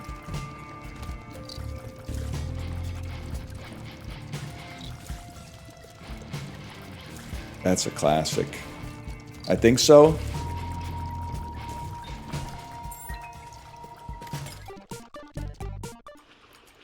My life's like a movie. The Exorcist. Yes, dude, yes. Scary. I'm tired, it's my day off. Then take a nap. Then fire Z missiles! You know what I'm talking about? Yeah, I know you know what I'm talking about. And I know Chibley doesn't know what the fuck I'm saying at all. I know he's probably going, what's that? A Vine? No, bro!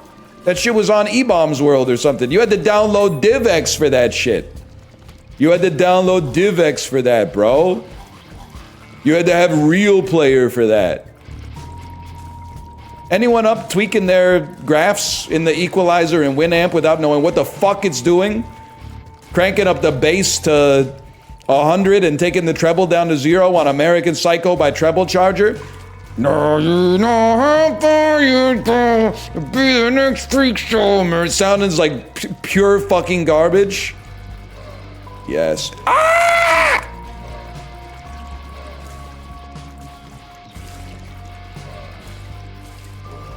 Badger, Badger. That's what it's all about, man. My daughter's getting into meme music, which is pretty sick. I was trying to explain to her because on her meme playlist, Peanut Butter Jelly Time came on, and I was like, this is the most popular song in the year 2000, which is obviously like not true, but it felt that way. And she was like, why? And I was like, as adults, I could be like, well, back in the day, like the idea that there would be like a song that's just funny that you could play anytime you want, and it would be like so random, was very novel to us because everything back then was done very intentionally to make money. But Peanut Butter Jelly, they just said, this will be funny. Let's throw it out here, man. Let's just throw out Peanut Butter Jelly Time. That's about all I got. I didn't say that. I just went, that's funny, peanut butter jelly. And then she was asking me, what does it mean? What is peanut butter jelly in a baseball bat? Like, what's the baseball bat? And I was like, I never really thought about it, I guess. Excuse me, you shot that over the head? You ever see Papa Smurf, Can I Lick Your Ass? Yep. Yeah, I've seen that one. If there's a viral video from between the year 2001 and 2005, I bet I've seen it for sure. And if there's a viral video from the last 2 months, I bet I don't know shit about it. You ever see Lazy Town Lil Jon? You're basically like asking these questions of someone who spent too much time online as a teenager in the mid 2000s is basically like asking me, have you ever tried like breathing air? Yes, I've seen it. I've seen these ones. 100%. Gangnam Style? Digging Minecraft style. I'm sexy piggy. Oi. Oh. Digging Minecraft style.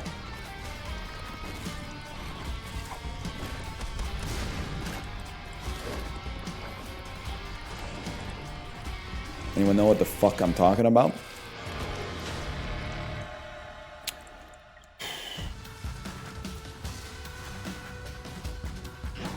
Justin, you know it's Raina McCain. Have we had the it's Raina McCain conversation?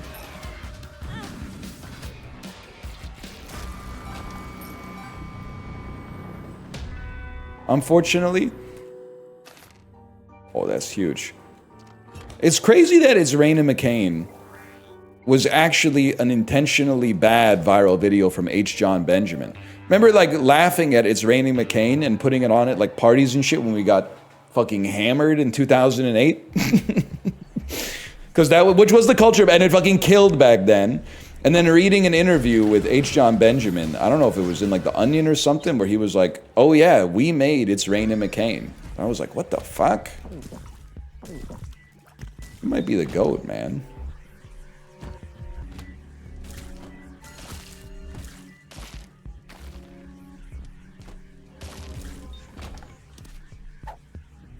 Did you get into Achewood in college? Nah, but I had an Achewood friend. So I know that I can get all the Achewood boys rolling by saying, I wanted him to have a little walking around money.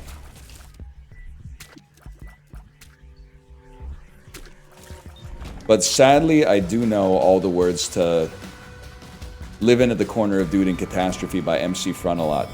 Because they put it into Rock Band, and I was like, this is awesome. And I kind of still think it is. I kind of still think it might be sweet.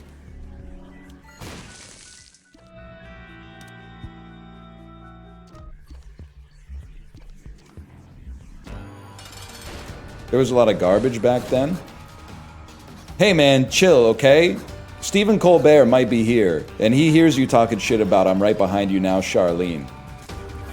It was a different time, man. Nah. Librarian, what do we take here? Trolling, not interested. Give me a useless range upgrade. That's Isaac, baby. Next floor. Fuck you. They suck, bro. Those items are not good. I don't care what the modern consensus is. Like, you're arguing with Primordial Soup about, like, which diatoms are good. Buddy, I know those diatoms. I derived which of those diatoms were good from base principles, not from, like, GameTora.co or whatever.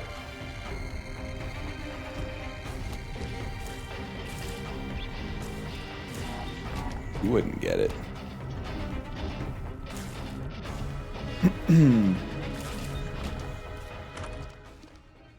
It's pretty good. You ever play Isaac, Justin? It's kind of the vibe. I know you're on Arc Raiders right now, farming gift subs from Cash App, but Isaac's always here for you.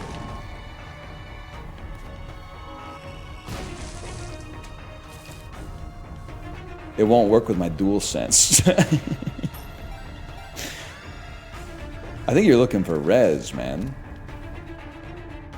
I guess, to be honest, that's not what you just said is not a joke. You're trying to play it on the controller. I don't know why I took it as a joke. You ever say why you went back to Isaac? Honestly, like, I mean, there's no conspiracy. It was just like one day I was like, I want to play Isaac. And then I was like, oh, it exists. I'll just play it. But, like, I do think that in a broader sense, if we're going to make it headier,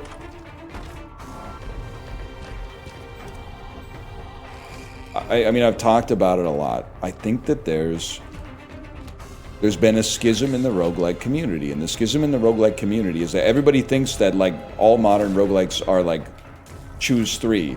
And they're right, but that's not because they were inspired by Isaac. Isaac is not a choose three game. It's because they're inspired by Hades and, like, Vampire Survivors. And that style of design I don't tend to, there's exceptions, I don't tend to vibe with as much as here's your shit, take it or leave it.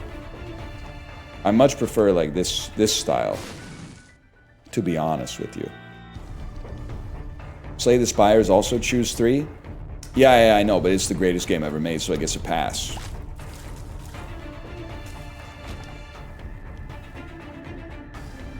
Okay, send it. The thing is, like, I don't know, you keep suggesting, like, new stuff, but I'm also like, why would I do new stuff, man? The old stuff, every run's different. Every run in Isaac is different. I'm sorry I was so cruel to you, Isaac. Now, there's some changes you made in the design process that I'm still not necessarily 100% like all in on, but this is the peak of streaming right here. Of gaming? Who the fuck cares, man? This ain't game.tv, this is twitch.tv, and I'm twitching like a motherfucker right now. I'm gonna check this out. This is what it's, oh my god, this is what it's all about! You're very tempting. You're very tempting. You're very tempting.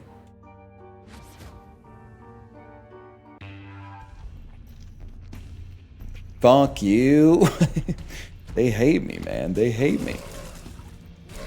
Like, this is what it's all about, man. This site is about playing video games and shooting the breeze. At least to me. I mean, it's different stuff to different people. It ain't about like, hey, new game that looks almost exactly like a game you kind of like, but is almost certainly worse than it came out. Like, can you give it a try? And instead of talking about why the fuck people are driving funny, you can be like, oh, so I guess if you take 8 abacuses, you can turn them into 1 calculator. And then if I get 15 calculators, you could turn it into a TI-84, and the TI-84 gives you plus 2% attack speed.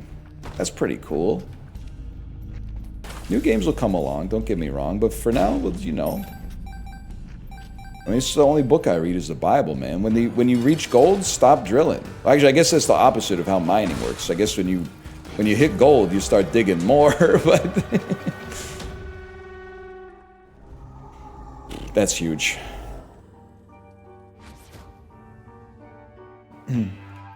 It one-shots mom, that's true.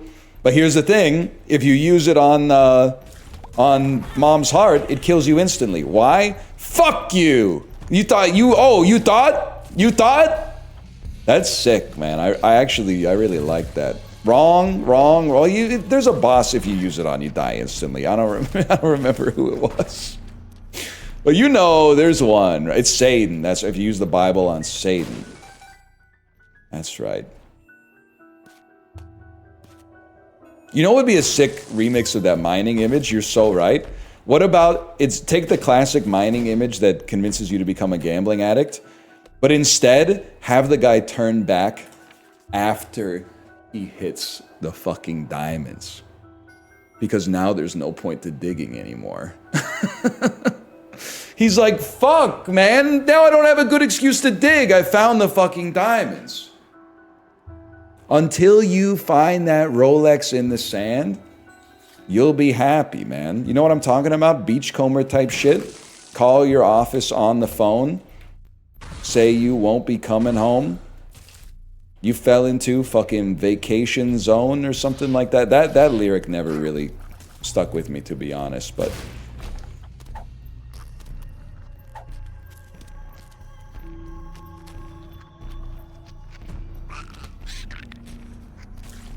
is this a Sisyphus thing? No, I think it's like, you know, sometimes the squeeze is the juice, man. Tom Sizemore was right in Heat. For me, the squeeze is the juice. It's a fucking great line.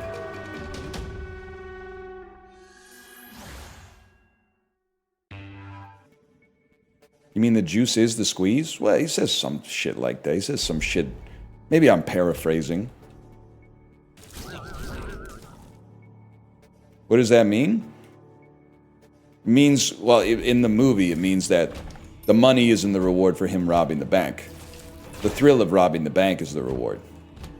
He sounds like a bad guy. He's not a bad guy. A, you're thinking of Wayne Grow. B, they're not here for your money. They're here for the bank's money. Your money's federally insured. Come into my house, watch my fucking television! You know what I'm talking about?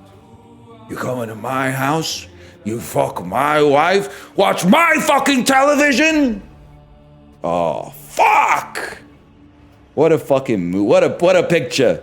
What a picture, man. Don't even get me started. What a fucking movie, man. 36-year-old guy who really likes Heat. Michael Mann's movie Heat, huh? That's a first. Might be the first guy like that that's ever existed. Yeah, but did you hear the impression, though?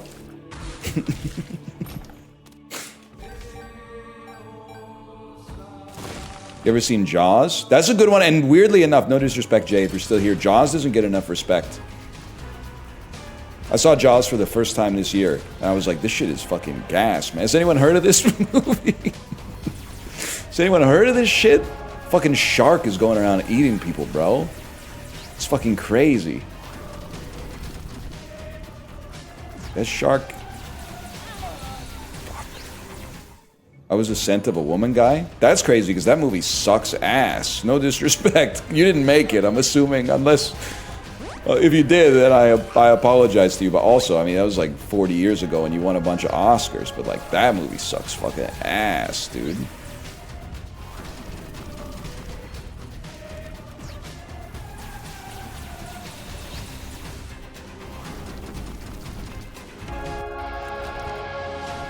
I made it and I hate you? Okay, Chris O'Donnell, why don't you go be Robin with two different Batmen, even though the movie that doesn't make any fucking sense. My dad was gassing it up a few days ago. Huge privilege of being an old guy, I'm sure. Because I'm not quite at that level of old yet. Is saying the names of movies no one else has seen and being like, that's a good movie. My grandpa was always doing that with Westerns. And he'd be like, you should watch this. And I'd be like, that's a Western. Obviously, I'm not going to see that shit. I've re-rolled my whole run, y'all. Maybe. That's still fucking gas. I don't care who you are. That's still fucking good. Why not, man?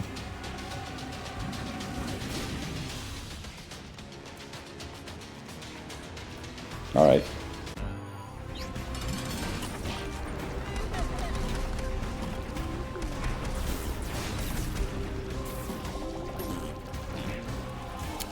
Now, if I may say something, because I've said a lot that, like, at some point they decided to, like, design some of the fun out of Isaac.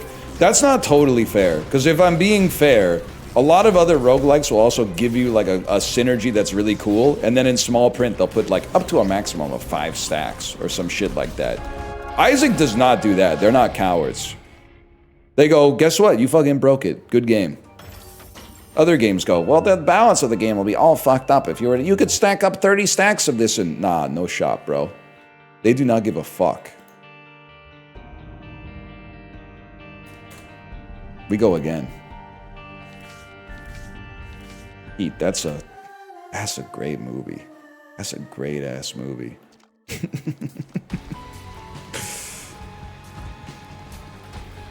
What were we talking about before we started talking about it? Thief is good too. Thief. Just now I'm going to spend the rest of the stream just saying video game names with Al Pacino's voice. Thief, The Dark Project. They're trying to get my son to come down to the precinct, see what his old man does for work. He's too busy playing this game called Thief, The Dark Project. You ever see The Insider? Now that's a fucking movie, man. We should... Hey, Jamie, pull up the monologue where the Southern lawyer starts going off on the tobacco companies in The Insider. Pull that up right now. We're going to watch that instead of doing Isaac.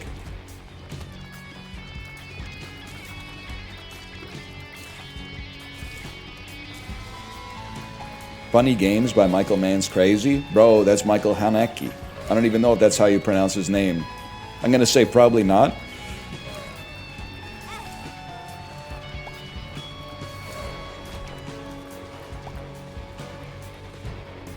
Funny Games is fantastic. Beast Games. Beast Games, I think is what he meant to say. I think he meant to say Beast Games.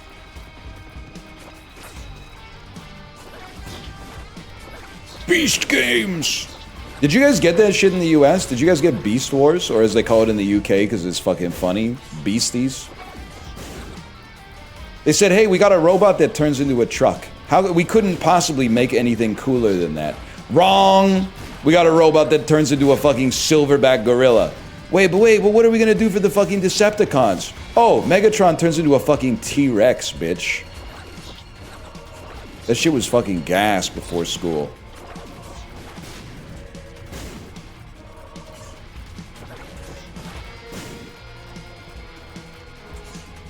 Being old ain't so bad, man. You get to have conversations like that. I guess if you're like 20, what do you say? You guys remember fucking last week? Yeah, bro. I was there. we were all there. You guys remember, oh, summer 2023 was a movie. What? That was like a week and a half ago, man. What are you talking about? There was some crazy shit going down.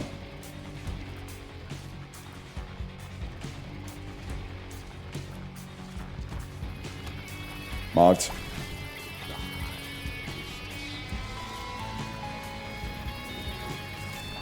Bob Dylan Nobel Prize? Yeah, I heard they gave him the Nobel Prize in meteorology for being the only guy who doesn't need a weatherman to know which way the fucking wind blows, man.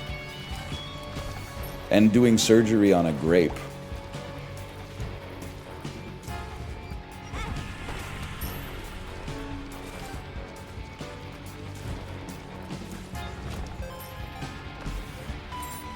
They what? They fucking what? Wednesday lunch was a movie? What was everybody drop the best lunch day at your high school.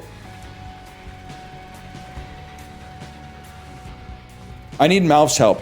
I always got poutine on Wednesdays, but I think Malf was a Mexican fries guy. Everyone seemed to like the Mexican fries, but I think the Mexican fries were on a Friday.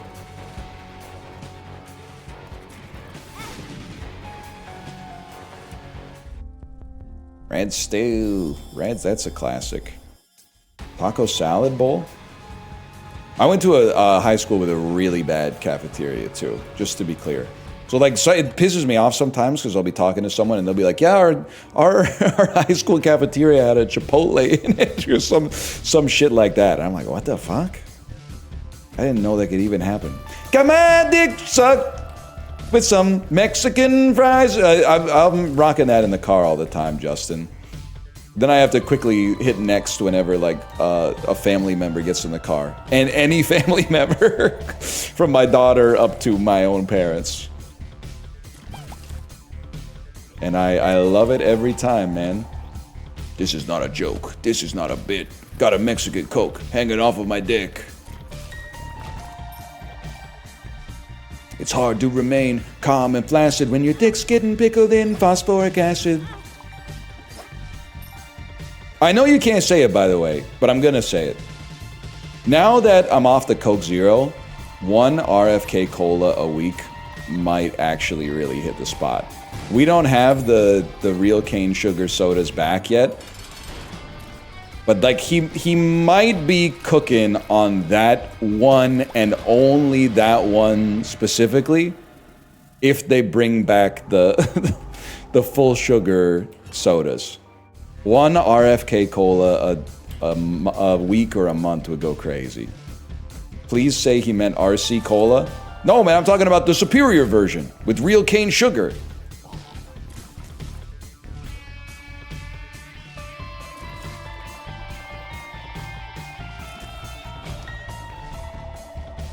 It's not a right-wing swing. You guys have been drinking Mexican Coke over the corn syrup Coke for years.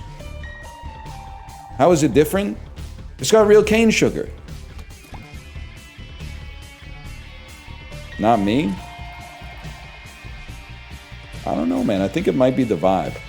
I'm not saying it's gonna cure whatever's made me so neurotypical. I'm just saying probably tastes better than the corn syrup version. It tastes exactly the same. Ah, that ain't me. That's a typical day for you. Yep.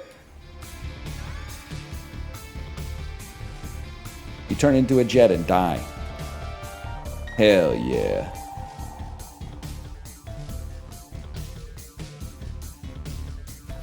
No doubt. That's it. It's not hell yeah, it's no doubt. I'm the boss. Said something about sucking your own dick. We're playing the hits. We're playing the hits today.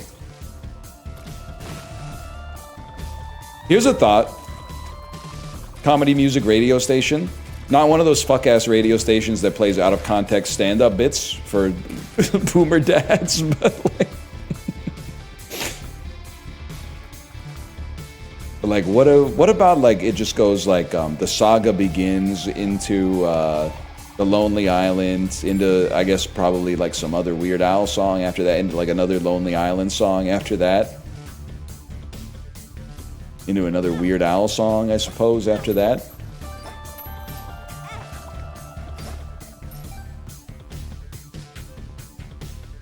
Could be good, man. MC Chris. My backpacks got jets. I'm Boba. I don't know, I'm talking like Skeletor from He-Man, What's Going On?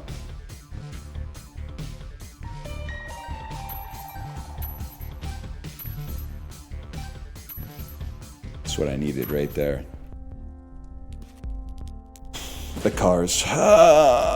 Give me some of this. I'm not afraid. And he prays. So true. Oh my God, don't I pray? Pray every single day. Yeah! I mean, you can't be playing that shit in a room full of millennials, man. Gen Z will be cringing looking at their phones. No doubt about that. I'll be hitting this face. Going, don't cry out loud. Just keep it inside. Learn how to hide your feelings. Trying to get off diet soda. Got any tips? Yeah, stop drinking it. Worked for me. Mogged, I'm afraid. No, serious, it's tough. It's tough. The thing for me was like I stopped buying it and then I just didn't have any occasion to drink it anymore.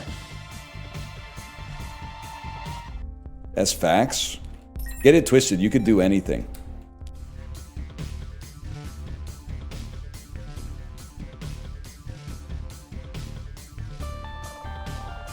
Sparkling water is a nicotine patch for soda. Yeah, well, the sun ain't yellow. It's chicken colored or whatever.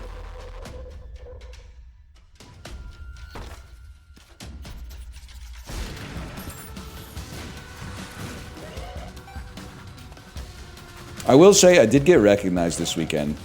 And the person who recognized me was telling me he felt bad because he started drinking a bunch of Coke Zero. And then he saw me getting off of the Coke Zero. And I had to tell him, you're probably okay.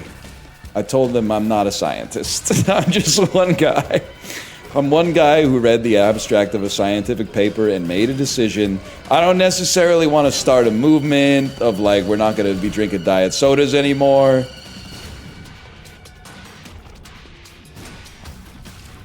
I just stopped drinking it, and a lot of people have taken that as me having a war with diet sodas. I'm not at war with them. If there was a war, I would be winning because I stopped drinking them. But amnesia.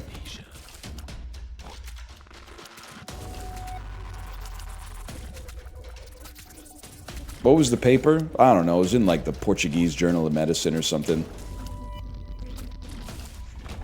Bought a case of bubbly because of you. That being said, you can't have shit because that's...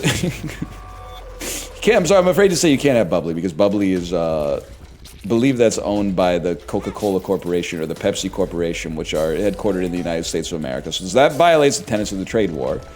So cut that one out too. That one's got to get cut out. I'm not even making a joke. I'm literally like trying. But it's just hard. It's just... Get those lights off. Get those lights off.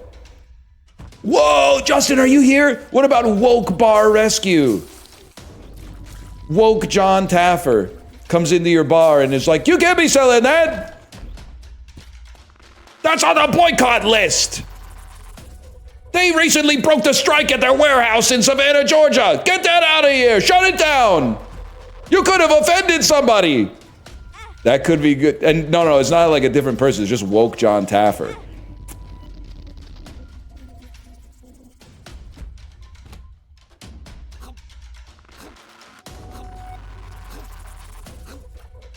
Could be good.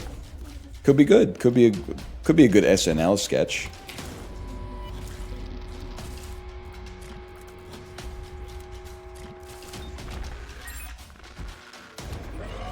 I would love to see John Taffer do a land acknowledgement. That John Taffer land acknowledgement is a crazy sentence, man. John Taffer land acknowledgement. Oh, fuck, I almost had it too.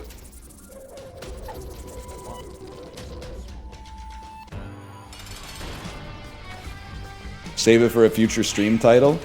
Sounds like some shit from like a REM song.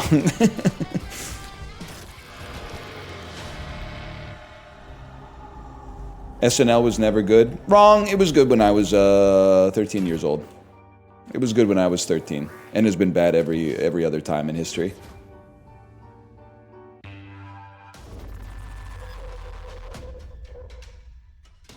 You mean the pilot? Show started in 1975, y'all. It's easy to remember because it was 50 years ago. That might not hold true forever, but it's been working out for me this year. Ah!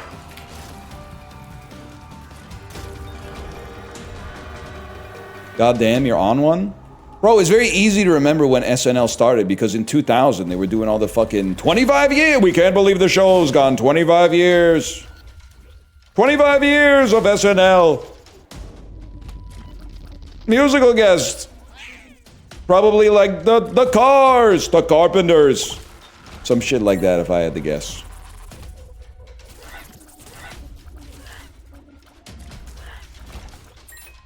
Bob, don't say, I can't say Bobby Moynihan not in that voice, man.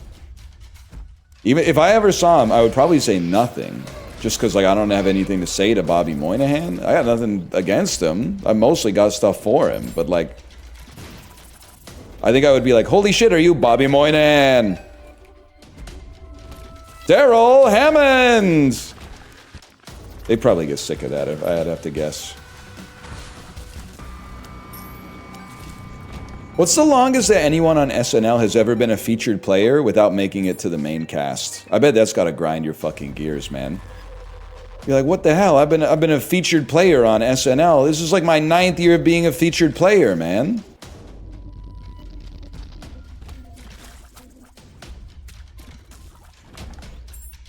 Six, maybe 7 years.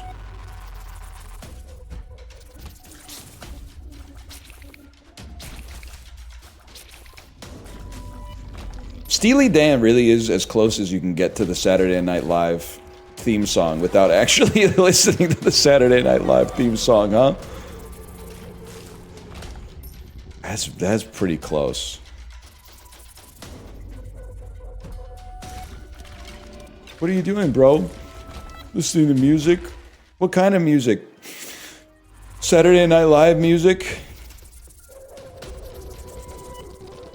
Is he Gup? Gup sat alone on a boggy marsh. Let's pump that energy up. Totally motionless except for her heart. Mud flowed up into Lump's pajamas. Totally confused all the passing piranhas. You know what I'm talking about? She's Lumo. Yes, she's Lumo. She's Lumo. She's Lumo. She's in my head.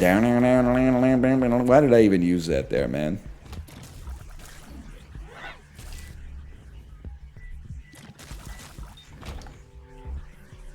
Got some good lyrics in there, man.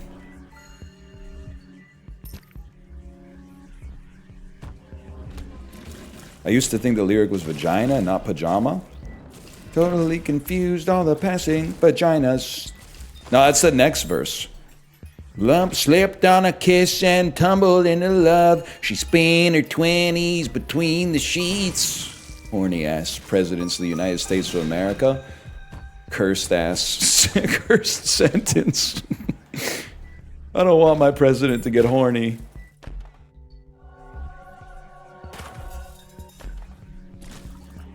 I guess I'd just not open that now that I think about it. Oh, fuck. No, it's okay. The stock market's probably fine. we're still probably just crashing out about IKF's base running in the game. Even though we don't know shit about Ball, apparently, because they're saying that actually he should have kept a small lead off. They're saying he should have kept a small lead off in case of a Dalton Varsho high exit velocity line drive into double play. The fuck is this? Evil Charm?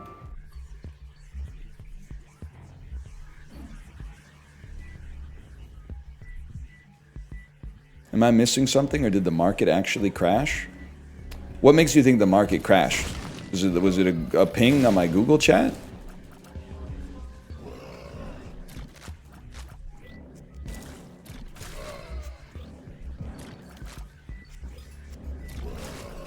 That was you? Yeah, I know. I wouldn't put the sell order in just because of a little blunk. Oh shit, 1 second. 1 second. This might two blunks. Is it a two blunker? That's crazy. Let's see what we got going on here. Nah, I can't read that. But that's they are talking about baseball though. They are talking about baseball.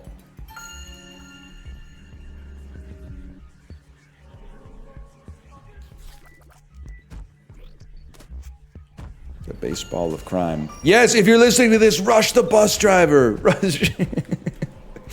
Dude, being a kid is so fucking funny. You ever have the kids on your school? Oh, I forgot about this fucking shit, bro. You ever have that shit as a kid where you'd be like, hey, everybody on the school bus, get to one side of the bus. Everybody rush one side of the bus. We're gonna tip it over. The fuck were we thinking, man? A, I don't think we could do it, but we could probably fuck up the steering a little bit for the bus driver for sure. B, that would be really bad, man. Can you imagine driving at like 70 kilometers an hour and the bus just tips over like and it tips over onto the side that you're already on, man. There's no way that's gonna work out for the best. Like you're gonna be in a lot of trouble.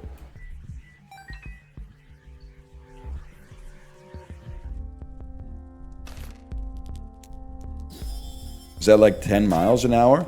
Oh, poor baby. Oh, poor baby can't multiply something by 3/5 in their head. Well, it looks like you should have thought about that before you decided to become an isolationist republic, because we aren't fucking babying you anymore by doing the conversion, so you better learn to multiply by fractions, bitch. You'll figure, there's a heuristic that you could do, okay? I'm sick of doing that shit, and I decided to fucking stop. Sex strike until the tariffs are done. That's it. Sex strike until there's no tariffs.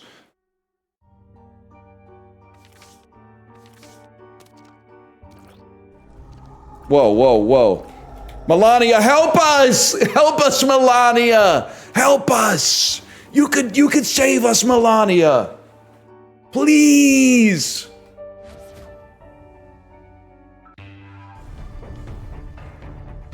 Hey, man, he's Lysistrata posting? Yes, sir.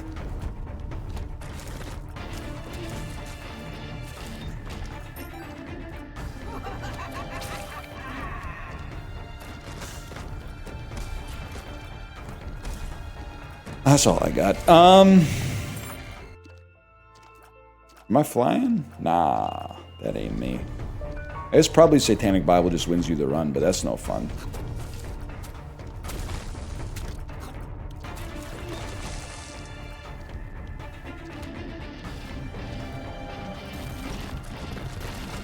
Why is screwed the pooch chill, but you can't say fuck to the dog? So that's a non-Canadian bit, because you can definitely say fuck the dog in Canada, and it doesn't mean what you think it means. It means to be lazy, to do a bad or a lazy job of something. So you definitely can use that up here. But increasingly, if I may say so, I don't know if anybody else is in this is irritated by the same shit as me.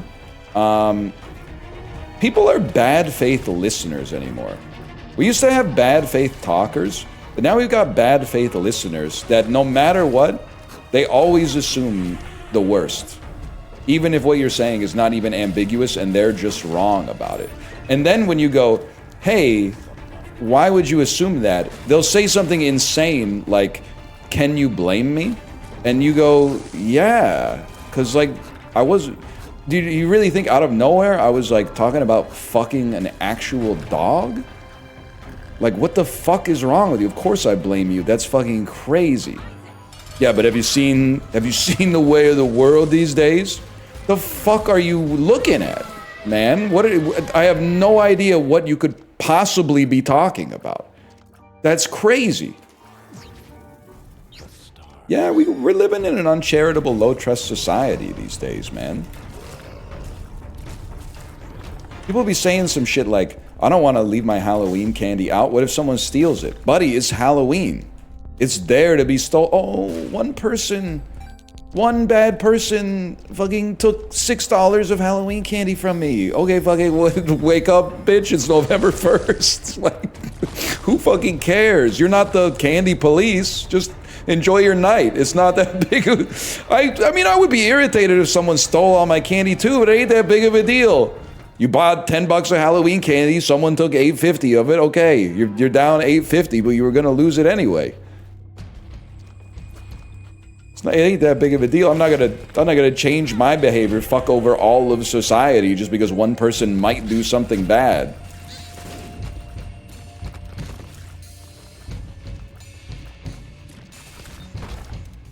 People lost their damn minds, man.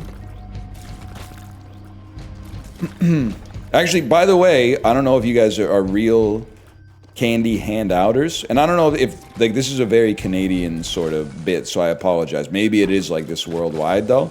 I'm actually struggling more with the fact that we had too much Halloween candy, but I couldn't get the kids to take more. I would hold out like the whole basket, and I'd be like, take as much as you want, and they would grab like 2. And it was a struggle to grab 2. And then I would be like, no, seriously, take some more. And they'd be like, no, I'm good. I'd rather walk to another house and take 2 over there. I'm like, you could take 10 if you want. Go ahead. Yeah, kids these they got less greed. Just like it's good, but it's also like I don't want all these. At least take the fucking Aero bars, man. I don't want that shit. You can have 1 to 2 Crispy Crunch or Wonder Bars. You can grab as many Aeros as you fucking want. If you want 50 fun size Aeros, go crazy, man. Do not fucking care. I love Crispy Crunch. Yeah, I'm all about it, man. This is so sick. Friend of mine posted the Ring camera footage of some teens stealing all her candy on the local Facebook group, and all her neighbors told her to fuck off and get over it. It's so huge. We need so much more of that. Oh no! Oh, there's people that are taking advantage of trust in slight ways that don't actually materially affect you. This is the first I've heard of it. By the way, I'm 1 day old. Who fucking cares? Oh, your Halloween candy got stolen. Okay, who fucking cares, man? Not based, because then other kids can't get the candy. Yeah, okay, then fucking sit in your house and hand it out bar by bar if you want to be the candy police. It's a bit sad for the other kids. You fucking moralizing virtue signalers. Walk to the next house! Every house has candy, bro! You are real for saying they should leave the bowl. When they steal the bowl, that's one step too far. That's like James Naismith. I need those peach baskets back. But the candy is like you, I know, like you can't do it. You don't get to be, it's, if I may say so, it's crazy to me to be like, to still try to have ownership of the candy while you're giving it away, because it just ain't that serious. It's the principle, obviously. But it's also not the principle if you posted the video on Facebook, your local Facebook group, to be like, can somebody please find these kids? Because if it was the principle, you'd be like, someone stole all my candy. Wow, you really can't have anything these days, right? Even though I'm sure this is a crime that's been happening for 3,000 years. But instead, you're like, can somebody please find these teenagers and incarcerate them for stealing my fun-sized candy bars? Somebody please validate my worldview that you can't have shit these days because notoriously bereft of moral compass teenagers stole fun-sized candy on the day where you're supposed to give the candy away? Like, what's wrong with you, man? Not you, but what's wrong with them? I bet, like, it kind of gives the vibe that they were inside going like, I fucking hope. I can't wait till someone steals our fucking candy, bro. I can't fucking wait till someone steals this candy. I got the doorbell snitch. I can't wait to post the footage. Also, like, I mean, if you post the candy outside, I don't know if I'm not trying to say you're naive, but there's a risk that someone will steal it because they've been stealing it for like centuries. I mean, it's not like if this was the first, if this was year 0 of Halloween, I think that video could go viral. But this is like, I don't even know, what is this, like the 30th Halloween? Get over it. Oh shit, the sky is blue. Some teenagers I told them to take 1 to 2 pieces of candy and they took a fistful. Oh, fuck, they're 12 years old, bro. What do you want them to say?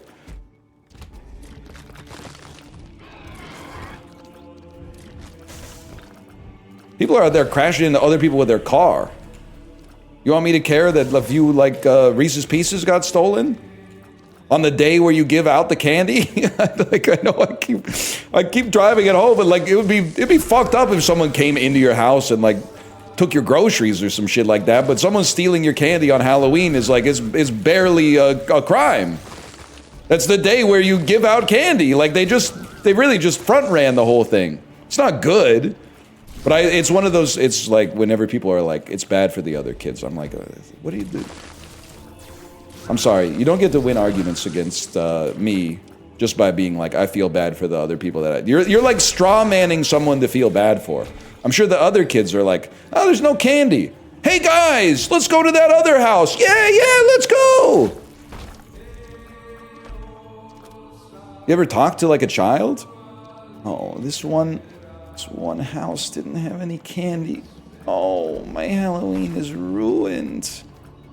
This, as we all know, this is the day where one house gives out candy today. And it's all gone. Yeah, I'm gonna have to say that's a get over it for me. What if it's the house with the full sizes? If it's a house with the full sizes, that's like a social experiment. You can't be like just leaving your shit outside. That's like $100 in merch, in edible merch, and then getting mad when it gets stolen. You can leave some fun sizes outside. If you're leaving 150 full-size chocolate bars outside, that's like that's an ABC show. That's What Would You Do? That What Would You Do guy just watching from the bushes. See? What's his name again? You're gonna tell me his name, and I'm gonna say, no, not that guy, and then I'm gonna Google him, and I'm gonna be like, yeah, you're right, that's him. Not how he meant. John Quinones, that's him. John Quinones.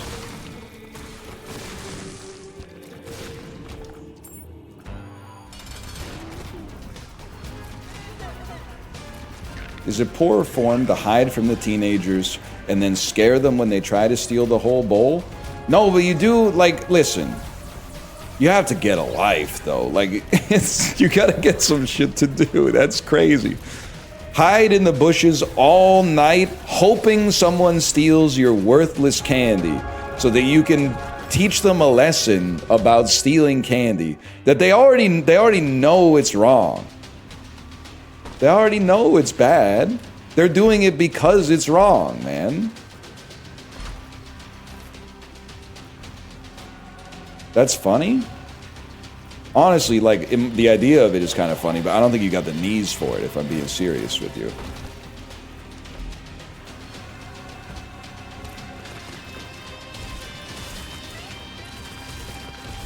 They're doing it for candy, not because it's wrong. You ever done a crime? I'm gonna say you're not a real crime doer, because it feels awesome.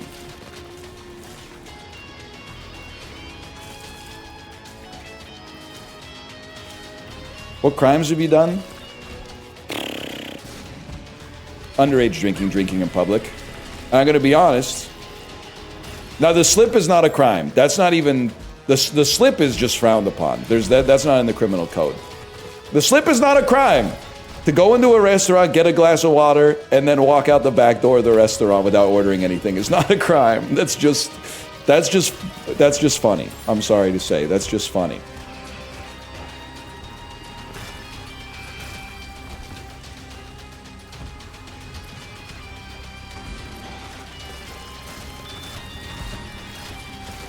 It feels like it should be. That's why it feels so fucking good, man. Because, you know, it's in the spirit of mischief, at the very least. It's mischievous. I don't think anyone would doubt that. I'm not going to say it's not mischievous, but...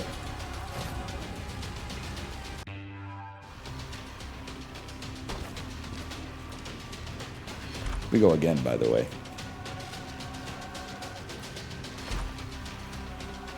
It's, yeah, well, here's the thing. You're gonna say it's a crime if you eat the bread, but what kind of fuck-ass 2-bit restaurant is giving you the bread before you order an entree? They'll put down the bread, you might be like, now I'm not that hungry anymore, I just want a salad. Like, that's bad management. I'm not trying to victim blame, but... All of them? No, I don't think you're a real restaurant enjoyer. As soon as you sit down at the restaurant, they're giving you bread before you order any food? Nah, no shot. Has never happened. Yeah? Videotape it. Next time it happens, videotape it. I want to see it happening.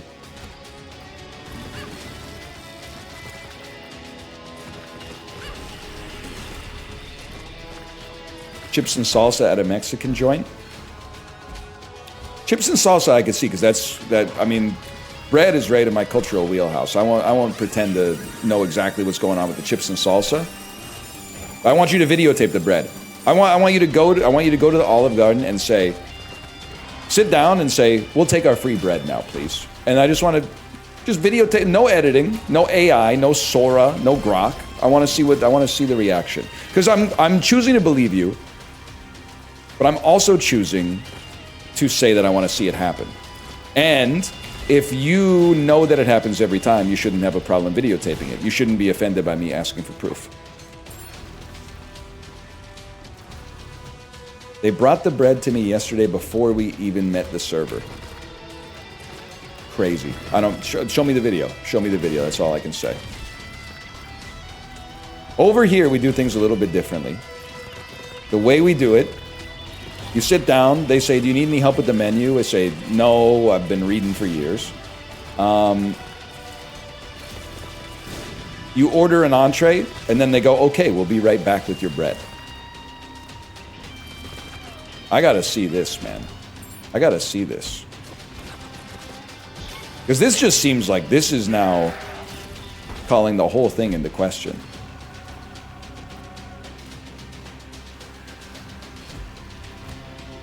You live in a low-trust society? I know, but I'm doing my part. We left our candy outside while we went trick-or-treating. Did anyone steal too much of it? I don't know. We didn't put a fucking camera on it because I guess I just got other shit to worry about than whether my fucking neighbors in my community got $5 worth of candy when they were supposed to get like 25 cents or something like that. Like, it doesn't, it just doesn't matter to me.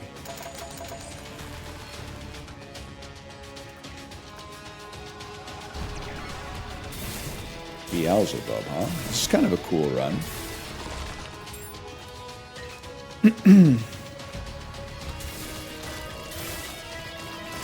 Why bother putting it out if somebody is just going to take it all?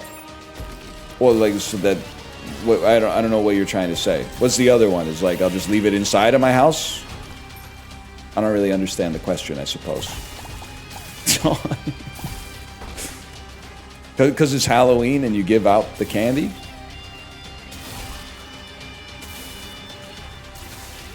Was the bowl empty when you got home? No, it was, honestly, it was still pretty fucking full. But that's more like, Halloween kind of makes me sad these days because I feel like kids are not trick-or-treating as much as they used to. Like, when I lived in a much more, like, urban environment, it was kind of to be expected. Like, now I live in a much more suburban environment and we still don't get that many kids. Like, part of the point of trick-or-treating is not just to get candy. The point of trick-or-treating is, like, you meet your neighbors. And you're like, oh shit, that's who lived in this fucked up house the whole time. Now everything makes sense. Now I get why your yard is so fucked up. Sorry, I didn't know that was you. That's the point. And then the next year, you go around and you go, oh, I remember you. You're the guy who gave us Crispy Minis last year, which is actually awesome because I love Crispy Minis. That's like the spirit of Halloween. Now, I think trunk or treat, we don't really have it, at least in Vancouver. But I think it's okay. I don't think it's like the root of all evil. Because here's the thing, part of the fun of trick-or-treating is being a kid and trick-or-treating, but also part of the fun of Halloween as an adult is seeing a bunch of kids in cute costumes and then going, here you go, and them like speaking to a stranger for the first time in their entire lives and like flubbing the QTE for trick-or-treat. So like that trunk-or-treat feels like it's mainly more for adults. As long as you get a little bit of both, I think I'm totally okay with it. But I don't know. I'm on this thing because let's keep this in the YouTube video. I'm kind of losing my mind because I feel like and this is obviously not true. There's times on the internet that I'm like, people think I'm weird because I'm the last normal motherfucker on the planet. And everybody else went crazy around me, which I know sounds like what a crazy person would say, but let me give you the case study for this. People in the Peloton Discord were telling me that you have to be careful running on a school track after school hours because the police or someone who works at the school will come over to you and threaten you and be like, get the fuck off the school property. And I said, no shot, that doesn't happen. And then they said, yes, it's happened to me many times. And these are trustworthy people that I believe. And I kind of went off. I was like, does anyone else think that we fucked up when we fed society like 25 years of To Catch a Predator and the idea that like every single stranger that you see is a sexual predator that wants to like, he's running on the track. He's probably grooming kids out here on the track. And then they gave them all guns and we're like, you need to fucking kill them? Why is everyone so scared, man? Most people are normal. Meanwhile, I'm like at the playground and people are like, don't you get weirded out when a shirtless guy starts doing pull-ups at the playground? No, bro. Most people that are shirtless working out at the playground are not sexual predators. Most of them are just deeply mentally unwell. He's okay. That guy's chill, man. The guy with no shirt and a toque and sunglasses on, who's dressed like Santa Claus in the summertime, he's not a sexual predator. He's just crazy. He's all right. Let him do the pull-ups. The 62-year-old guy with the 8-pack, he's okay, I swear. I see him there all the time. You gotta relax a little bit, man.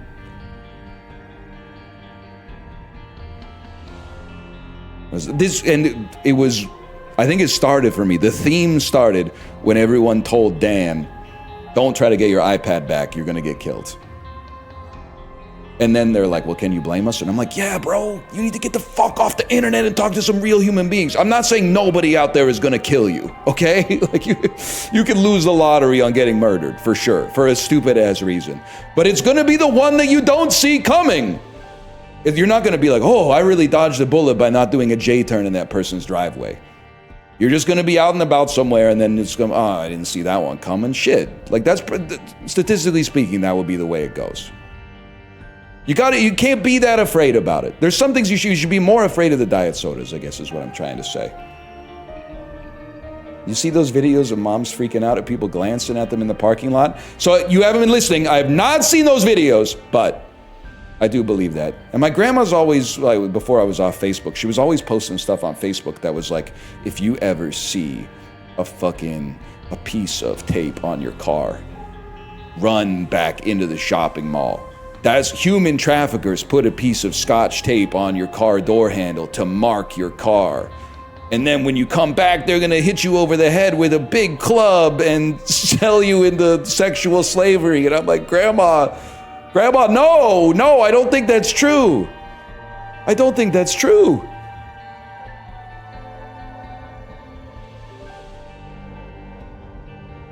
Forward this to 5 people or you will be trafficked.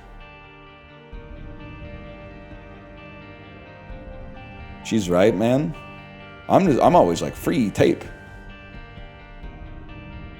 That's true. I wouldn't be so mad about it if they would stop falling for like Lyrebird AI, hey, I'm in prison and I need 15 grand in Amazon gift cards for bail money right away.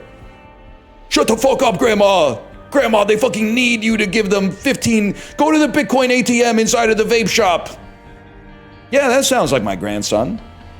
That sounds like something my grandson notoriously is always getting kidnapped and ransomed for gas station Bitcoin. Anyway, it does happen to some people, but you must live in a nice neighborhood. Bro, I'm a public figure. I could be getting blasted like nonstop. You're just a person. Like, no disrespect. I'm telling you not to be afraid. Sometimes I'll walk into a place and like 2 people will be like, there's that guy right there. I know this guy. There's people out there with an axe to grind because they're crazy. You're probably moving different out there. You're moving invisible. You're chill.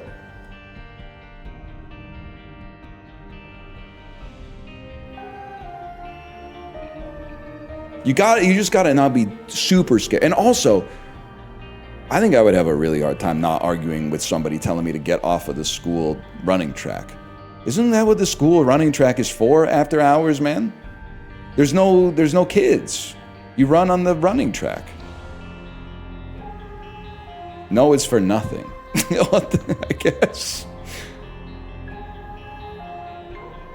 It's for kids still? Well, maybe the kids should start paying their fucking taxes, because as far as I'm concerned, that's the Ryan Letourneau fucking running track. The Ryan Letourneau Memorial running track.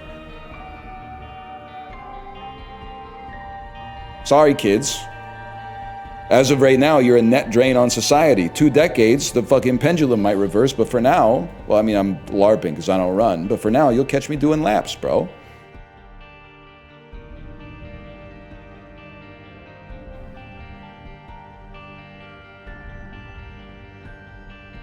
Post mile time? I think I'm trying to think. I think I'm like a 9-minute mile guy, to be honest. I want to start running again, because being away makes it really hard to bike. I bet you got a sub 8 in you. When I was running, you should slash Mario. This is now just mindless self-indulgence. When I was running, I was typically doing like a 55-minute 10K. But that wasn't like a hard run. That was just like a, hey, let's run through Bruce Springsteen's Born to Run like 2 times.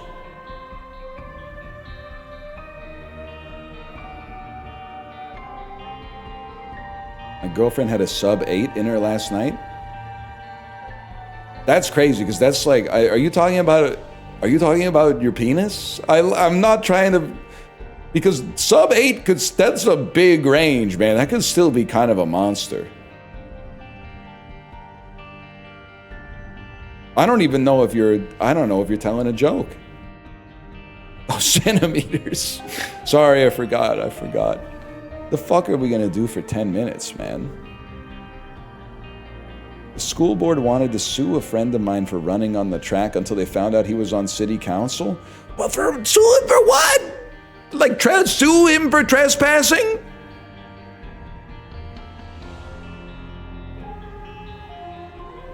I apologize, but I did kind of go off on that too. I was like, our country's like fairly cooked and we're getting there.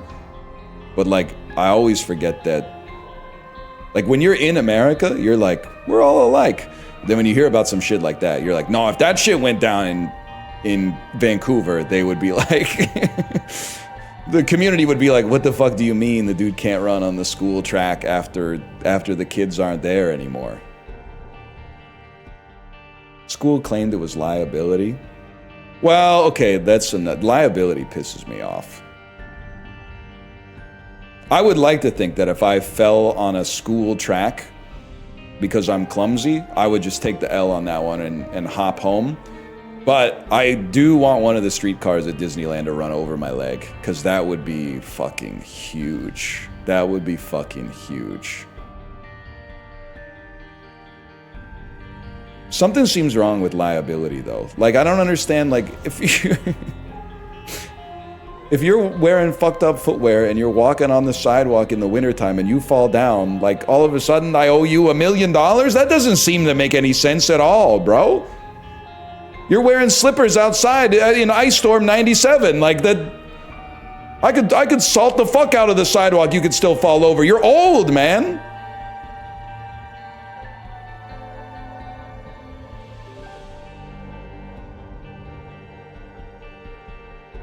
How do you avoid getting sued on a daily basis? Well, it's like not that big of a deal. The real debuff, I mean, I'm sure it sucks if you get sued for something that is the other person's fault. Like one of those situations where like a robber falls through your skylight and cuts their arm really bad and then they sue you. But like, the big debuff is that you can't have shit because of liability. Because it's like, well, like the same, I'd love to finance, I'm not gonna build it. I'd love to finance a community playground, but unfortunately, some kid, you know, gets CJ Strouded on the fucking playground. All of a sudden, it's my fault that the other kid's parents are like neglectful. The other kid's parents who roughed the passer because they're both workaholics. It's not their fault, it's my fault because I took ownership of the fucking grass or whatever. So you can't have any. It wasn't a late hit. I didn't see it. I just saw CJ Stroud go from 4.96 points to doubtful to out. And I went, no!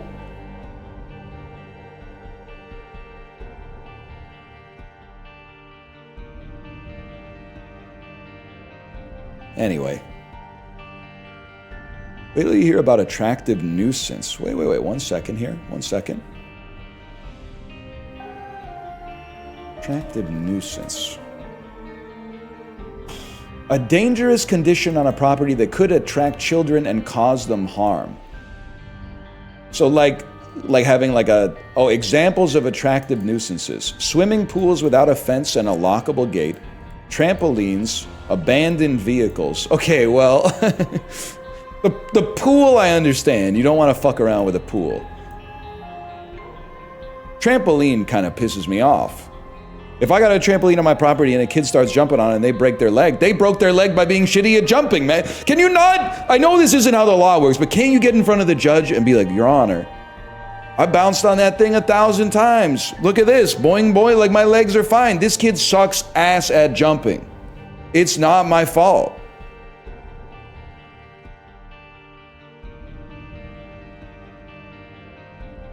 Use clear warnings.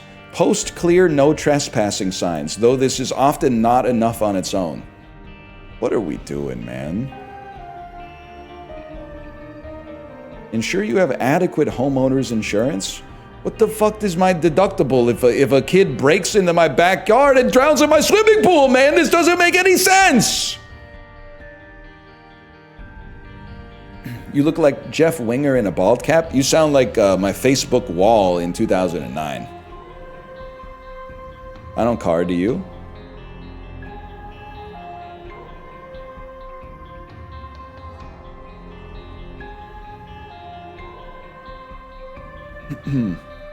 This is crazy, man.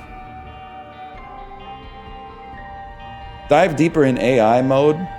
You guys should dive deeper in AI mode on this issue of property law and liability. Do it. I'm gonna click the button and a puff of smoke is gonna come out of my computer tower.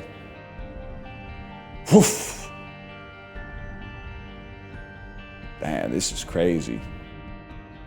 Attractive nuisance doctrine.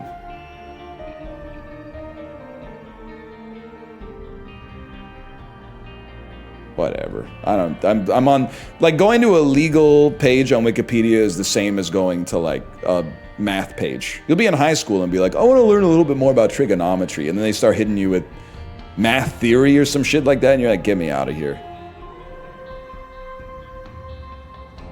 I'm done. Anyway, good stream today. Good Isaac. I'm gonna send you over to my wife's stream, and I'll be back tomorrow. Good night, y'all.